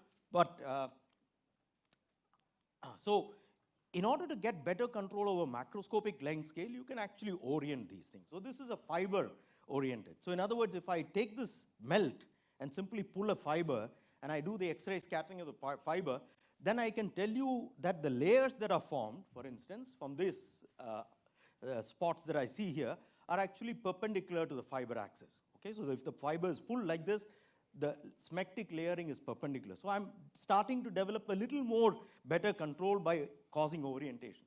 And I can also tell you that the longer that the arcs on this direction, which represents the distance between these two in the wider angle region, that is actually in the plane of this, in a plane which is the smectic layer. Okay, so that much I'm able to say. Okay, so this is my last slide. In other words, the principal idea that you can periodically graft systems has actually brought us here. It was not by design, I must tell you. It was an extension to try and understand if we can control conformation at the molecular level, can we use it? So now we are interested in putting other kinds of functional units, such as an electron donor, electron acceptor at these positions, and ask ourselves whether this control is feasible and demonstrable from a different point of view. So I promised I will finish in 20 minutes. I hope I've been able to say everything I wanted. But the idea is that periodic grafting offers an interesting opportunity. Self-segregation between the backbone and pendant segment is a very nice idea to create periodicity. Okay? And strong interactions that I have to tell you that crystallization that happens that leads to those 2 melting points is actually a very strong driving motivation to stabilize this folded form. Okay, so other kinds of interactions that are present in the backbone or in the side chain can also do the same thing, and that's my expectation. So I will stop, but before I do that, of course, this is beautiful Bangalore during one of those times, fantastic flowers, and I've had as wonderful students as those flowers. So they are Raju, Rajkumar Roy, Sananda, Ramakrishnan Sarkar. Sarkar's work I didn't manage to talk about very much, except that periodicity of backbone, but he is also able to manage to actually create asymmetry. That means once you fold it, can I have 2 different segments on the top and bottom? And that was tough chemistry, but he cracked it. Gabriel, Sujay, and of course my collaborator, Bojay Gaud, who's been a champion with all the X-ray work. So if you have any questions about that, talk to Bojay. And thank you very much for your attention.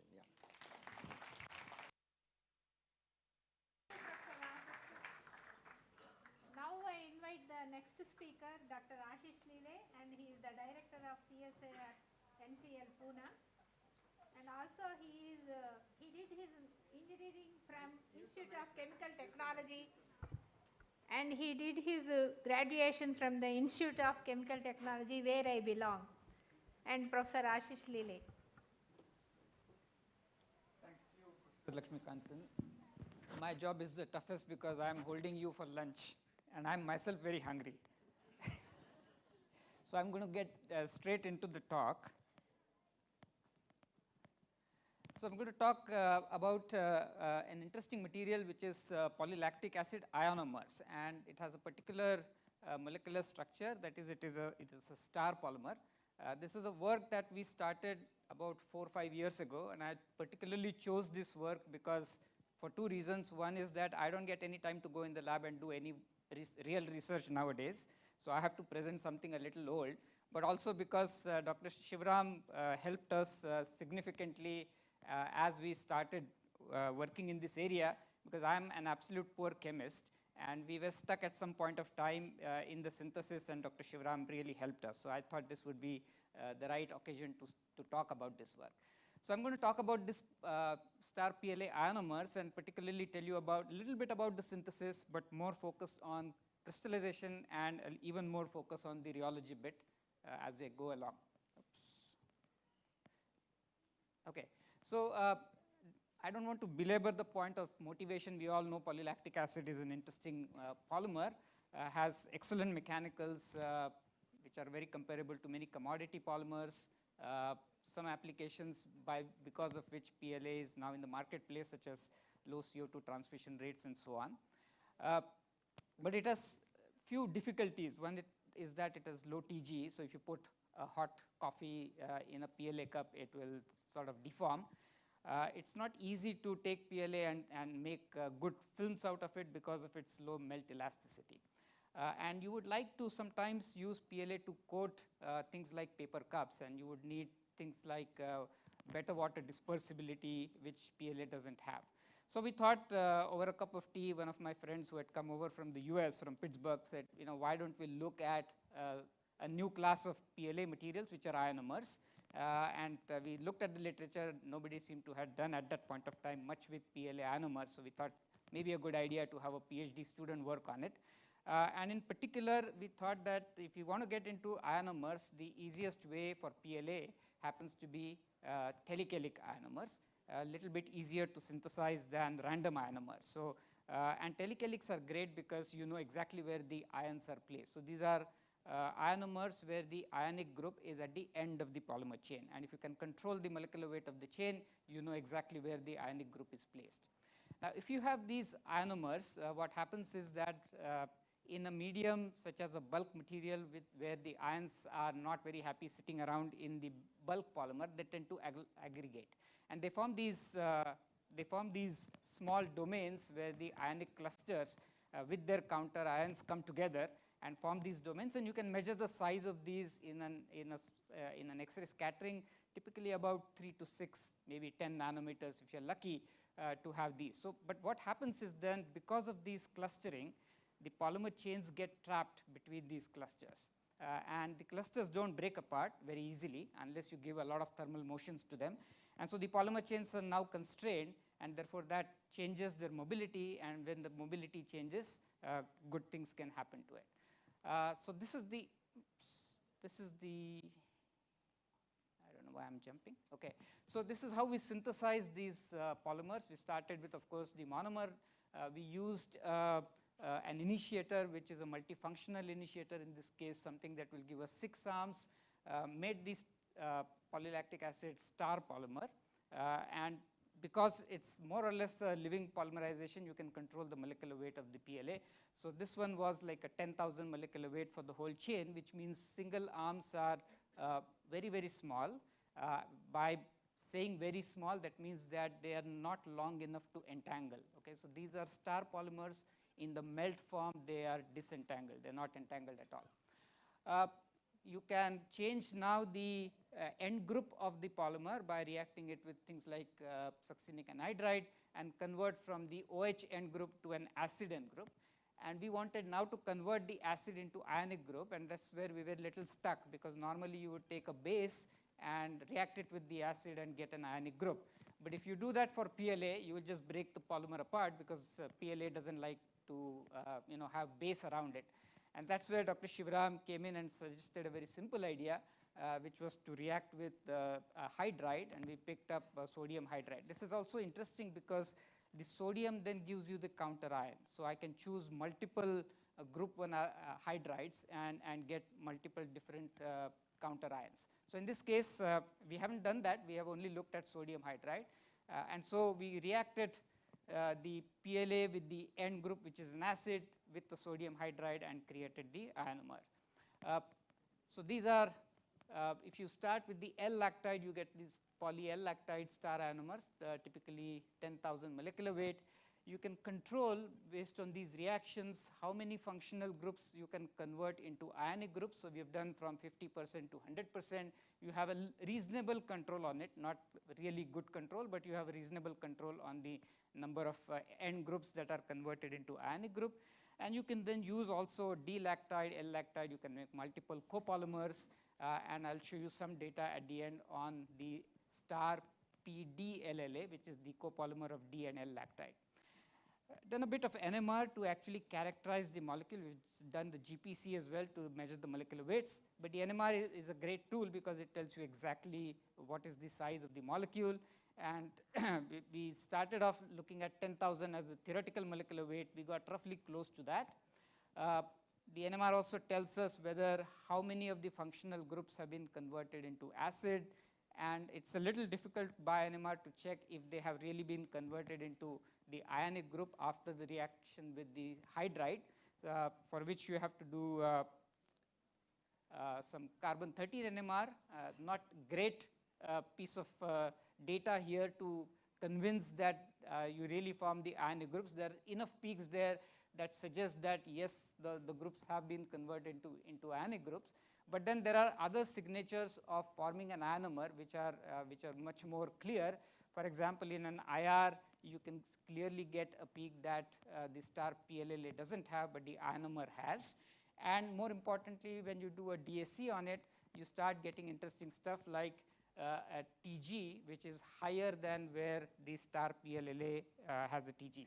And that is expected because, as I said, if the polymer chains are constrained between ionic domains, their mobility is greatly restricted, and therefore you would expect a higher TG to come up. This is very reproducible. You do multiple cycles of DSE, and this TG is highly preserved. You also start seeing some signatures of different way in which the ionomer crystallizes compared to the star PLA, the base polymer. The other signature which is very interesting for this star PLA ionomer is the rheology itself. So if you look at the star PLLA, which is the base polymer, not the ionomer, because the molecular weight is very low, the polymer melt doesn't really have any elasticity. In fact, you cannot measure the G prime, the elastic modulus of this melt. So what I'm showing here is only the G double prime. The G prime signal is not very reliable.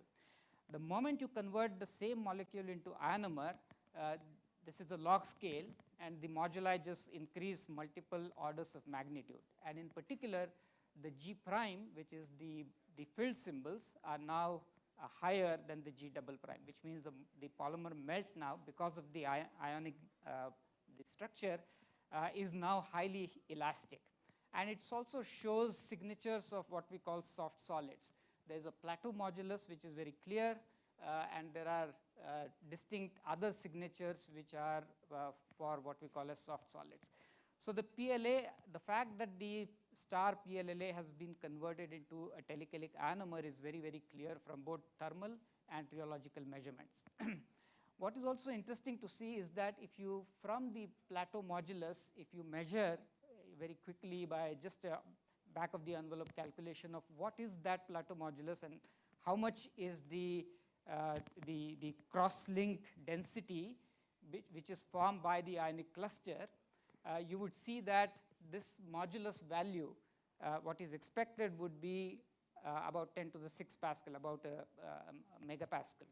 But if you actually measure it, it's hardly about a kilopascal, maybe 2 kilopascals, which means that what you're seeing here in the melt is that only some of the ionic groups actually form sample spanning networks. Okay, this plateau modulus here is a signature of sample spanning networks.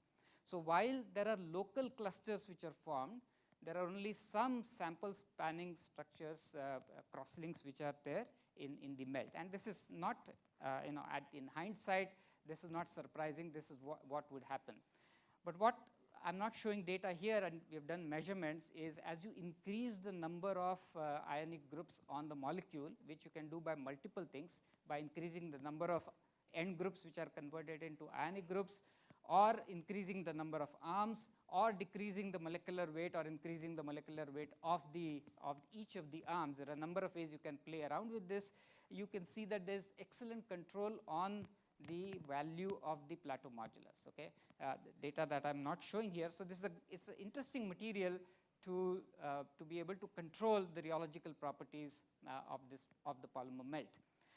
I told you about the fact that it has a little bit different, looks like different crystallization kinetics from that one DAC that I flashed, and you can do more detailed measurements on it. So here is some simple optical microscopy of the star PLLA and the ionomer at one particular crystallization temperature, and you can see that at 6 minutes down, when you reach this crystallization temperature from the melt, you can start seeing the nuclei formation in the PLLA, but almost nothing in the PLLA ionomer, and you can see visually that the star PLLA is forming good crystals and faster, but the PLLA ionomer doesn't seem to at this particular temperature. So you can go ahead and start measuring the crystallization kinetics, and I just want to show you only two temperatures here.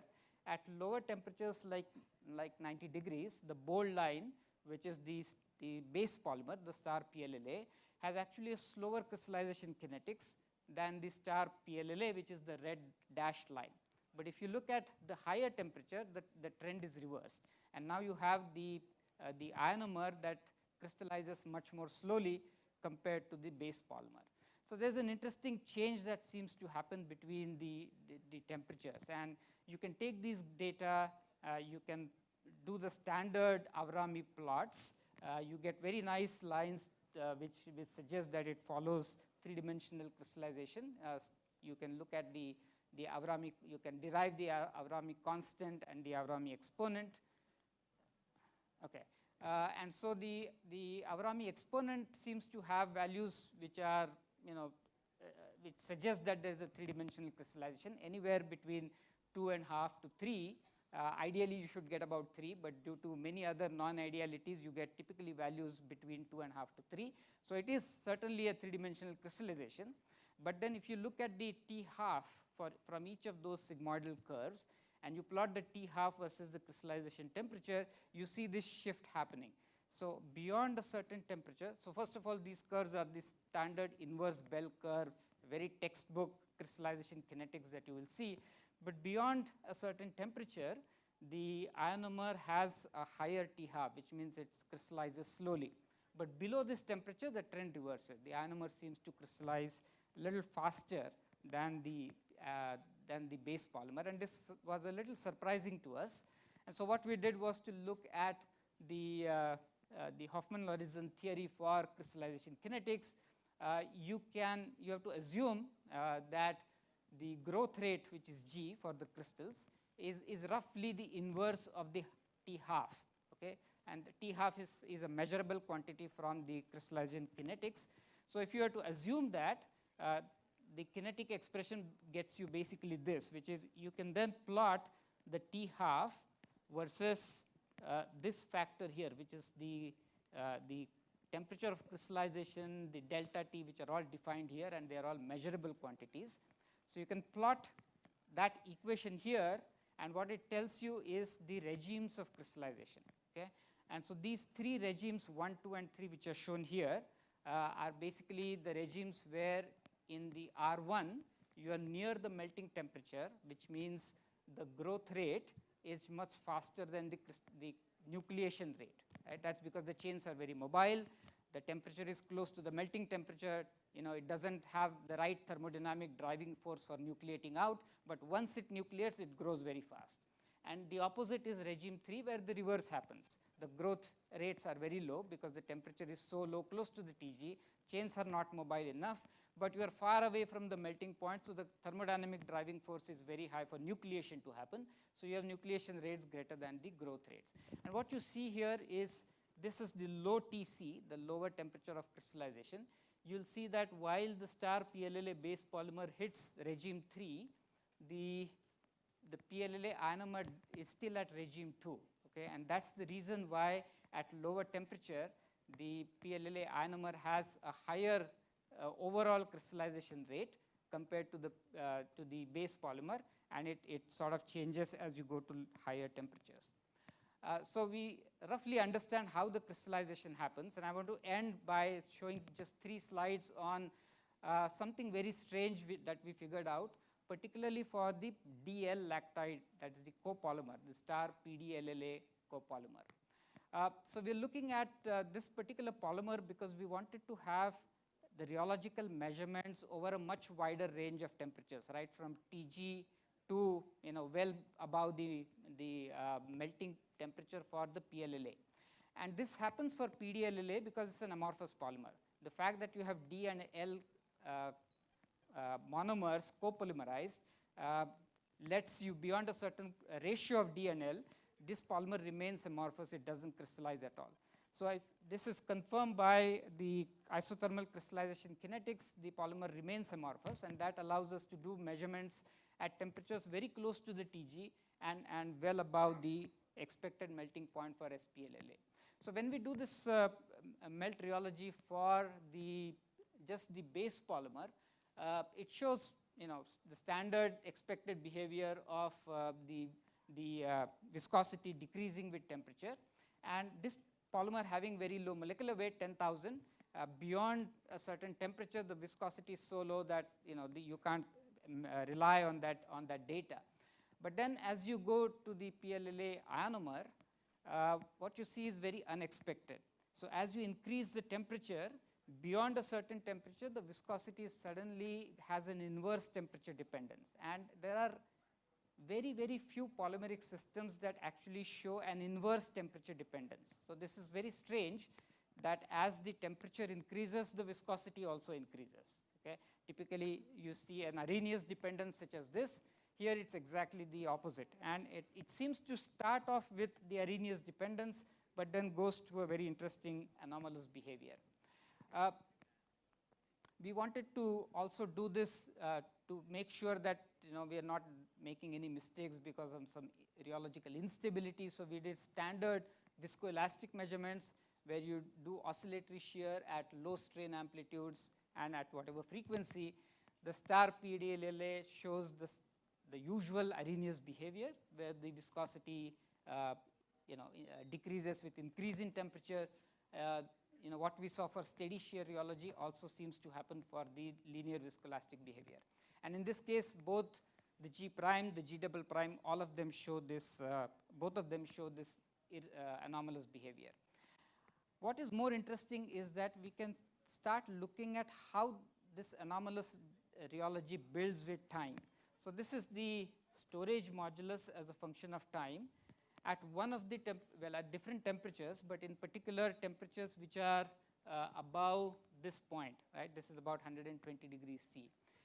And what we have not been able to fully understand is, of course, at lower temperatures, that is below this anomalous behavior, the viscosity or the modulus goes and reaches a plateau value, which is a steady shear value or a steady state value. But beyond that temperature, the rheological features don't seem to reach a steady state. Okay? It almost seems like it's evolving with time. It seems like there is some kind of non-equilibrium behavior where the rheological parameters keep changing with time. We are not fully sure of where this is coming from. The other strange behavior is that if you look at the base polymer, that is the standard star PDLLA, if you do the rheological measurements, linear viscoelastic measurements, G prime, G double prime as a function of frequency, you get very expected behavior for a star PLA. In fact, you can take known viscoelastic models for star polymers and you can fully predict. So the lines through the data are the model predictions, and the models does an excellent job of fitting the rheological data for the PDLLA. But if you look at the ionomer, we had great difficulty in even going, forcing time temperature superposition on this. It just doesn't behave like a standard thermorheologically simple fluid. You can do horizontal shifts and you get an activation energy which is identical or very similar to the base polymer. Okay, the activation energy is identical. But you need a vertical shift as well, and it seems that the vertical shift seems to follow the same behavior as you see for the modulus. What that means is the vertical shift is essentially the crosslink density. And so the crosslink density seems to have a temperature dependence. That is, the structure of the ionomer, the associations that happen, change with time. And that changing with time, it doesn't seem to reach an equilibrium, at least to the point that we can measure. You can't measure this for very long periods of time because PLLA is a nasty polymer, is not very stable. But it doesn't seem to reach an equilibrium point for several minutes. Last slide is showing that we're trying to understand why this happens. And if you look at the small angle X-ray scattering, the PDLLA base polymer does not show any structure, but the ionomers clearly show a structure, and these length scales are anywhere between 3 to 7 nanometers as far as the X-ray patterns goes. We've done some atomistic MD simulations that suggest that is clearly for this particular polymer, the size of the clusters and the number of clusters between the stars seem to change with time, and they have exactly the same behavior as we saw in rheology. So in that temperature window, the number of clusters between the star polymers seem to increase. So the atomistic simulations seem to suggest what is actually happening, but this is unusual. No other melt ionomer has, to our knowledge, seems to have shown this. So we sort of understand, but I'm still not fully comfortable with exactly what is going on here, and why is it that the system is still remaining far away from equilibrium. So I just want to conclude by saying that this is an interesting class of polymers, exhibits rich physical phenomena with regards to both thermal and mechanical properties. We can make both semicrystalline polymers and amorphous polymers, and in particular the amorphous polymers shows very, very anomalous rheological properties that are not shown to our knowledge by any other melt ionomer system, and we don't fully understand yet as to what exactly is happening. So those who are not very good chemists like me, this is a simple system to make in the lab and do some very nice rheology. Thank you very much. Wait, I can't stop before thanking Dr. Shivram. Yeah. Thank you, Ashish. Thank you. Hold on. So I just want to set the record straight that we are 6 months down when Dr. Shivram has begun 75 years, okay? Almost to date, okay? 4th of November, right? And we are 6th of May today. So almost to the date, 6 months into his 75 years. And I want to announce, although formal announcement will come, the exact celebration of his birthday, the completion of 75th year. The institute where he spent most of his time was NCL, and we are celebrating it in a big way. Formal announcements will come, but since you are all here, I want to take this opportunity to invite all of you to NCL on the 2nd, 3rd, and 4th of November, okay? And all the official announcements will come. Thank you, Dr. Shivram. He has been instrumental in many of us, like me, Guru, who spent a lot of time at NCL. People talked about his leadership qualities, his humility, and we have experienced it, okay? Many of us are what we are today thanks to Dr. Shivram, who has mentored us, who has introduced us, who has trained us how to work with industry, and so we are extremely grateful to you, Dr. Shivram. I can speak for a very long time, but she's standing behind me, so I will stop. Thank you very much. And I'm standing behind her. Thank you, Ashish. Well, it is now my pleasant duty, Madam, please be here. I would request the coordinator of Polymer Science Department to be here to present the memento to Dr. Lakshmikantam. Yeah, please. Who has excellently monitored the time for this session, which was very crucial. Yes. That's why you are giving. No. This is a memento to remember this occasion. Thank you, madam, for being here, but you still have to be here. I would now invite the speakers of the previous session, Dr. Lele, Dr. Ramakrishnan, and who was the third one?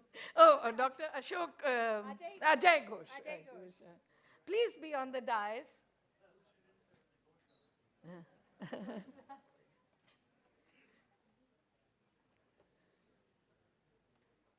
Please come to the dais.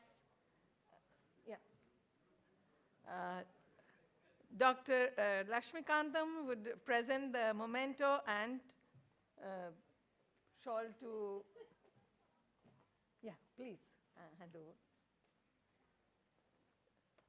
So the first one goes to the last speaker. Okay, thank you so much. And I'm sure all of us enjoyed the lectures. Yeah.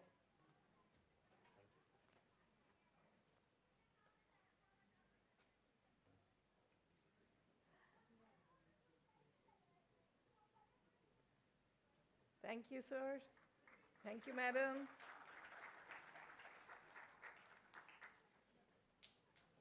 One more, so, yeah, yeah, Ananya.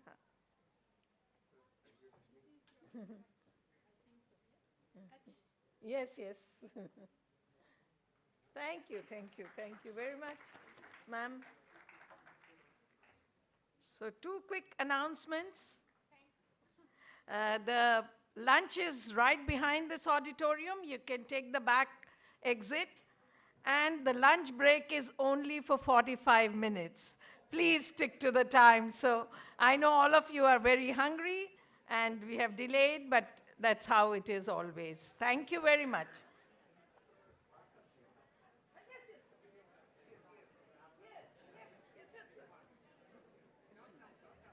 Yeah, there are plenty of bottles. We have kept about half a dozen of them here.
Good afternoon.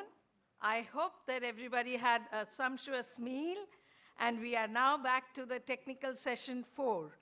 I would request our coordinator, Dr. Jamdar, Vandana Jamdar, to kindly come on the stage and invite the chair, Professor Bhate, so that we can get started with this session.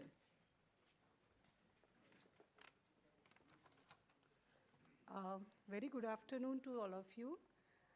Sir, Prakash Bhate, sir, will you please come on the stage?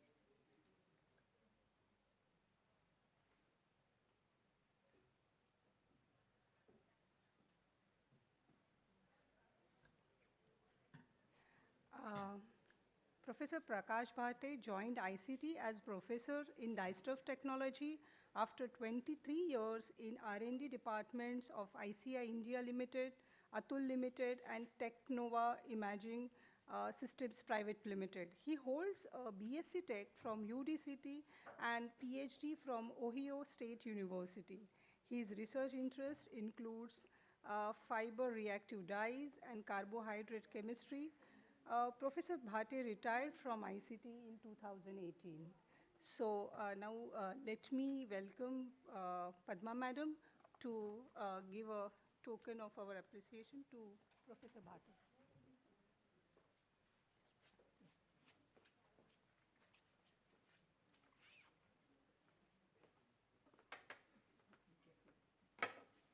So, sir, this is a small gift from Somaya, and we welcome you, and we will need more cooperation. Thank you. And here is a memento. Oh, I'm so sorry. Did I drop it? For chairing the session. Thank you.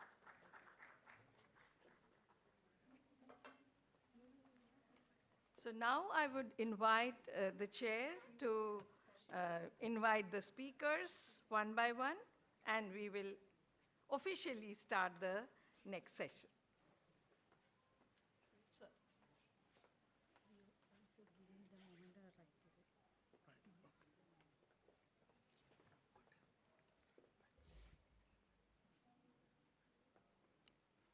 good afternoon, everybody, and it's a great honor to be here on Dr. Shivram's 75th birthday celebrations. And I join all of you in wishing him many more years of active research life. And I am also very thankful to Professor Pillai for inviting me and requesting me to chair this session. We have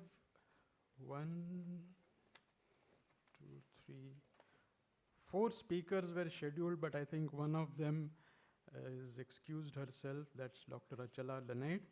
Our first speaker is Dr. Prakash Trivedi, who I think to this audience doesn't need a big introduction because he's a very well-known figure in the polymer field. He obtained his master's degree from UDCT and PhD from the University of Akron. And he is the chairman of Indian Plastics Institute, and he has spent more than 25 years in R&D and commercialization of specialty thermoplastics. And apart from that, he's an author, and he has written 6 books of fiction in Gujarati. So Dr. Trivedi, please. And each speaker will have 30 minutes to share their experience and knowledge with us.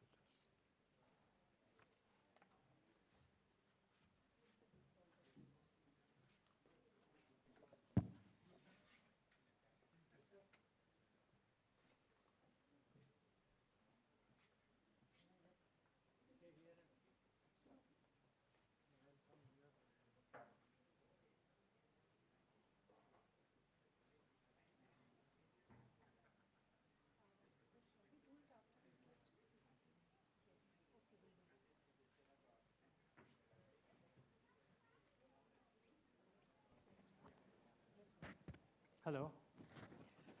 Namaste. And very, very belated happy birthday, Shivram. And let's remember, this is the year of our golden jubilee year of our meeting first time in ACRA-U, and since then we are remained good friends. Thank you. So it's my great pleasure to be here giving this little lecture on the, thank you, on the work that I have been doing with Garda Chemicals mainly, but also we have worked with other institutions, so some of them I will try to cover. I might add here that all the 4 lectures, including Dr. Shivram's, were more like polymer chemistry or polymer science. And since this is a symposium on polymer science and technology, I want to shift to technology part now. I hope you will all enjoy. Thank you.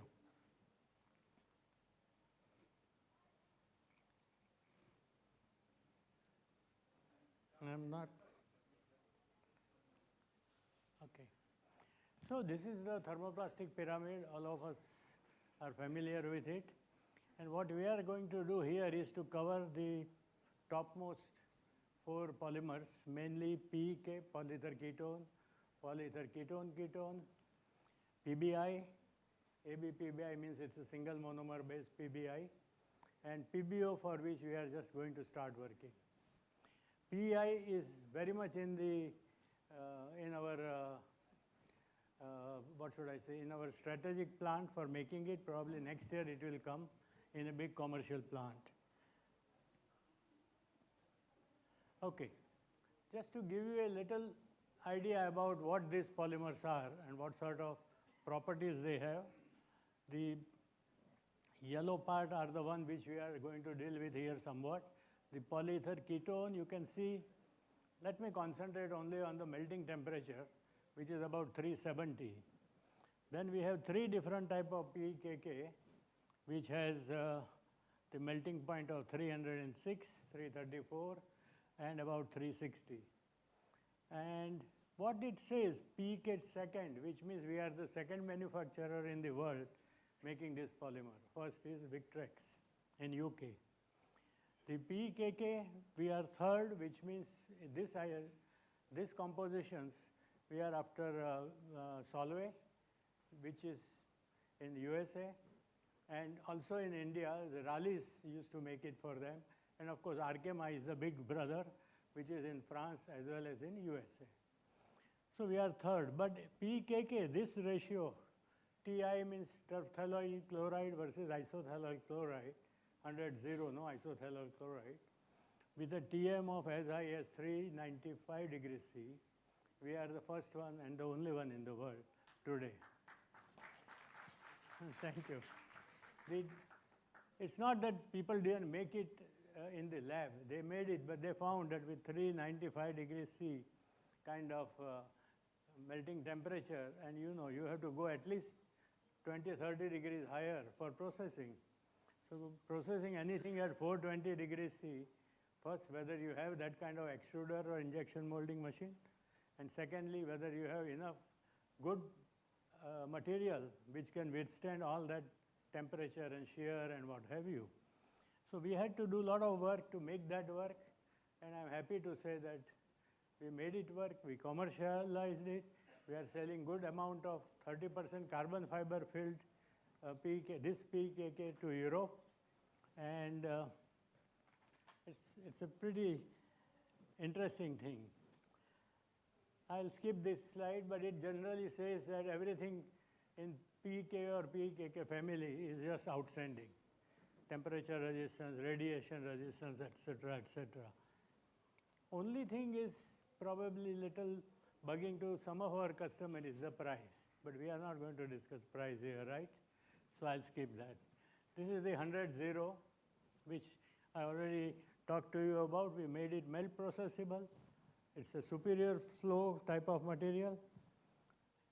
It has an improved color. It used to be very dark, but now it is much improved color, and it has a very good thermal stability.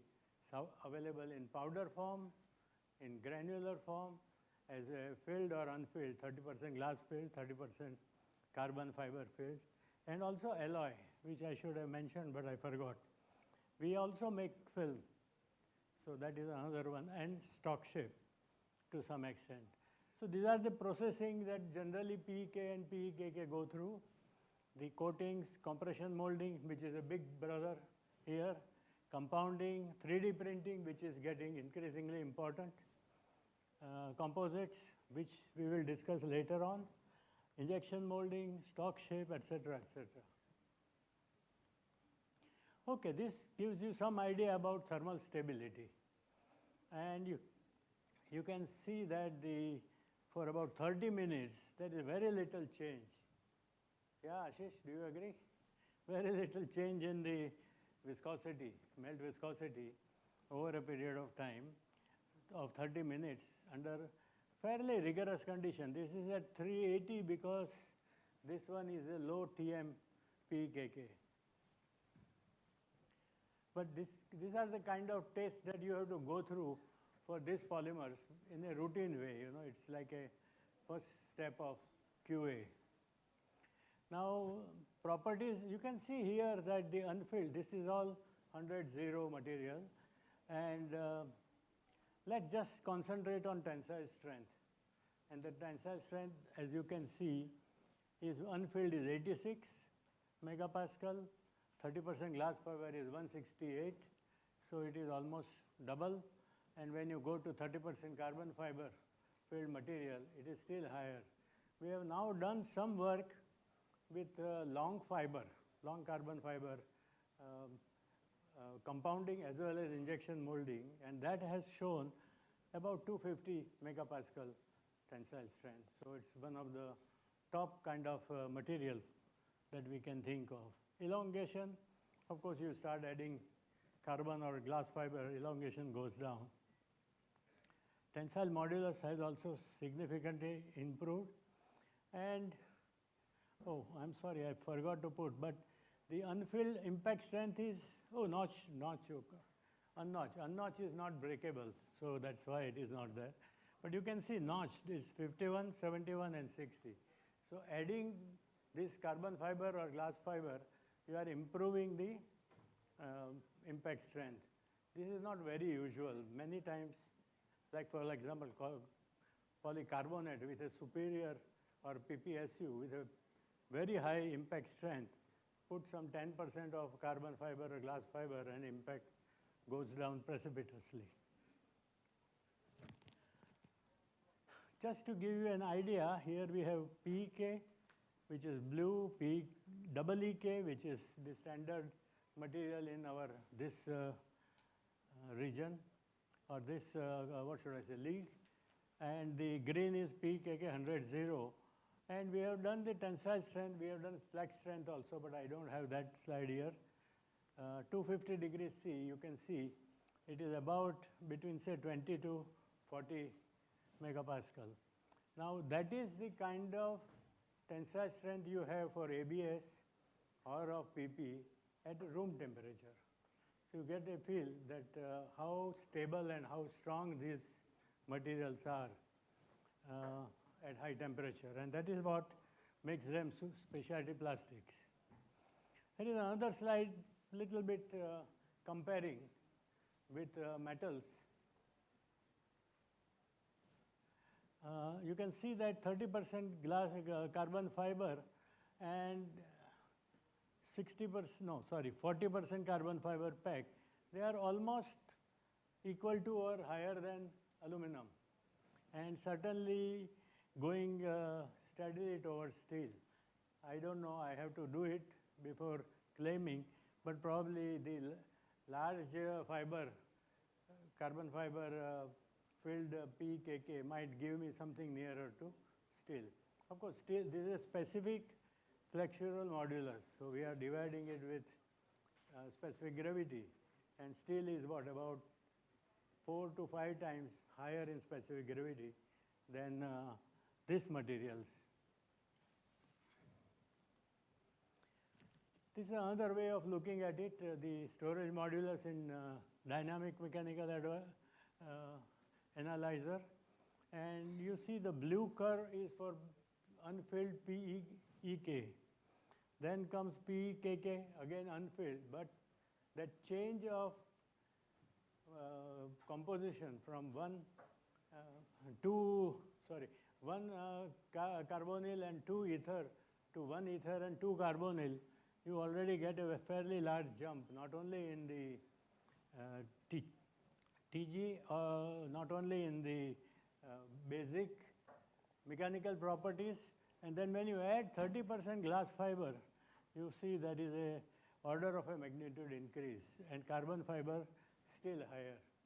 So these are all really engineering material which can be used for many engineering applications.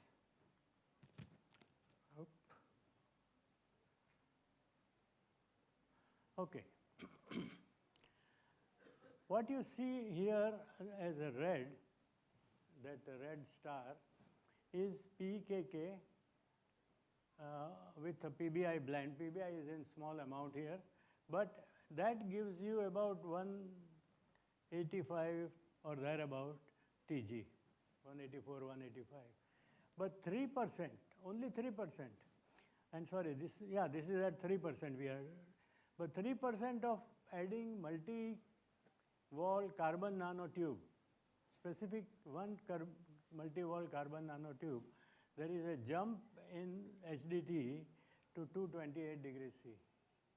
A very big jump, simply by using this carbon nanotube. Carbon nanotube are expensive, no doubt, but then your usage is also very low. And I didn't bring that slide because I was not sure whether I can finish everything in 20 minutes. But you can have another type of carbon nanotube, same amount, say 2 to 3%, and your electric conductivity, otherwise most of the polymers are insulating polymers, but here electric conductivity goes up and becomes kind of like semiconductor type of material. So that is another interesting aspect of this polymer. Now we'll talk a little bit about different applications. And in the oil and gas field, when you are going down either under the sea or under the ground, you need very high temperature resistance, you need very good mechanical properties, you need resistance to all that sour gray gases and whatnot. These are possible with our kind of material, and you can see some seals and different type of gaskets which we are using. Now, they are all injection molded, but they can also be compression molded. This is a tape made from the continuous carbon fiber and PEKK or PEK or PEEK, and these are used in the aerospace industry or in some chemical industry for making different type of reactors or containers. This is a 3D printed with laser printing, aerospace part from 6040 PEKK. Now you can see that if you want to make this material using injection molding or make some different type of pipes and then somehow join it, how difficult it would be. So the great advantage of 3D printing is this, that you can make very complicated part and yet you can do it in one shot. You don't have to do any later on joining and combining or welding or what have you. The other thing is that usually the 3D printing, the bed may be as big as this, maybe 1 meter, depending upon the machine that you are using. So you can make this part here and something else here and something else here, which you can't easily do it, let's say, in injection molding. You can have same thing, multi-cavity mold, usually you can do it in injection molding, but not this type of thing. It's so complicated because it is all driven by the computer-assisted designs. Several things are done for aerospace applications because last 2 years there were some disasters that Boeing underwent, and then we had pandemic and whatnot. So many of this that we have been working with their suppliers, their vendors, things are at a lower, lower kind of thing. But now slowly they are picking up, and I hope that the aerospace will start using this material in much higher amount than what they were doing for last 2 years. But you can see so many. In a typical Boeing, polyether ether ketone or polyether ketone ketone, mainly carbon fiber reinforced, there may be at least 1 ton of this material per Boeing jet. This is a medical application. Now, both are again, this one on the left side is a part of the skull. Now, what happens in skull? That if you have run into a serious accident and your skull is broken. So what surgeon does is he somehow manages to get the right contour and make a designed file of that and send it to our customer in USA. And within a week, they are able to do the SLS, the laser printing of that design, and send it to the hospital, and that surgeon can then fit it. Now, every person, depending on age, depending on his brain side, inside, I don't know what, but it will have different skull dimensions. So you can't do easily by molding. You can't make different mold every time. But with 3D printing, this is vastly possible. The other thing that is becoming important is this making a disc. This can be compression molded, this can be injection molded, or can be extruded as a big rod, and then you can cut it. And then after that, further cutting, which gives you this different dental applications for PKK. I mentioned about polybenzimidazole. Luckily, Shivram stole a kind of a race with his polybenzimidazole. This is little different.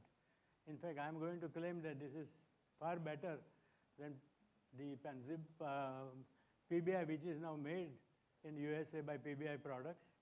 This is, nobody is making it except us making it in laboratory scale. Some people who are doing fuel cell applications, they do it in lab, you know, including I think some NCL guys with whom I am in good touch. So what our major invention is that we are now making into a fiber, as you can see in the first slide, first part, and this can be woven and converted into this gloves, the heavy duty heat resistant gloves. The white portion is Kevlar, the dark portion is coming from this fiber. We can make film. So I should send you some film if you can please try it out. You are the customer, great.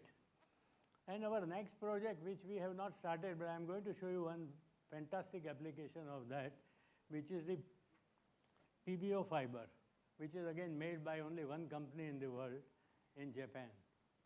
Okay? So let us see what we can do with all this thing. The fiber properties, just for the sake of comparison, the PBI or AB PBI have this kind of property. The denier is virtually same for all the polymers, all the fibers which go into this kind of high temperature applications. But you can see that there is a difference in tenacity. Kevlar is 10 times higher in tenacity. Dyneema is even higher, which is nothing but high molecular weight polyethylene. It's a wonder material. But of course, it has a very low limiting oxygen index. It can be 18 or 20. It can burn anytime very easily. While ABPBI has a limiting oxygen index of 90.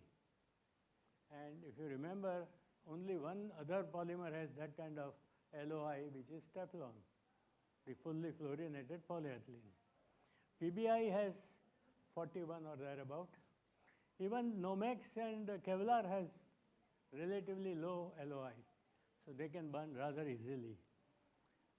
Rest is okay. There is a difference in color, but I don't know whether that will matter too much. But with the help of DRDO of New Delhi, and they have a special group where they look after this kind of fiber suit applications, we have prepared this firefighter suit. They said, we are not going to try this in reality today. But all the tests they have done on the fiber has virtually passed these applications. The only thing was there is slight increase in their tenacity they want. So what typically is done in the world is to add some Kevlar, maybe 40% Kevlar, 60% this. So it gives you all the protection against the fiber, but at the same time, it gives you better strength with Kevlar, and most interestingly, it brings down the price. Usually we think that Kevlar will increase the price, but PBI fiber or ABPBI fiber are far more costly. So that is another very important thing that has been going on. I will touch a little bit about different composites that we have made. And these are made with Professor Bhaumik of Amrita University in Coimbatore. One is the heat and fire resistant composite, high impact material. These are used and tested in Siachen, where the temperature was -20 to -40 degrees C, and tested for fire, heat, how much heat it is conducting, tested for impact, and I think I have a slide I'll show you later, but it has passed all the tests. So I think technologically we are ready. Now the question is how to make it commercially ready, and that's what we are now really fighting for. The second one is bulletproof jacket. I think we are seeing a lot of, in the regular newspaper, a lot of ideas about how to make bulletproof jacket. Particularly whatever metal jackets, if you put, they are very heavy, while our plastic jackets are 1/4 in the weight. So I'll show you some pictures of that. It has, we have used it with AK-46 and even the simple revolver, and all tests have been done. I'm still looking for a volunteer, doctor, if somebody wants to keep it here and allowing me to. So, okay. And the third one, very interesting, is the blast proof. So what happens when you go in a jeep or whatever in this kind of war zones, they have landmines. And if the landmines blows up, your whole this thing is finished. You know, the jeep will be finished, people inside will be all killed. So we have prepared some very interesting polyether ketone based with carbon fiber, blast proof sheets, and they have been evaluated in Pune, and they have passed all the tests. Again, all these things are waiting for commercialization, so let's see. So here is the first one, heat and fire resistant composites. The composite, actual composite is inside, but what they do is after that they cover it with our ABPBI fiber, and with adhesive it is stuck on the composite, and that's how it looks then. And here is a actual composite which is kept on the Bunsen burner, 720 degrees C temperature below, and maybe 20 to 50 degrees temperature on top. So for 10 minutes. We have not tested for a very long time. But it is, you can see it's not catching fire. You don't see any fumes. I am sure there is some fume, little carbon dioxide or what have you. They are not exactly colored gases, but in general very little, and it doesn't drip. Many times the fire, you die because it drips, the polymer drips and starts fire below, or because of the high smoke density. It doesn't do that. So this is a fantastic material for various type of cabins. We hope that our army and even Navy will accept this kind of material and make cabins, big cabins where people can stay. Even some artillery comes, hopefully it will not get destroyed. It will be, they will be saved from all the cold weather, etc., etc. And here now it is burning. So you will say, hey, you were saying it is not burning, but this is burning. Yes, it is burning, but what is burning is not composite, but we added diesel over it. We poured diesel over it. And to see what happens. So naturally diesel burns. Okay, thank you. After that test, you see it is still more or less intact. Some little blackishness has developed, but that's about all. We have applied for patents and all that. Now here, this is a bulletproof composite, and this is made not using our material, it is made using our material, which is polyether ketone film. And we got imported polybenzimidazole PBO fiber, and from that, and there are other secrets that I can't reveal just now because patents are still awaited. Now you see this is the way it is, and then we tested with 5 shots of from K46. It has not penetrated. So still looking for volunteers. Thank you. Conclusion, all I want to say is that in Garda we have always made materials, the polymer, either first time or second time or third time in the world. We have commercialized them, and I think it's a very good place to enjoy good scientific research leading to commercialization. And there are various, as we mentioned, various field compounds, various compositions used for various different applications. And okay, we have PBI and PBO fiber in lab waiting for commercialization. Thank you. There are some awards that we have won over a period of time. And last slide. Okay. This is a Garda logo made using our PKK6040 and 3D printed. So thanks to Dr. Garda for allowing me to make this presentation. Thank you very much. Thank you, sir. And there's a little change in the program. In the place of Dr. Achla Danayat, we have, we will call all this. Is that so? I'm so sorry. Yeah, sir, why make me climb again? Yes, I'm so sorry, sir. It's like Betal, you know, our Betal and Vikram. He has no work, so he said, okay, take this bamboo and go up and down, go up and down. No, sir. Just kidding. Yeah. So we request Dr. Bhate to do the honors and present a shawl and memento to Dr. Prakash Trivedi. Thank you. It's very nice and very warm shawl. Yes, sir. I'll have to go out of Bombay because no use here. Yes, I'm not going to volunteer for that. So you can talk about the name. Color mic chahiye? So, yeah, please. So Sabu Thomas is now? Yeah.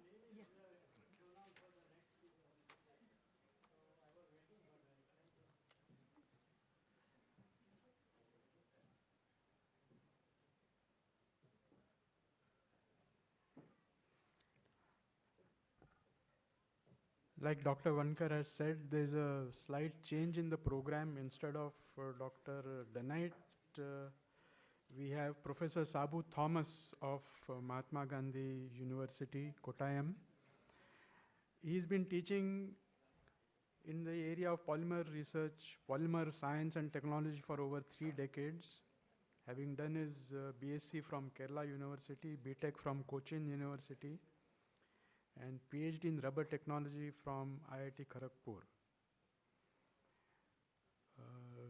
He has published extensively and guided a large number of PhD students, and several awards, including Bronze Medal of the Chemical Research Society of India, the Materials Research Society of India, He's a recipient of Doctor Honoris Causa, I don't know how to pronounce that, from University of Southern Brittany. I invite Professor Thank you so much. Thomas. Yes, they will provide you the mic. Thank you so much for the kind words of introduction and Yes. So happy birthday to mic. Professor Shivram. So the mic is being given to you.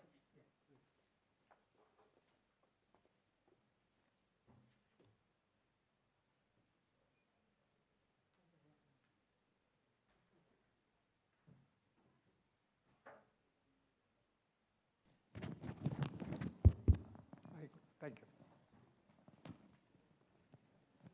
See, what I'm going to talk today is new opportunities for the use of waste materials. We are going to extract different types of interesting materials from agricultural waste.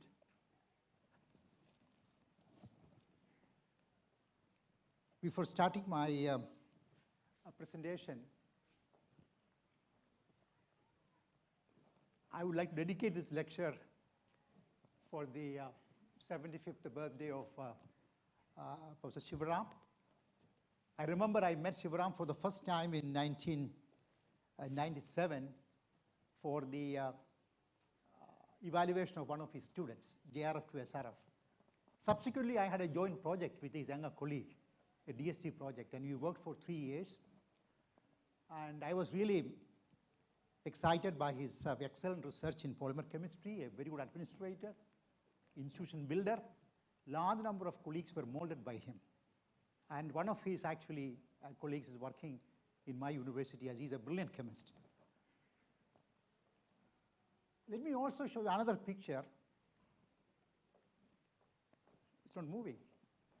Probably Shivram remembers this. This was actually a big conference we organized in 2020, celebrating 100 years of macromolecular science. And it was an online meeting. There were 300 people, around 60 people from abroad. And Professor Shivram opened the meeting online, and he's giving the opening lecture. And you can see the picture of Hermann Staudinger, the father of macromolecular science. What I'm going to talk today is how we can make use of agricultural waste into value-added material. If you look at the ACS statistics, ACS says 1.6 billion tons of agro-waste is being produced, accumulated all over the world. And this is actually municipal solid waste, forestry crops, so many things. And these are not really made use of effectively.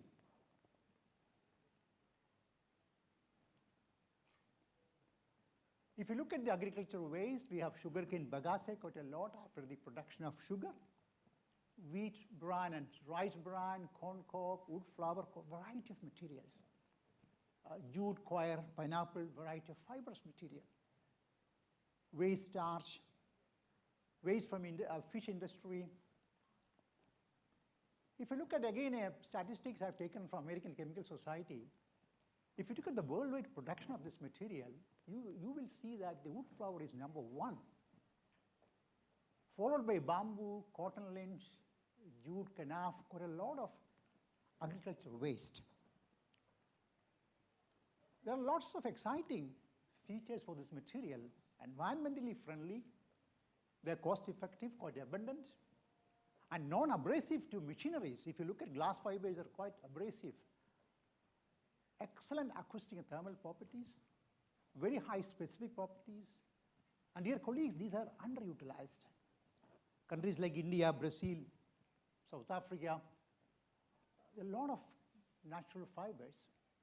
And I've mentioned some of these fibers. You can extract from the stem or leaf or seed or grass. And I've shown some of the pictures. Kerala is actually benefited with lots of exciting fibers like coconut fiber, one of the major industries of Kerala, pineapple leaf fiber, oil palm, bamboo, quite a lot of fibers. Let us look at the price of this material. If you take cotton as the index, you will find that these fibers are relatively cheap. And if you look at the mechanics of this material, the mechanical properties of the material, they're pretty good. And if you divide by the specific property, divide by density, if you look at the specific properties, specific modulus, specific strength, they can beat with glass fibers. And we have proved that. Let us look at the chemistry of this material. Essentially, they are cellulosic. Major part is cellulose. We have lignin, we have hemicellulose. And cellulose is a very interesting molecule. You can do a lot of fascinating chemistry on the cellulose. And lignin also is a very exciting material. There's a lot of work with the lignin now worldwide. Another important point I want to tell you is you can work in different length scales. I remember when I was with Professor Pillai, when he was leading our department, I used to work in macro length scale. A lot of companies actually gave me project. Chop fiber into shorter lengths and make polypropylene composites. I got a lot of industrial contracts. We have the possibility to make microfibers. You can see a lot of microfibers are embedded in the macrofiber. And if you go to the lowest length scale, you have a lot of nanofibers. So you can work in different length scales, macro length scales, micro length scale, or nano length scale. So what I'm going to talk today is, I'm going to talk about the nano from natural fibers. Why nanocellulose is so important? I would say that's the most important nanomaterial because it's renewable, high water holding capacity, highly crystalline, good mechanics, lots of exciting properties. How do you make them? There's one slide, I don't want to go. These techniques are matured now. High pressure homogenization, grinding technique introduced by Japanese colleagues, cryocrushing, acid hydrolysis. Acid hydrolysis, what we do is you remove all amorphous part by acid washing. Very simple process. Steam explosion process, ultrasonication process. If you examine this under high resolution microscope, what you see is beautiful web of network of nanofibers. And what I do in my laboratory is my PhD students collect, some of them work on this area, they collect the agricultural waste, do an alkali treatment, remove lignin and hemicellulose, you get a slurry. You go for acid hydrolysis or steam explosion process, and then you get a beautiful milky liquid. This is nothing but the suspension of nanoscale fibers in water. And if you examine under high resolution electron microscope, what you really see is beautiful nanoscale material.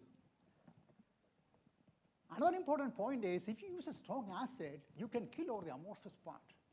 And colleagues, you can get beautiful nanocrystals. So we are able to synthesize long nanofibers or short nanocrystals. Let me show you some of the, another important point I want to tell you is look at the modulus of this material. The modulus is 130 gigapascals. Typical plastics and rubbers, the modulus is very low, something like 2 to 3 gigapascals. So if you incorporate these materials into plastics or elastomers, you can get fantastic properties. This is a setup I have in my laboratory. My PhD students collect the raw fibers. You go for a steam explosion, acid washing, then you go for centrifugation process, and then we get. And we are starting a company in the campus now. We have a Section 8 company in the campus with the support of Government of India, and we are starting large-scale manufacturing in the campus now.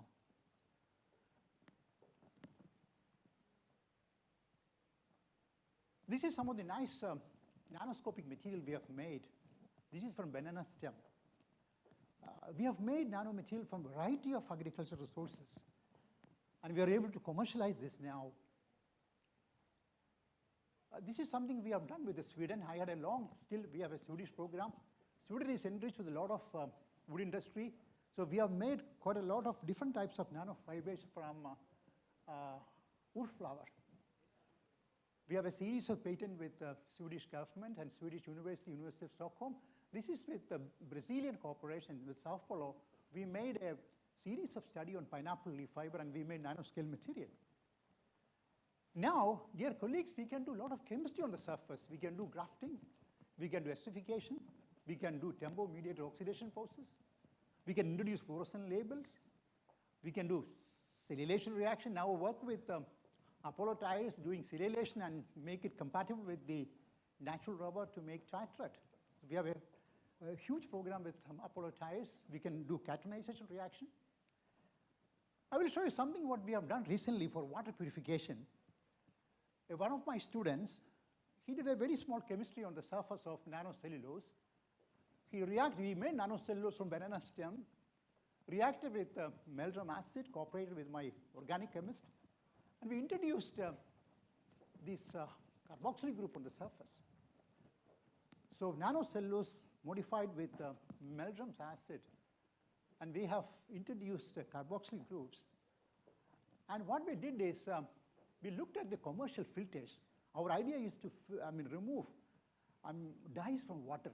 So we also work with some of the textile companies. They give us the water, the impure water. And if you look at the commercial filter, we are somewhere over here, the black one. If you spray the commercial filter with our nanoscale material, nanocellulose, without any chemical modification, you can see the removal of textile dye. And if you modify with this carboxyl group on the surface, then you can see the separation efficiency has been increased. And you might ask why you have separation efficiency, because this is our crystal violet dye being used in textile industry. This is the modified nanocellulose, and you can have electrostatic interaction. And this is, we are going to scale it up to commercialize. We have a patent also in this. And you can see the dyes have been separated quite efficiently.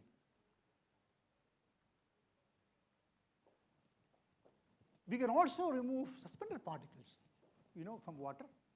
Water is actually contaminated with several suspended particles. What we do is we give a nanoscale coating on the commercial filters. And dear colleagues, we can remove all the suspended particles. This is basically by size of solution, because the hole size is very small, in the range of 5 to 6 nanometer size. You can see the removal of suspended particle from we have made water in the laboratory. And when you filter through this modified membrane, you can remove all this suspended particle. You can see all the particles on the top surface of the filter. And this is the bottom part of the filter. This is made by electrospinning.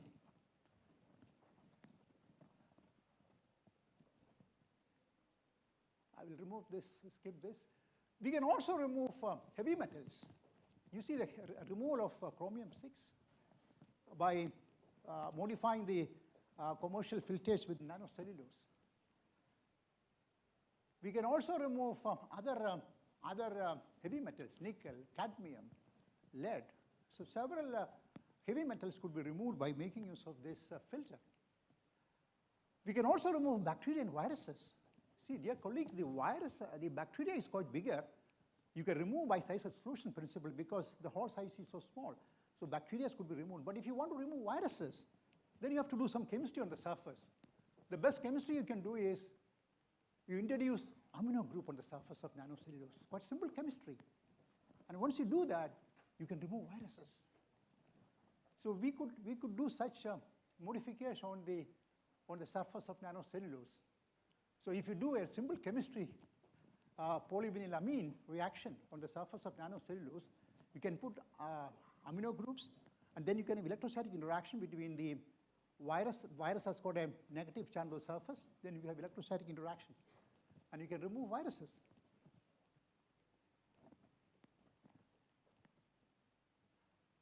You see a person suffering from high degree of burns on his face, and you can cover his face with nanocellulose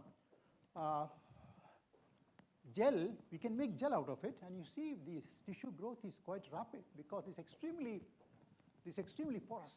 So this is again a very important application of nanocellulose gel. Another important thing I want to tell you is my Brazilian colleague. He's very active in making medical grade polyurethane, and he was making PU-based heart valve. And when he visited my university, he said, why not we go for nanocellulose? Because this polyurethane was suffering from weak mechanics.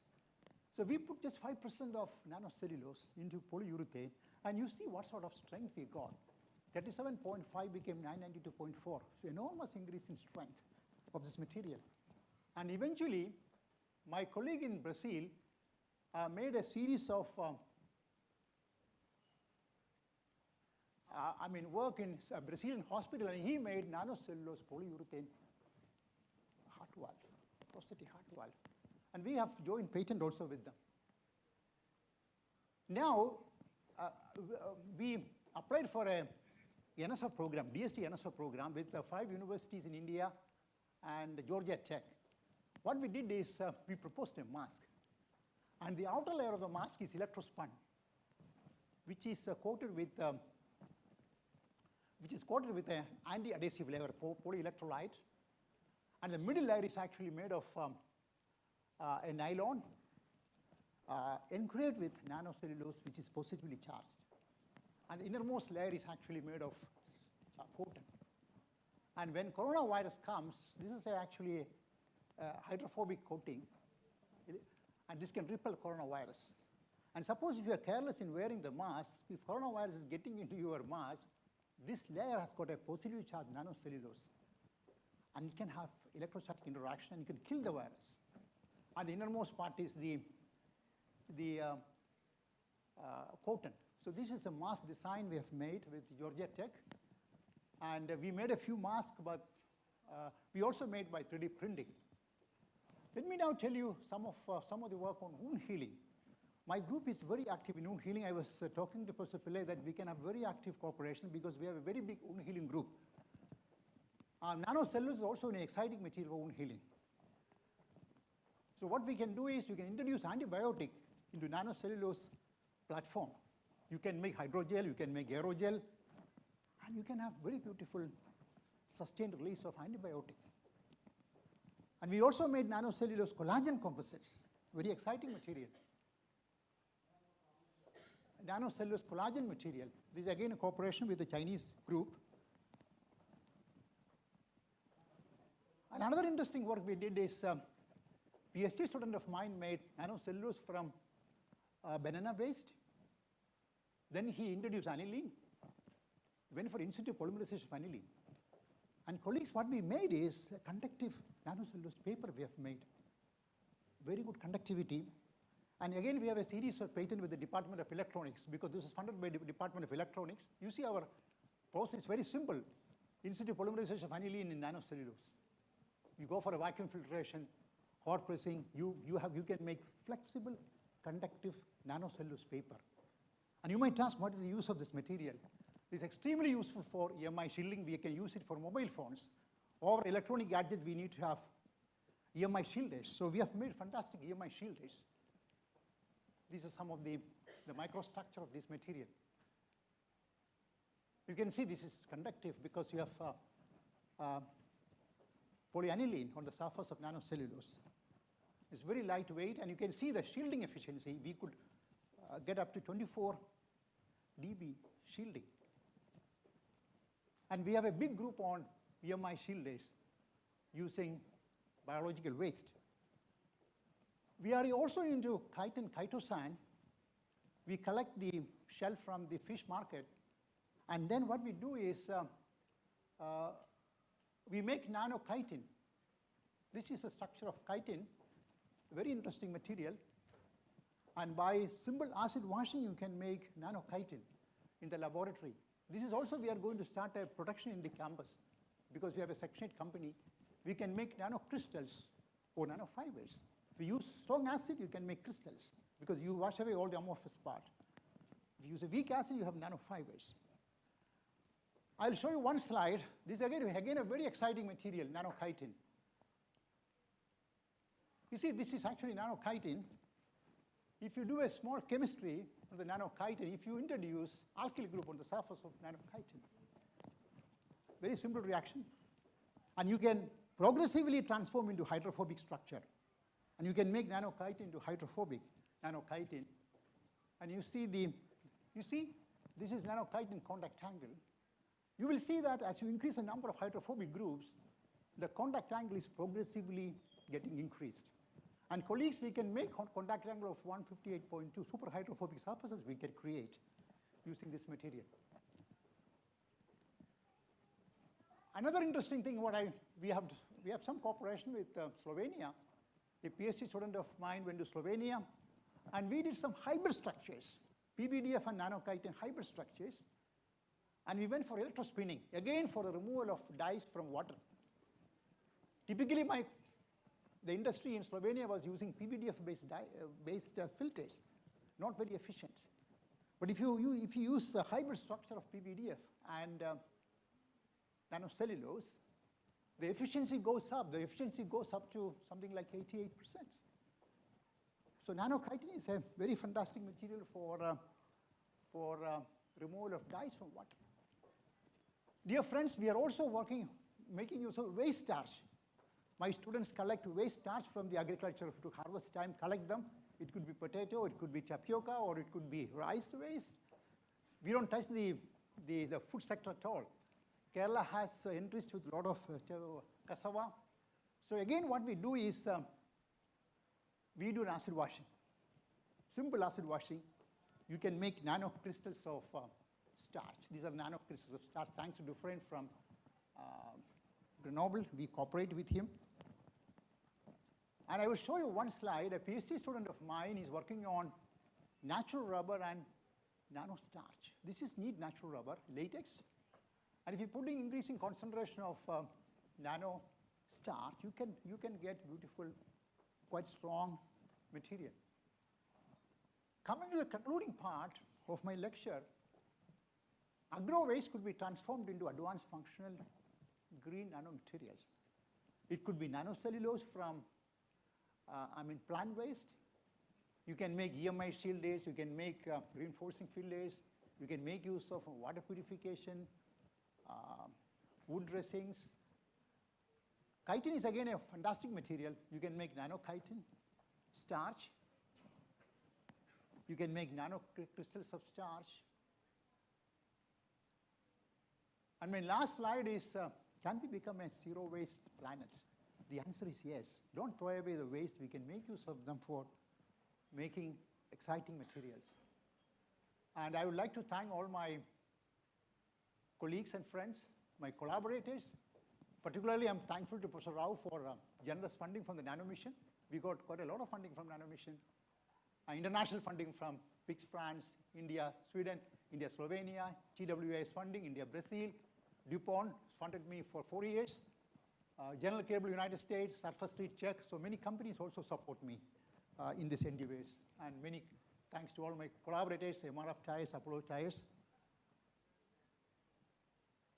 And I'm the editor of Nanostructures and Nano Objects. Those who work on nano, you can submit your papers to Nanostructures and Nano Objects. And this is my group in chemistry. Pillai was leading my group, our group in chemistry, and then became the vice chancellor. And I was excited. It was very exciting to work with him. This is my group and my collaborator from France. And this can show you our nano group. Nanda Kumar is actually looking after the nano group now.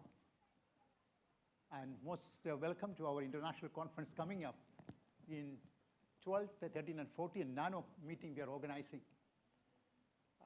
All are welcome to Kottayam for the nano meeting. This is a typical boat, and this is Kerala. Thank you. Most welcome.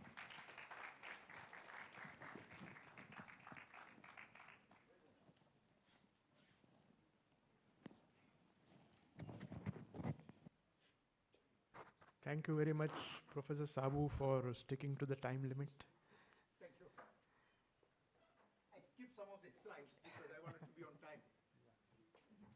We will have the honors. He's asking. Sir, please wait for a minute. Or you can do it at the end. Save time. She's there. Oh.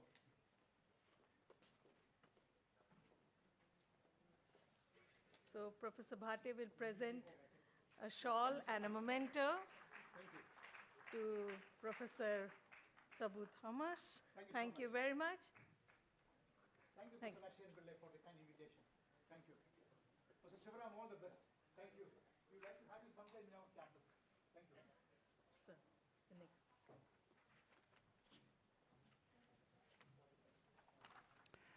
Our next speaker this afternoon is Mr. Mr. Swapan Ray from Reliance.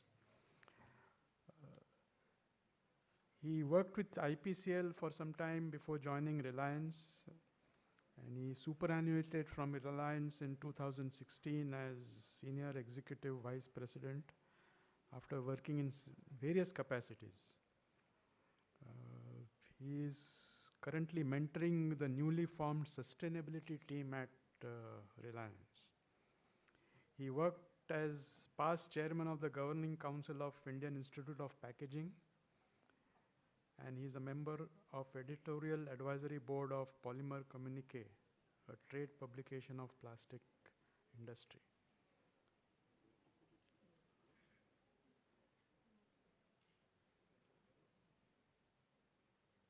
So I invite Mr. Ray to present his lecture. Okay, I put on my timer so that I try to keep it within 15 to 20 minutes. Thank you, Professor Bhatti, for that kind introduction. There is this thing here, right? Yeah, thank you. Well, good afternoon to all of you. And Doc, it's a pleasure to be here. Again, echoing the sentiments of all of us here, a belated happy birthday to you and many more years to come. My association with Dr. Shriram goes back to 1976. He was also Prakash Trivedi is here. Few years ahead of me, they were all there in IPCL. And I came there as a youngster, greenhorn, not knowing the industry, not knowing the subject, and thanks to people like them that I could pick up a little bit of polymers, understanding of polymers, little bit of plastics.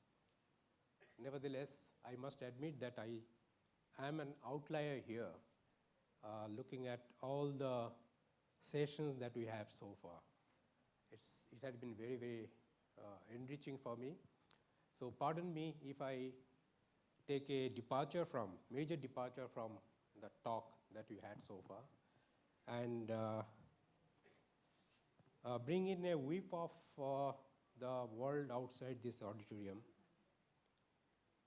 What do they think about plastics? What is plastic all about? And how does it relate to the sustainability goals that we talk about? So allow me that departure. Here I'm talking not on behalf of Reliance Industries. We have an organization that works in the area of plastics, its relationship with the environment. So I'm going to share some of those thoughts that we have in this organization. So thank you once again, Professor Pillai, for inviting me, and it's a great pleasure. I've already taken 2 minutes. Okay, fair enough.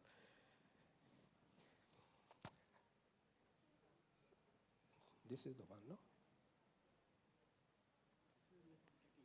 A bit tricky, yeah. Sometime, oh, great. We are here already. My brief talk, I will try to make it as brief as possible, would be basically into 4 parts. In the first part, we will just touch upon what people talk about sustainability. Sustainability is a buzzword, if you may ask, if I may tell you it. It's a buzzword, but it has got huge traction. So I would like to elaborate a little bit on that. Then we talk about plastics.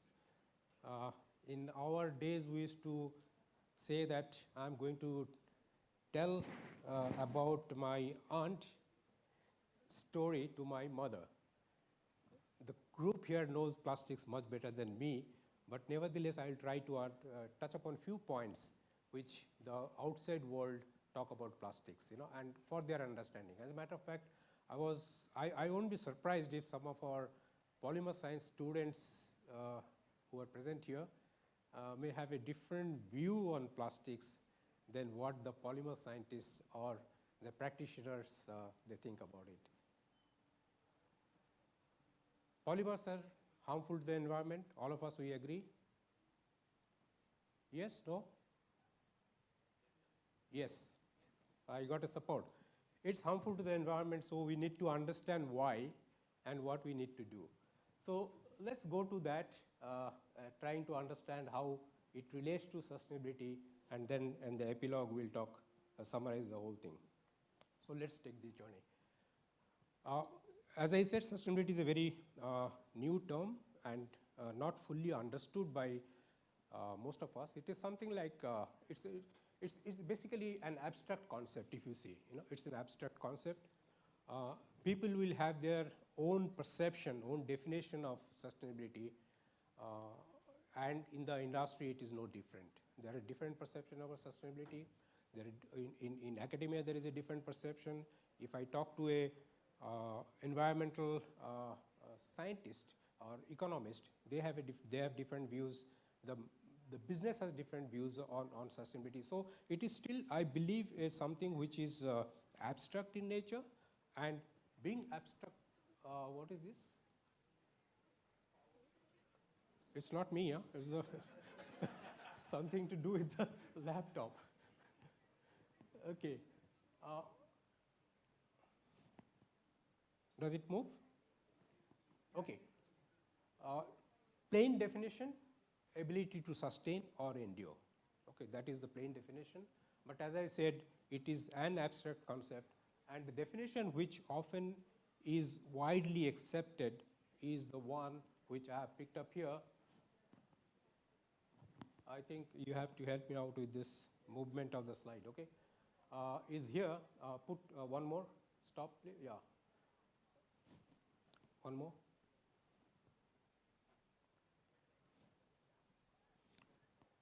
No, there is a picture which should come. Anyway, this is what it is. How she defined as a chairman of this committee, which was constituted by United Nations, and she was the chairperson of World Commission on Environment and Development. And in that report, which is commonly known as Our Common Future, published in 1987, it's meeting the need of present generation without compromising the ability of future generations to meet their needs. Basically relates very much like the ability to sustain and ability to endure. That is what we do to the planet, so that at least the future generations' needs are met without compromising the need of the future. So I will stick to that definition, and as we go along, we'll talk. This is very simple concept that is there in the literature, in the books we'll find. But as I said, different people will view it in a different way. Can you just put it once more? This is another way of looking at it. My personal preference is to really look it from this perspective. Oops. What is this? Yeah. Does the pointer work? Pointer doesn't work. Okay. Okay. So it's a three-dimensional interdependent system that we are talking about, where one way of looking at it is look at the 3 Ps: planet, people, and profit, for the benefit of my young friends who are here with me. And also we can look at it this way, that environment is an encompassing, overarching kind of idea. Within that sits equity in terms of equity between species, equity between people, equity between gender, whatever you call it. The concept of equity sits within this, and economy comes within this. So an economic growth cannot be sustained at the cost of either equity or the environment. That is broadly the sustainability concept is all about. Next one, please. Next. Okay, we talk about material. Sorry, we talk about material. To know plastics, I think we need to know all materials, and the history of material is an important picture to look at, because we know plastics only for last 50-60 years, not more than that. We had been using plastics in some reasonable quantity for past 50-60 years, whereas if we look at alternative materials that we had been using, humanity had been using the alternative material for thousands of years. We have copper, gold, all these things, if you see, they had been used for thousands of years. The purpose and the message that I would like to drive in here, people, not in this auditorium, but people outside, they have very limited understanding of plastics. They have very limited understanding of plastics, and we are in this group as a minor portion of the global population, and we have a responsibility to that wider population to make them understand what plastic is all about. Unless they understand plastic, not this group again, I am repeating, unless they are understanding plastic, because they are the larger component of our society, and if they do not understand plastics, how to use plastics, how to responsibly manage plastic, we will be against a very, very strong opposition that currently we are facing. One more question, how many million tons of plastic goes into ocean every year? Any guess? 10 million, we know this, 10 million. What is the production of plastics in a year, roughly? 400, yeah, 400 is the correct one, 400 is the correct one. Out of 400, 8 million immediately comes to our mind, but we forget about that 320 million plastic which is being used. The perception of the outside world gets formed by that 8 million and not by use and utility of these 320 million tons. World is full of perception.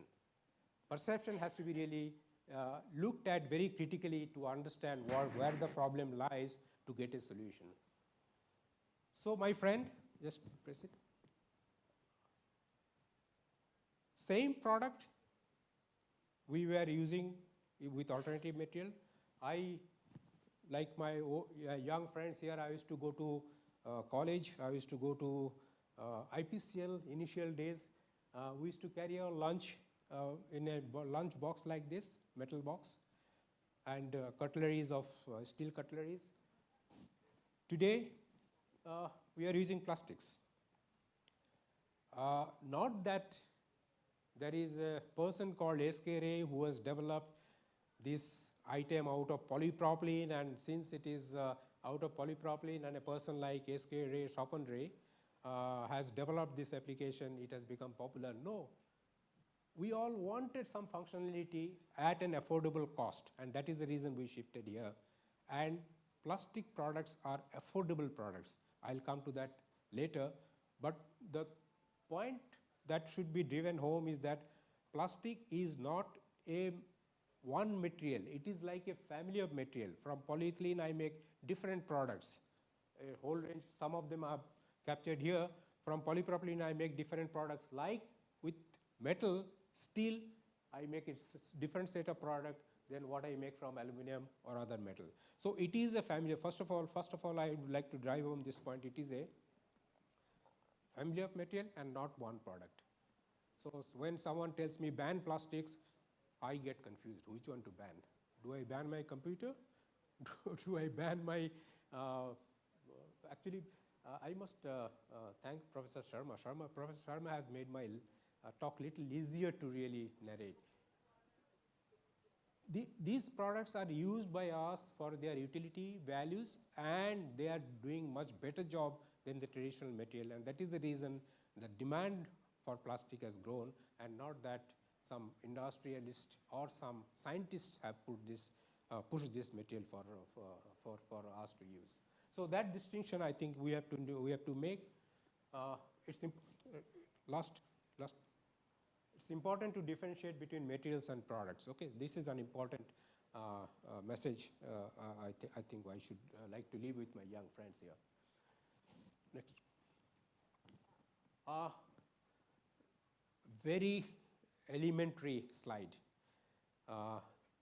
Sir, all of you must excuse me for this.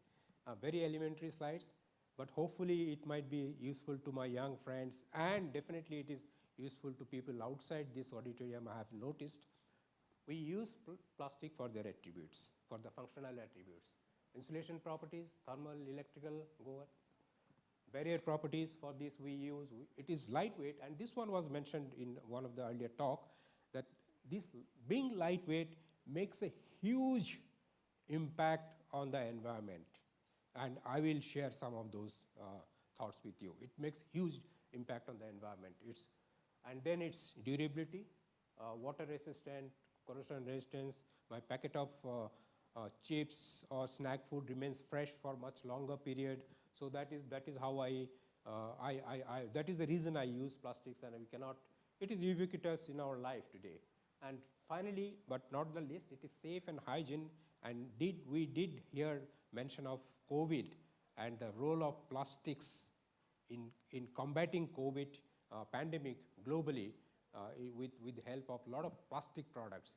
Without these new generation of materials, people who are doubtful whether we would have been so successful in countering this pandemic that befell on humanity. So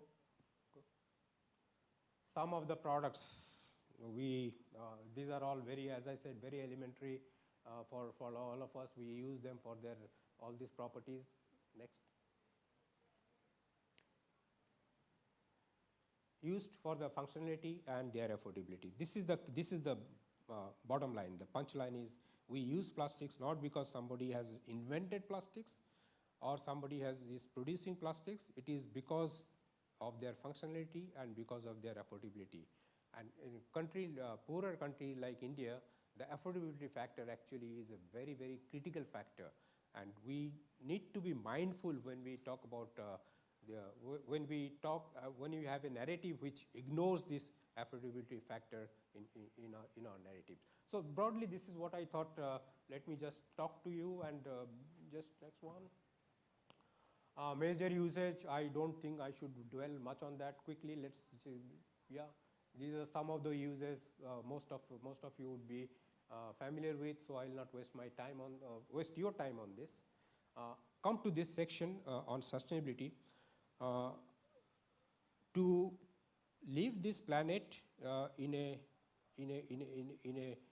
way we inherited from our earlier generation, our parents, it is important that we leave it in a similar way, if not in a better form. And that is where I am going to argue that plastic is playing a positive role, despite some of my friends feeling that it is not good for the environment, it is not good for sustainability. So with few examples, very, very simple examples, I'll try to have my argument placed before you, that it is environmentally more friendly, more benign, wherever it is currently used. It is more friendly and more benign, and not it is harmful to the environment. Bear with me. We did get a kind of voice that it is harmful to the environment. My argument would be that it is not, and let me move forward with that. We all talk about sustainability goal. Okay, the world is talking about 17 sustainability goals that we have for us on a global scale. My personal view is it's very difficult. Having 2-3 goals would probably have been little easier to chase for and achieve, but 17 goals is a bit of a challenge. But nevertheless, in all these, in many of these sustainability goals, plastics can contribute and is contributing without getting noticed that it is contributing in a positive way. And Professor Sharma did mention a little bit during his talk in not a very categorical way, but I'm going to be little categorical and cite some examples. So see all those. Zero hunger is one of the primary sustainability goal that we have. We have good health and well-being. COVID gives us a very clear message that plastic plays a very powerful role in achieving this particular goal of good health and well-being. And similarly, you have quite a few others. Out of 17, I could spot maybe 8, but it could be more than that. But there is no time to go through all the 8, but maybe I'll just touch upon maybe 2, 3 of them, and then you would be the judge to finally come to a conclusion whether it is a product which supports environment, supports sustainability or not. Judgment will be yours and not mine. Let's move forward. Look at removing hunger. 1/3 of our food is lost. Either it is lost during transport handling, or some of us lose it on our table. That means we waste food. But a lot of it in the developed countries, developing countries, it is lost in transportation and handling. And because of that, we are losing 1/3 of the food that is grown. So whatever food we grow is good enough for this planet today. But besides that, if we need to grow more, there are also technology available by which we can grow more. Next.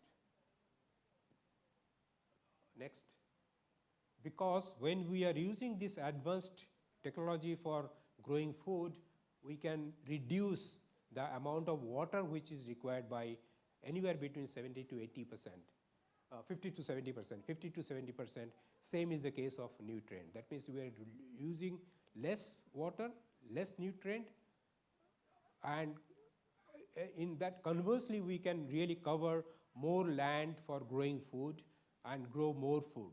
Apparently we don't need to grow more food, but should we need to grow more food to remove hunger from this planet?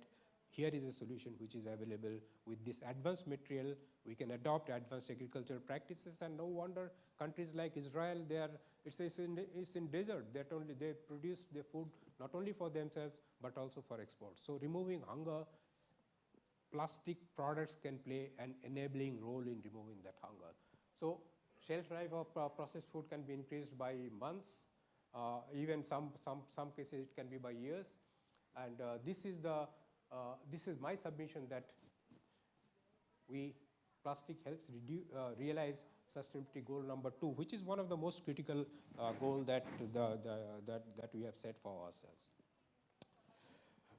Okay, I need to move faster. Go to the next one. Plastic in healthcare, we have all talked about it. So go to the, press.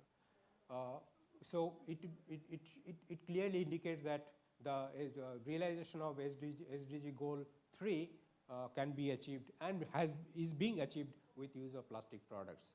Next one. Human habitat, we use a lot of plastic products in our building and construction for various purposes, institutional purposes, and they are much better than the alternative products which was being used earlier. This is so for SDG goal 6 and 11, plastic plays and can play a very enabling role in realizing this particular goal. The next one. This one is very important because climate change is the hot topic. We are warming up the planet, we are warming up the globe, and in the process there is unpredictable weather patterns and all these changes that are happening. And in this context, I think there is a not well understood, well realized contribution that plastic products make. And to drive home that point, let me go to a couple of other slides. You see, release of greenhouse gases is the primary reason for this global warming. Improving energy efficiency, enhancing renewable energy production, and sequestering of CO2, these are all critical steps in mitigating the climate change that we are talking about. We did hear about the challenges we heard this morning, how to make renewable energy more efficient, and in that area there are a lot of plastic products which are being used and can make a huge difference. So even for the renewable energy sector, plastic products may play a very enabling role. So plastic will help realize the SDG goal 13, which is the climate action, reducing the emission of greenhouse gases into the atmosphere and mitigating the climate change process that is happening.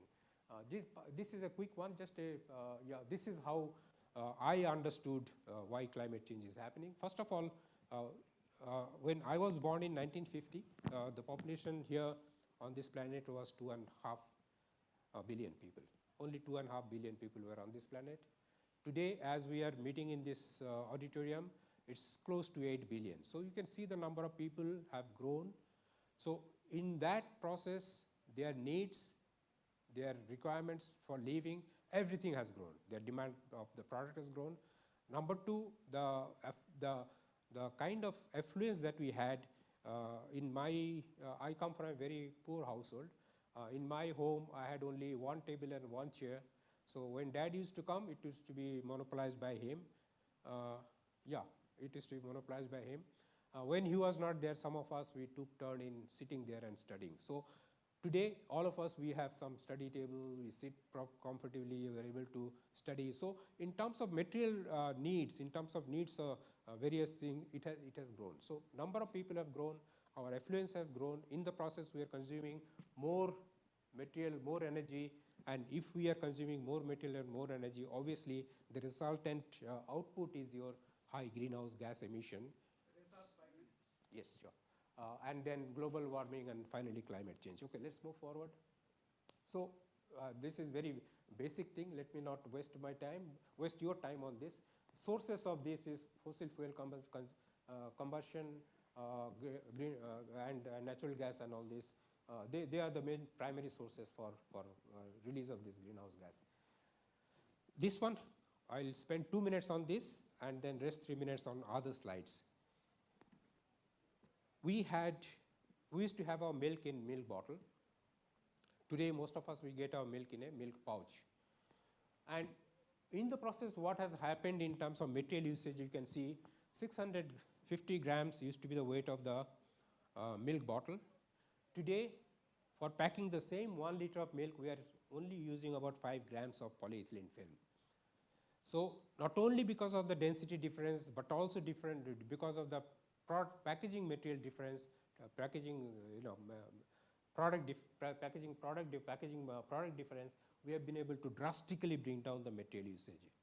And implication of that is that we are using less number of trips to deliver the same quantity of material. Earlier, we used to deliver in a truck 6 tons of milk, 4 tons of glass. Today, we are delivering 9.5 tons of milk and only 0.5 tons of pouches, weight of pouch. So 40% less trips they are making. Those the trucks are making 40% less trips. Means they have cut down on their use of fuel efficiency, and then emission, which was otherwise going. So there had been a drastic reduction in use of fuel and drastic reduction in emission. This other benefits are you don't use water for washing, and you are able to collect those films. You don't have to collect those films, which used to happen in the glass bottles.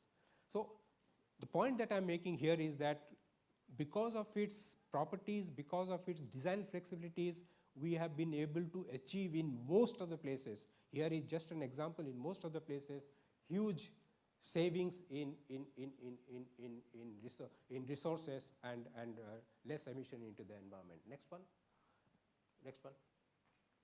And to produce plastic comes from a source which is natural for sure, but to produce alternative materials, you can see the amount of energy that would be required for producing them and for processing them. So this is an example. 250 is just a number. It is actually 200, close to 200. Whereas alternative material will have to use a temperature of about 1400 degrees centigrade.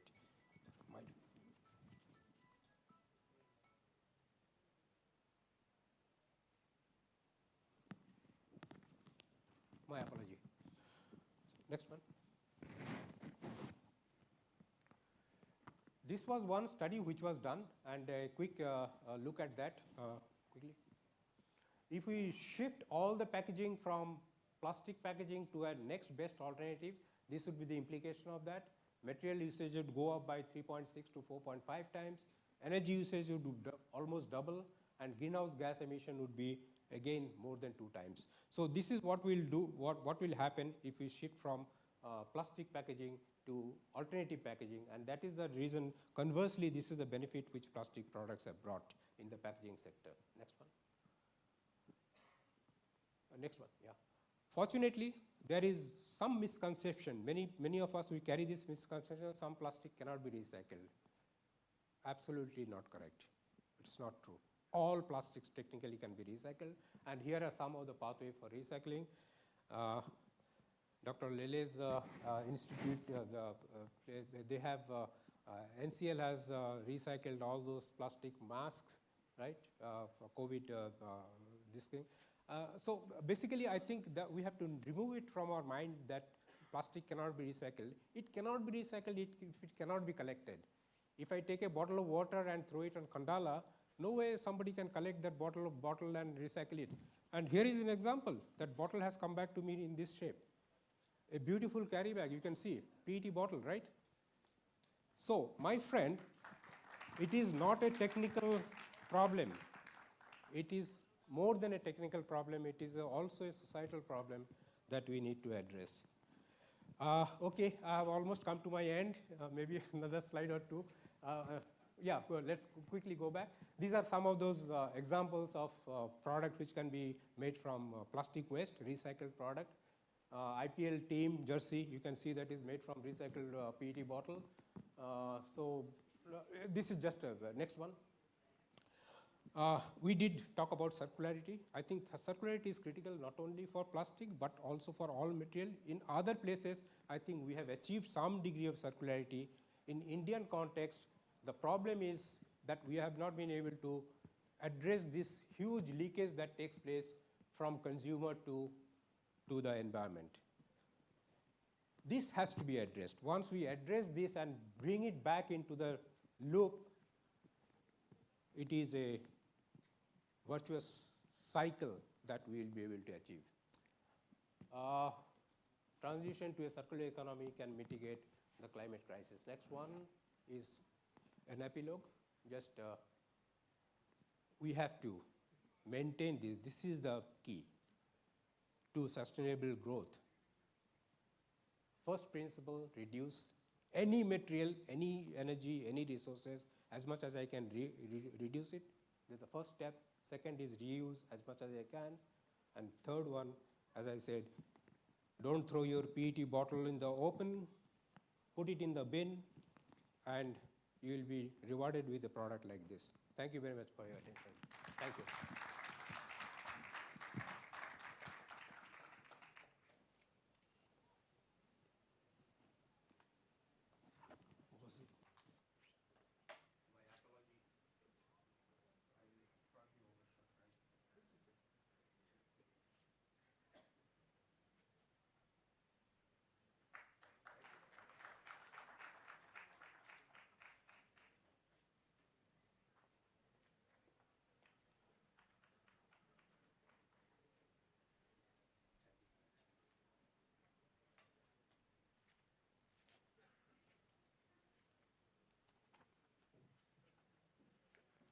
Our last speaker for this afternoon is Dr. Anubhav Saxena, who earned his MTech and PhD degree from IIT Delhi, then went off to Japan for his postdoc, and then joined the G. Welch Technology Center at Bangalore. He owns about 45 global patents and authored more than 40 research articles. He is fellow of the Royal Society of Chemistry and on the advisory board of American Chemical Society's flagship magazine, Chemical Engineering News. Currently, he is president of R&D in Pidilite industry, and where he is the innovation champion. So, Dr. Saxena. Thank you so much for your kind words. Belated happy birthday, Dr. Shivram. My association with you goes to Jack Welch days when I've joined and Dr. Surendra Kulkarni introduced me. Unfortunately, I have not worked with you directly on any project, but I'm sure that many Eklavya like me who have probably learned just by seeing you. Professor Pillai, thank you for arranging this wonderful conference. This is first, at least I'm attending in India, face-to-face conference, and thank you for inviting me. So I think I'm glad that we are meeting face-to-face. I think 2 years we have been having Zoom sessions, right? So if we zoom in, there's a lot to learn and reflect in last 2 years, right? And if we zoom out, most probably those days have gone, and we'll work out from the home and just making sure that we are going to the normal world. The other thing which is good happening here is there's no phone signal. So we are so much used to the phone, emails, etc. that we can really focus here, and I'm so happy. My job is more and more admin nowadays, but just sitting here and absorbing and relating.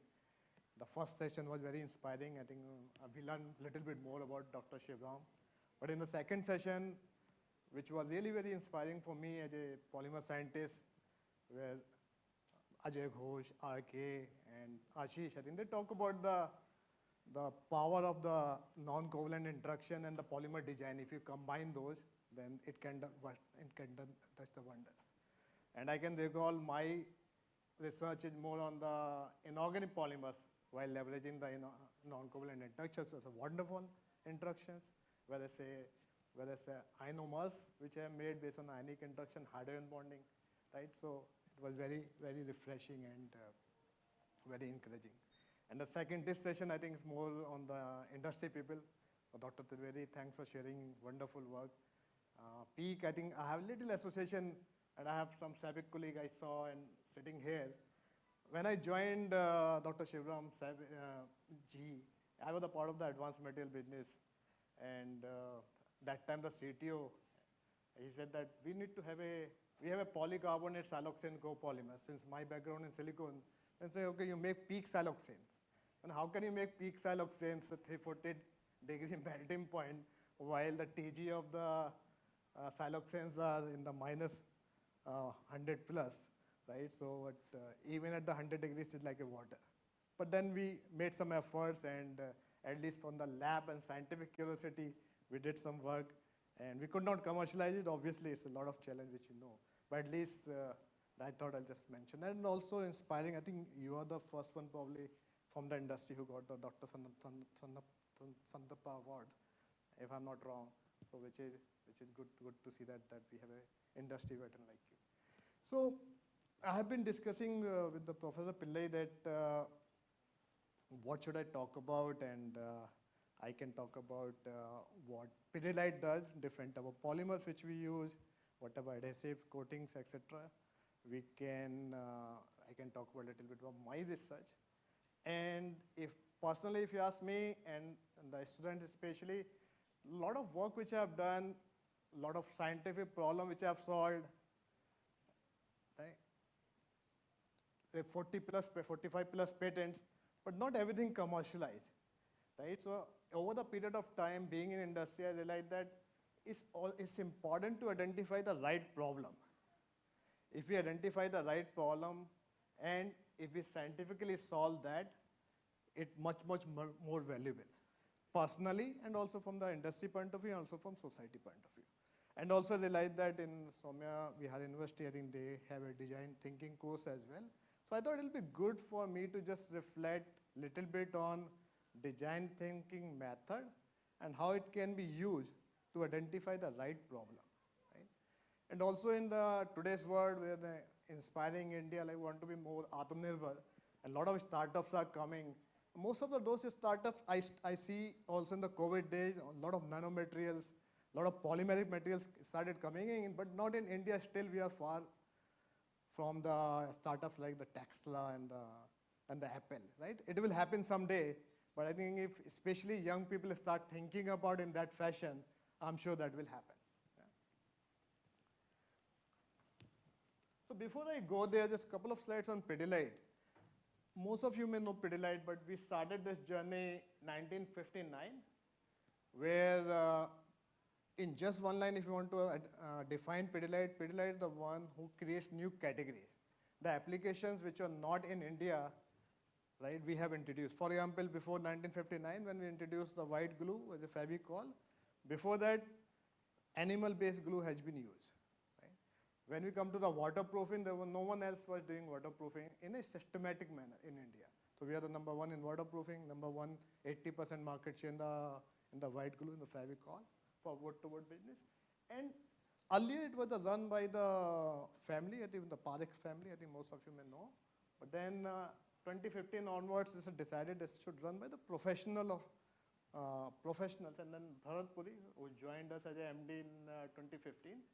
And a lot of joint ventures and the collaboration happens, which is also important in today's world, that in the fast-moving world, how can we come up with the solutions which are more meaningful for the company and also for the country. A slide on the R&D is accelerating innovation. It can only be done by the world-class capability and world-class people. So I have about 160 people who have been working 3 centers in India and 2 global centers, one in Singapore and one in the US. They are very small, but their focus is more on the platform development, next generation technology. Right? But at the same time, one thing which we started realizing that whatever we do, right, we have to ensure that right, we follow the zero harm safety culture. Right? It's very, very important. The research activity which we do, ensuring that we have a safe workplace. And then this team is the key focus for them to come up with the platforms, next generation of differentiating product. And how we do that, that basically will cover in how we pick up the consumer insights, right? How we convert that consumer insight to the product concept and take it forward from there. So let's do that. So typically, I think the way it works, most of us work here, especially in the industry and also in academia. We have an idea, it can be a scientific idea, and then we start doing to the lab, start implementing it, right? We just do some experiments, try to understand, decode, publish paper, find patents. We miss this piece, this discovery. And when I'm saying discovery, it's not a discovery of new molecule or new polymer. This is the discovery of what users want, right? If you're solving some problem, that whether user will buy it or not. And that's what I was reflecting when I have a 45 plus patent, now it's more precisely 49, but then how many are commercialized? Right? So probably 20% has been commercialized, the rest are just like the literature. Right? So if we can decode little bit this, how can we identify what user needs and then hence right product? Once you have a right product, then do the brainstorming, understand what type of technical approach which come in, and then make sure that we implement what it means that we make a product in a manner which is scalable, which is cost effective, right, and which has the highest quality. So if we need to answer this, right, what is the process? So there are 3 questions which we need to ask. The first question is the desirability. Is it attractive enough? Right? Yeah, people are looking for it. Someone really want to buy it. Feasibility is simple. I think this audience will understand whether it's technically feasible. Can you manufacture it? Can you scale it? Is it cost effective? Viability is what is your go-to-market strategy? Are there any patents out there which can restrict you? Can we really make money? Right? And if you have these circles, so this is the sweet spot, right? If you find this, that's a design which can help you to develop differentiating product, which you can sell in the market very, very easily.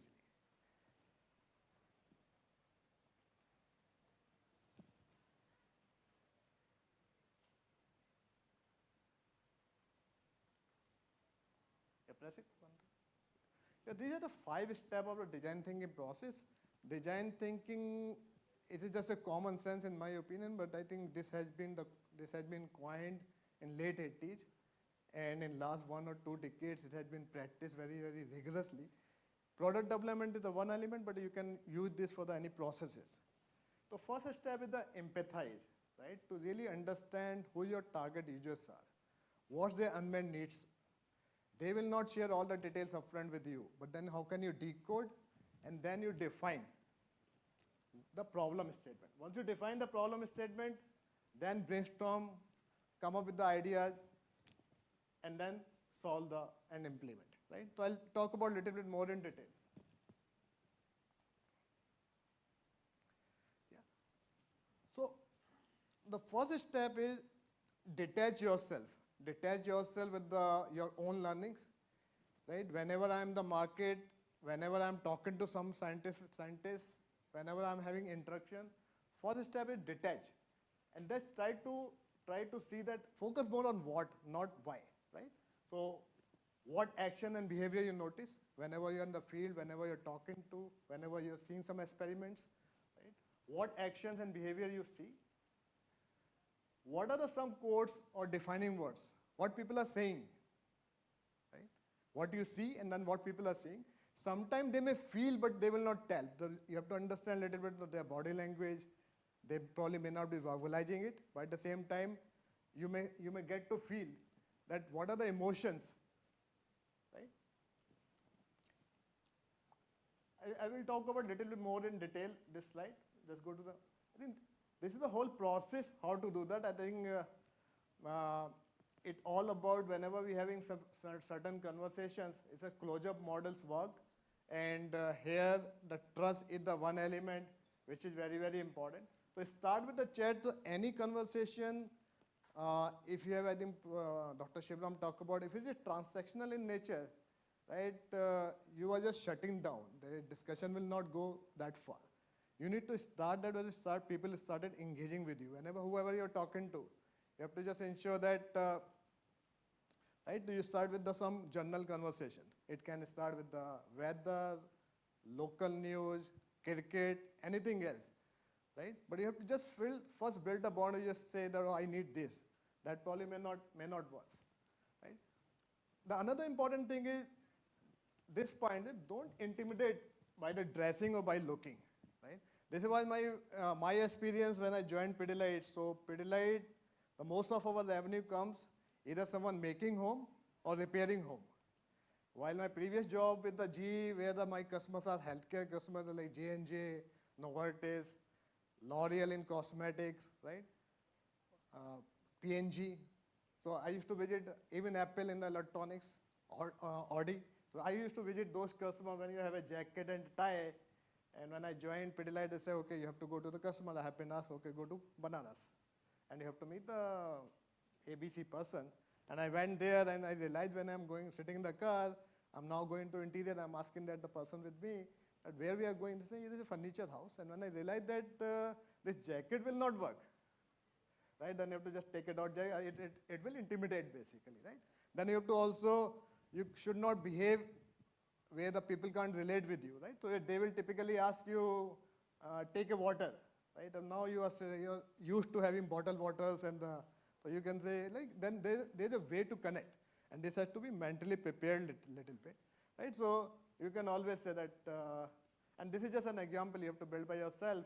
You can always say that, itni dur se aaye, chai pilaiye, pani kya pila rahe? So chai is like at least boiling water versus a normal tea. So these are the small things which you have to keep in mind when we are talking about, this closure model is basically connecting with the person, right?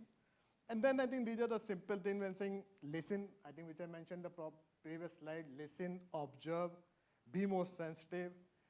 You will not get to know all the information by verbally talking to them. You have to really decode what it means. And it requires a lot of patience. Like a lot of time I have seen that even in the meetings, in the scientific meetings, we just go in the mind that, okay, I have to meet 4 professors today, like PhD students like you, I have to talk to this person, you have a list, right? You talk to 2 people, but it should be meaningful.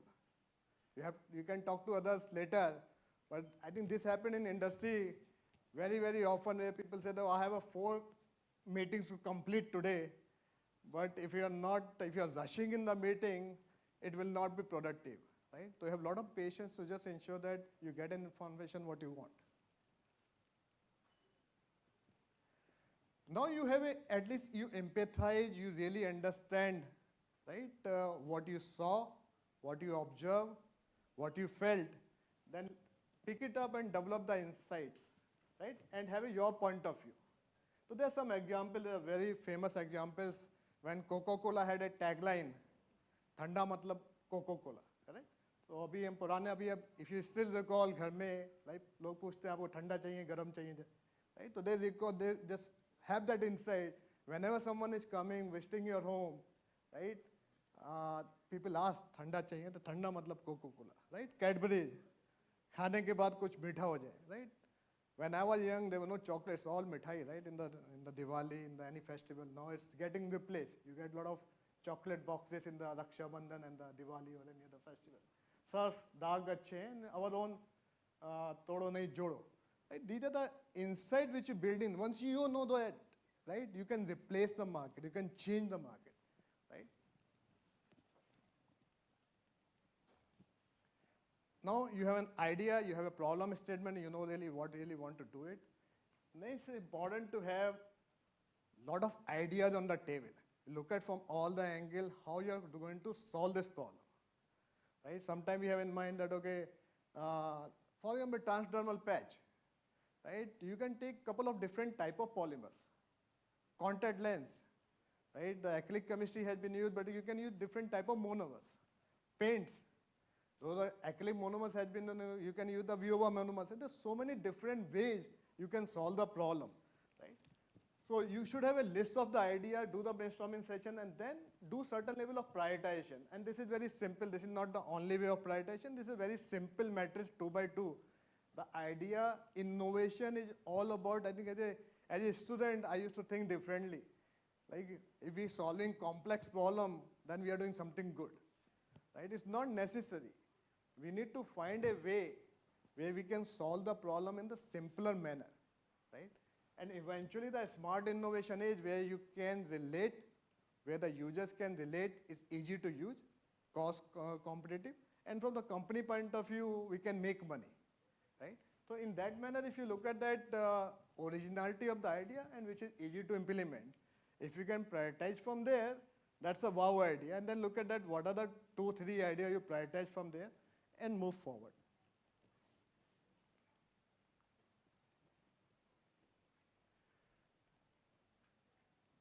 And this is the key difference when you come to the prototyping. The general thought process was, and I used to think in that manner, once you have idea, let's make it perfect. Let's do in the lab, multiple experiments, do structure property relationship, make it perfect and then take it forward. But in today's world, typically that used to take 3 to 4 years. But in today's world, anything new which you have been working, right? If you have something already known, if it is not original, then it's fine. But if something which is brand new, right, it's better to go to the user, make first quick prototype, go to the user, take the feedback, change, have that multiple cycle. Test first with the users, build prototype quickly to just understand what's the feedback. We are not reinventing everything. We are not just, we don't know many things, right? So it's better to learn from the users, from the people who will be giving feedback to you. Those feedback will be much more important than by thinking by yourself and continue to spend more time in the lab. And those take that learnings and have more deeper interaction, and then you test in a manner that once you are testing it, that testing has to be done in a manner that yes, this is pakka perfect. Then the quality, that time you think that now this idea has been validated multiple times, we got a feedback from the user, and then how can we have a, for example, adhesive, right? We are in Mumbai, we may be having this time a certain temperature or weather. If you go to Kerala, it may be different. It may be go to in the winter especially. Some of the white glue, they are water-based. They will behave very differently in Mumbai versus Srinagar. So we have to have a develop which work across. So we have, and that's what the testing is. That rigor of the testing has to be completed in this phase. So in one slide, if you need to, before I go to the 2 simple case study on the polymers, one on the packaging and another one on the polymer design. This is the basically it is, right? So it's a divergent and the convergent approach. First, when you have the empathy, then you have to be literally going out, detach yourself, really understand what is happening around you. Once you have that, then you converge and then define the problem statement. Once you have a problem statement, then look at from all the angles, then how can you solve the problem, do the brainstorming. And out of the 20 ideas, they say, okay, I'll come back again and make a prototype out of 2 or 3 ideas, and then launch the product.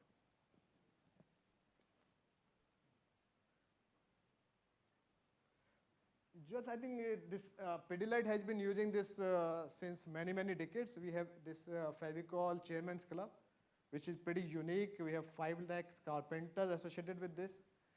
And we do a lot of skill building. We do a lot of CSR activities, right? So this is the way we see that there's an emotional connect. I think there's a trust building from the carpenters. It's just not for their business. We take care of their family. We take care, like we upgrade their skills so that they can earn more. We continue to help them with the new tools which are coming in. So that's an emotional connect, and then that eventually will have a business connect as well. We do a lot of like Shramdan, where Pidilite will supply the material for in their villages. They will come together and make furniture for their community in the schools, or for the schools in the particular geography, hospitals, etc. And this has been like a lot of, I think this is it's a very small font, but it's in the Limca book records. Several certificates are there where this has been a really big and wonderful event, right? And if you look at the adhesive, as an adhesive company where you don't see the adhesive, right? As a user, you will never see it, where the Fevicol in your home. But you see the impact of the brand and the emotional content, right? Everyone might have seen the Fevicol ads. We never say this is adhesive, right? So this is the one example where I say that this is the reflection. It builds a bond, it adheres the people, right? So it's just a reflection. We just say this Fevicol in the back. I think this was the IPL 2020 where the 5 catches were dropped. Then the commentator talked about Fevicol, right? Lot of whenever election happens, Fevicol will come in 1 or 2 rally for sure. Prime Minister Modi talked about bond similar to Fevicol, and this famous Fevicol song on the Dabang, right? So that's the power of the brand, the material which you don't see it, but still that has a power, right? And that's only can happen because of the connect. If you look at, if you ask me as a white glue, as a polymer scientist, this is like no wonder you can make it in the drum basically, right? But then how to relate with what is required, and then how you project and take it forward. And you probably may know it's a one Fevicol, we have 20 products based on the different needs, yeah? And I think I'm very proud, and as a Pidilitean, if you look at that, where we have been compared, WhatsApp, right? Facebook, we are number 10, right, in India. So as a brand, I think that's the power of the customer connect, and when we empathize with the users. So what I'll do basically, how much time I have? 10 minutes, 5 minutes? 7 minutes. Okay, so that very quickly 2 examples, and I'll not talk about much polymers, but I'll share some thoughts where you can relate that how the design thinking can help, right? So I think I've been telling this, we keep always consumer in our frame, right? Whatever we take business decision, we'll always have a consumer in our frame. So one simple example of this is Jadori users. First phase, the empathize. So if you look at these karigars, their working condition is pathetic. They will be sitting like this for very long hours. There, if you look at eyes and the substrate, it's like distance is very low. It's always very stressful. And their earning is based on how much, like the, whatever this sardage or how much volume you deliver per day, right? So for that, we realized, yeah, this is like a very, very stressful job. And what we can do as a company, so we thought, okay, why can't we just change our design? So this we understand what is the empathize, what is the user's problem, what they are facing it. This is just by seeing it, because they have been used to it. It's not they were telling, they will never tell because they have been used to it. Then we just went there, we saw, observe, and feel from their angle what they may be feeling it. And hence we come up with the define that, okay, we need to change our design of the bottle, right? And we come up with a thing whether we have to have a nozzle little bit longer so that there's a eye contact will be there. They can take it from the little bit back, they can drop the adhesive. And also the design of the bottle, they can pick it up. So in the interest of time, I'll just share the next slide, which we'll talk about more, right? Where you can easily pick it up, right? So there's no much stress. You change the design in the way that it's very easy to hold and press from the middle, so that you change the plastic material in a manner it's softer, and you can have a longer nozzle. So that's the final design. Then we thought, okay, what about women? Right? They also do a lot of work in a similar manner. Then we realized that they are working different. They have been using these mehendi cones, right? So they are not using bottle. For them, it's difficult to press it. They have been using mehendi cone, and then we have come up. I'll do that. So then we have come up with the very different design based on the mehendi cone, right? And then we have several model which we have created depending upon what we want. Whether it's a more bulk type material, whether you need with a different type of requirement, whether you have with a bigger nozzle, right? Whether you need a real mehendi cone. And what's the outcome? We sell 9 million units per month now. Yeah. So this is more on the packaging side. Just quickly on the polymer side, Fevicol Marine is the highest selling carpenter glue in India. And this was basically, again, once you say empathize phase, we heard this, ye to pani aur dhoop mein gal jata. That's the statement which they have given. They don't know anything else. Then we started thinking back, what is the reason this marine plyboards are coming? If we really want to solve this problem, we have to make our polymer which are more water resistance, and then hence you need to change the molecular weight. You have to have a TG of the polymer in a manner. You have cross-link system. But at the same time, you can't compromise on the ease of the application. If you have more cross-link, if you have more molecular weight, etc., if you compromise on the ease of application, that will not work. So what we have delivered that, so that we define what is required. Right? Then we deliver that the material which is fast setting is much more easier to spread than the previous one. On the top of that, it has a waterproofing as well. So that's the way, but if you relate with the user's need, and this is basically much more premium than the glue which we have been selling. This is also Fevicol, the earlier one also Fevicol, and we have another version of that. And that's the way we continue to sustain and gain the confidence of the user from the market. Right? A lot of advertisement, I think you might have seen this one. Just I thought it's good to just reflect design thinking approach versus the traditional approach, right? In traditional approach, I mentioned that we just try to perfect things upfront and say that, okay, in first go it should be okay. And fail fast, I think, is an important step, and it's not about just design thinking. This has been happening since long. Even I think even if you look at Edison's example, there are about 1,000 failures which he had before he could able to crack the first bulb which he invented, right?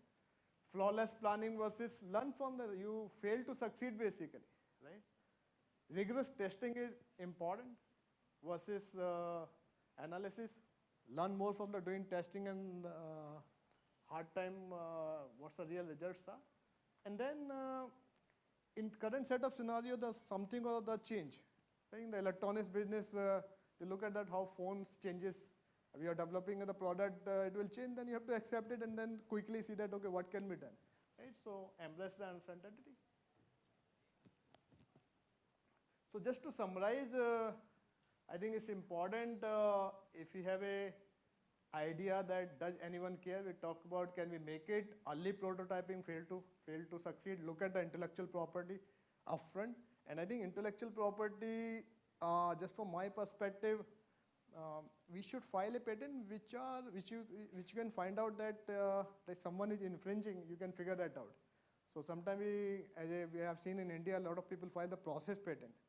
So this probably may not be like a good to file process patent, but just look at that where you have a good composition patents and also cover the good application patents, where you can really pick it up. And in India, I think I was just searching in last 2 years, there were almost 2,000 litigation cases on patent violation or the trademark violation, which has been, where the judgment has been given.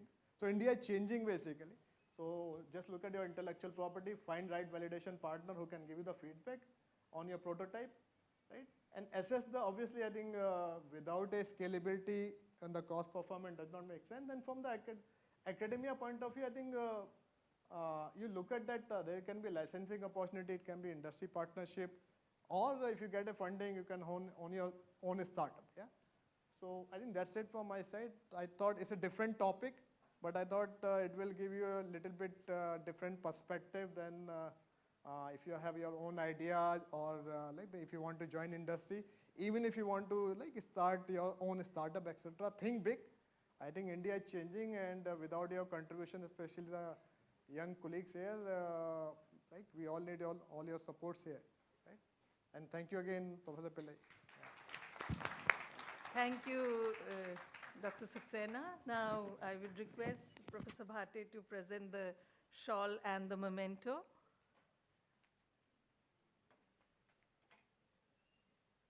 Yes.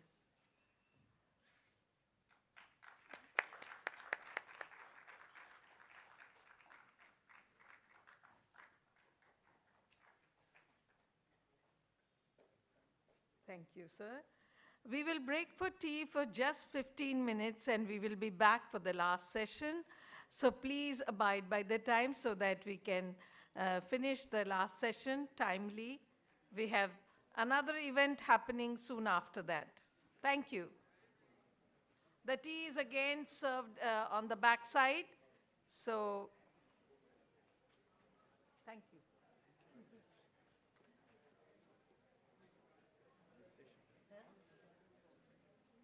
And different flavors, yes.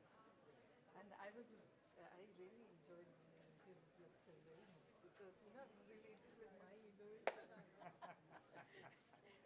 And the steps that he said, I did it involuntarily. I was not trained for it. Yeah.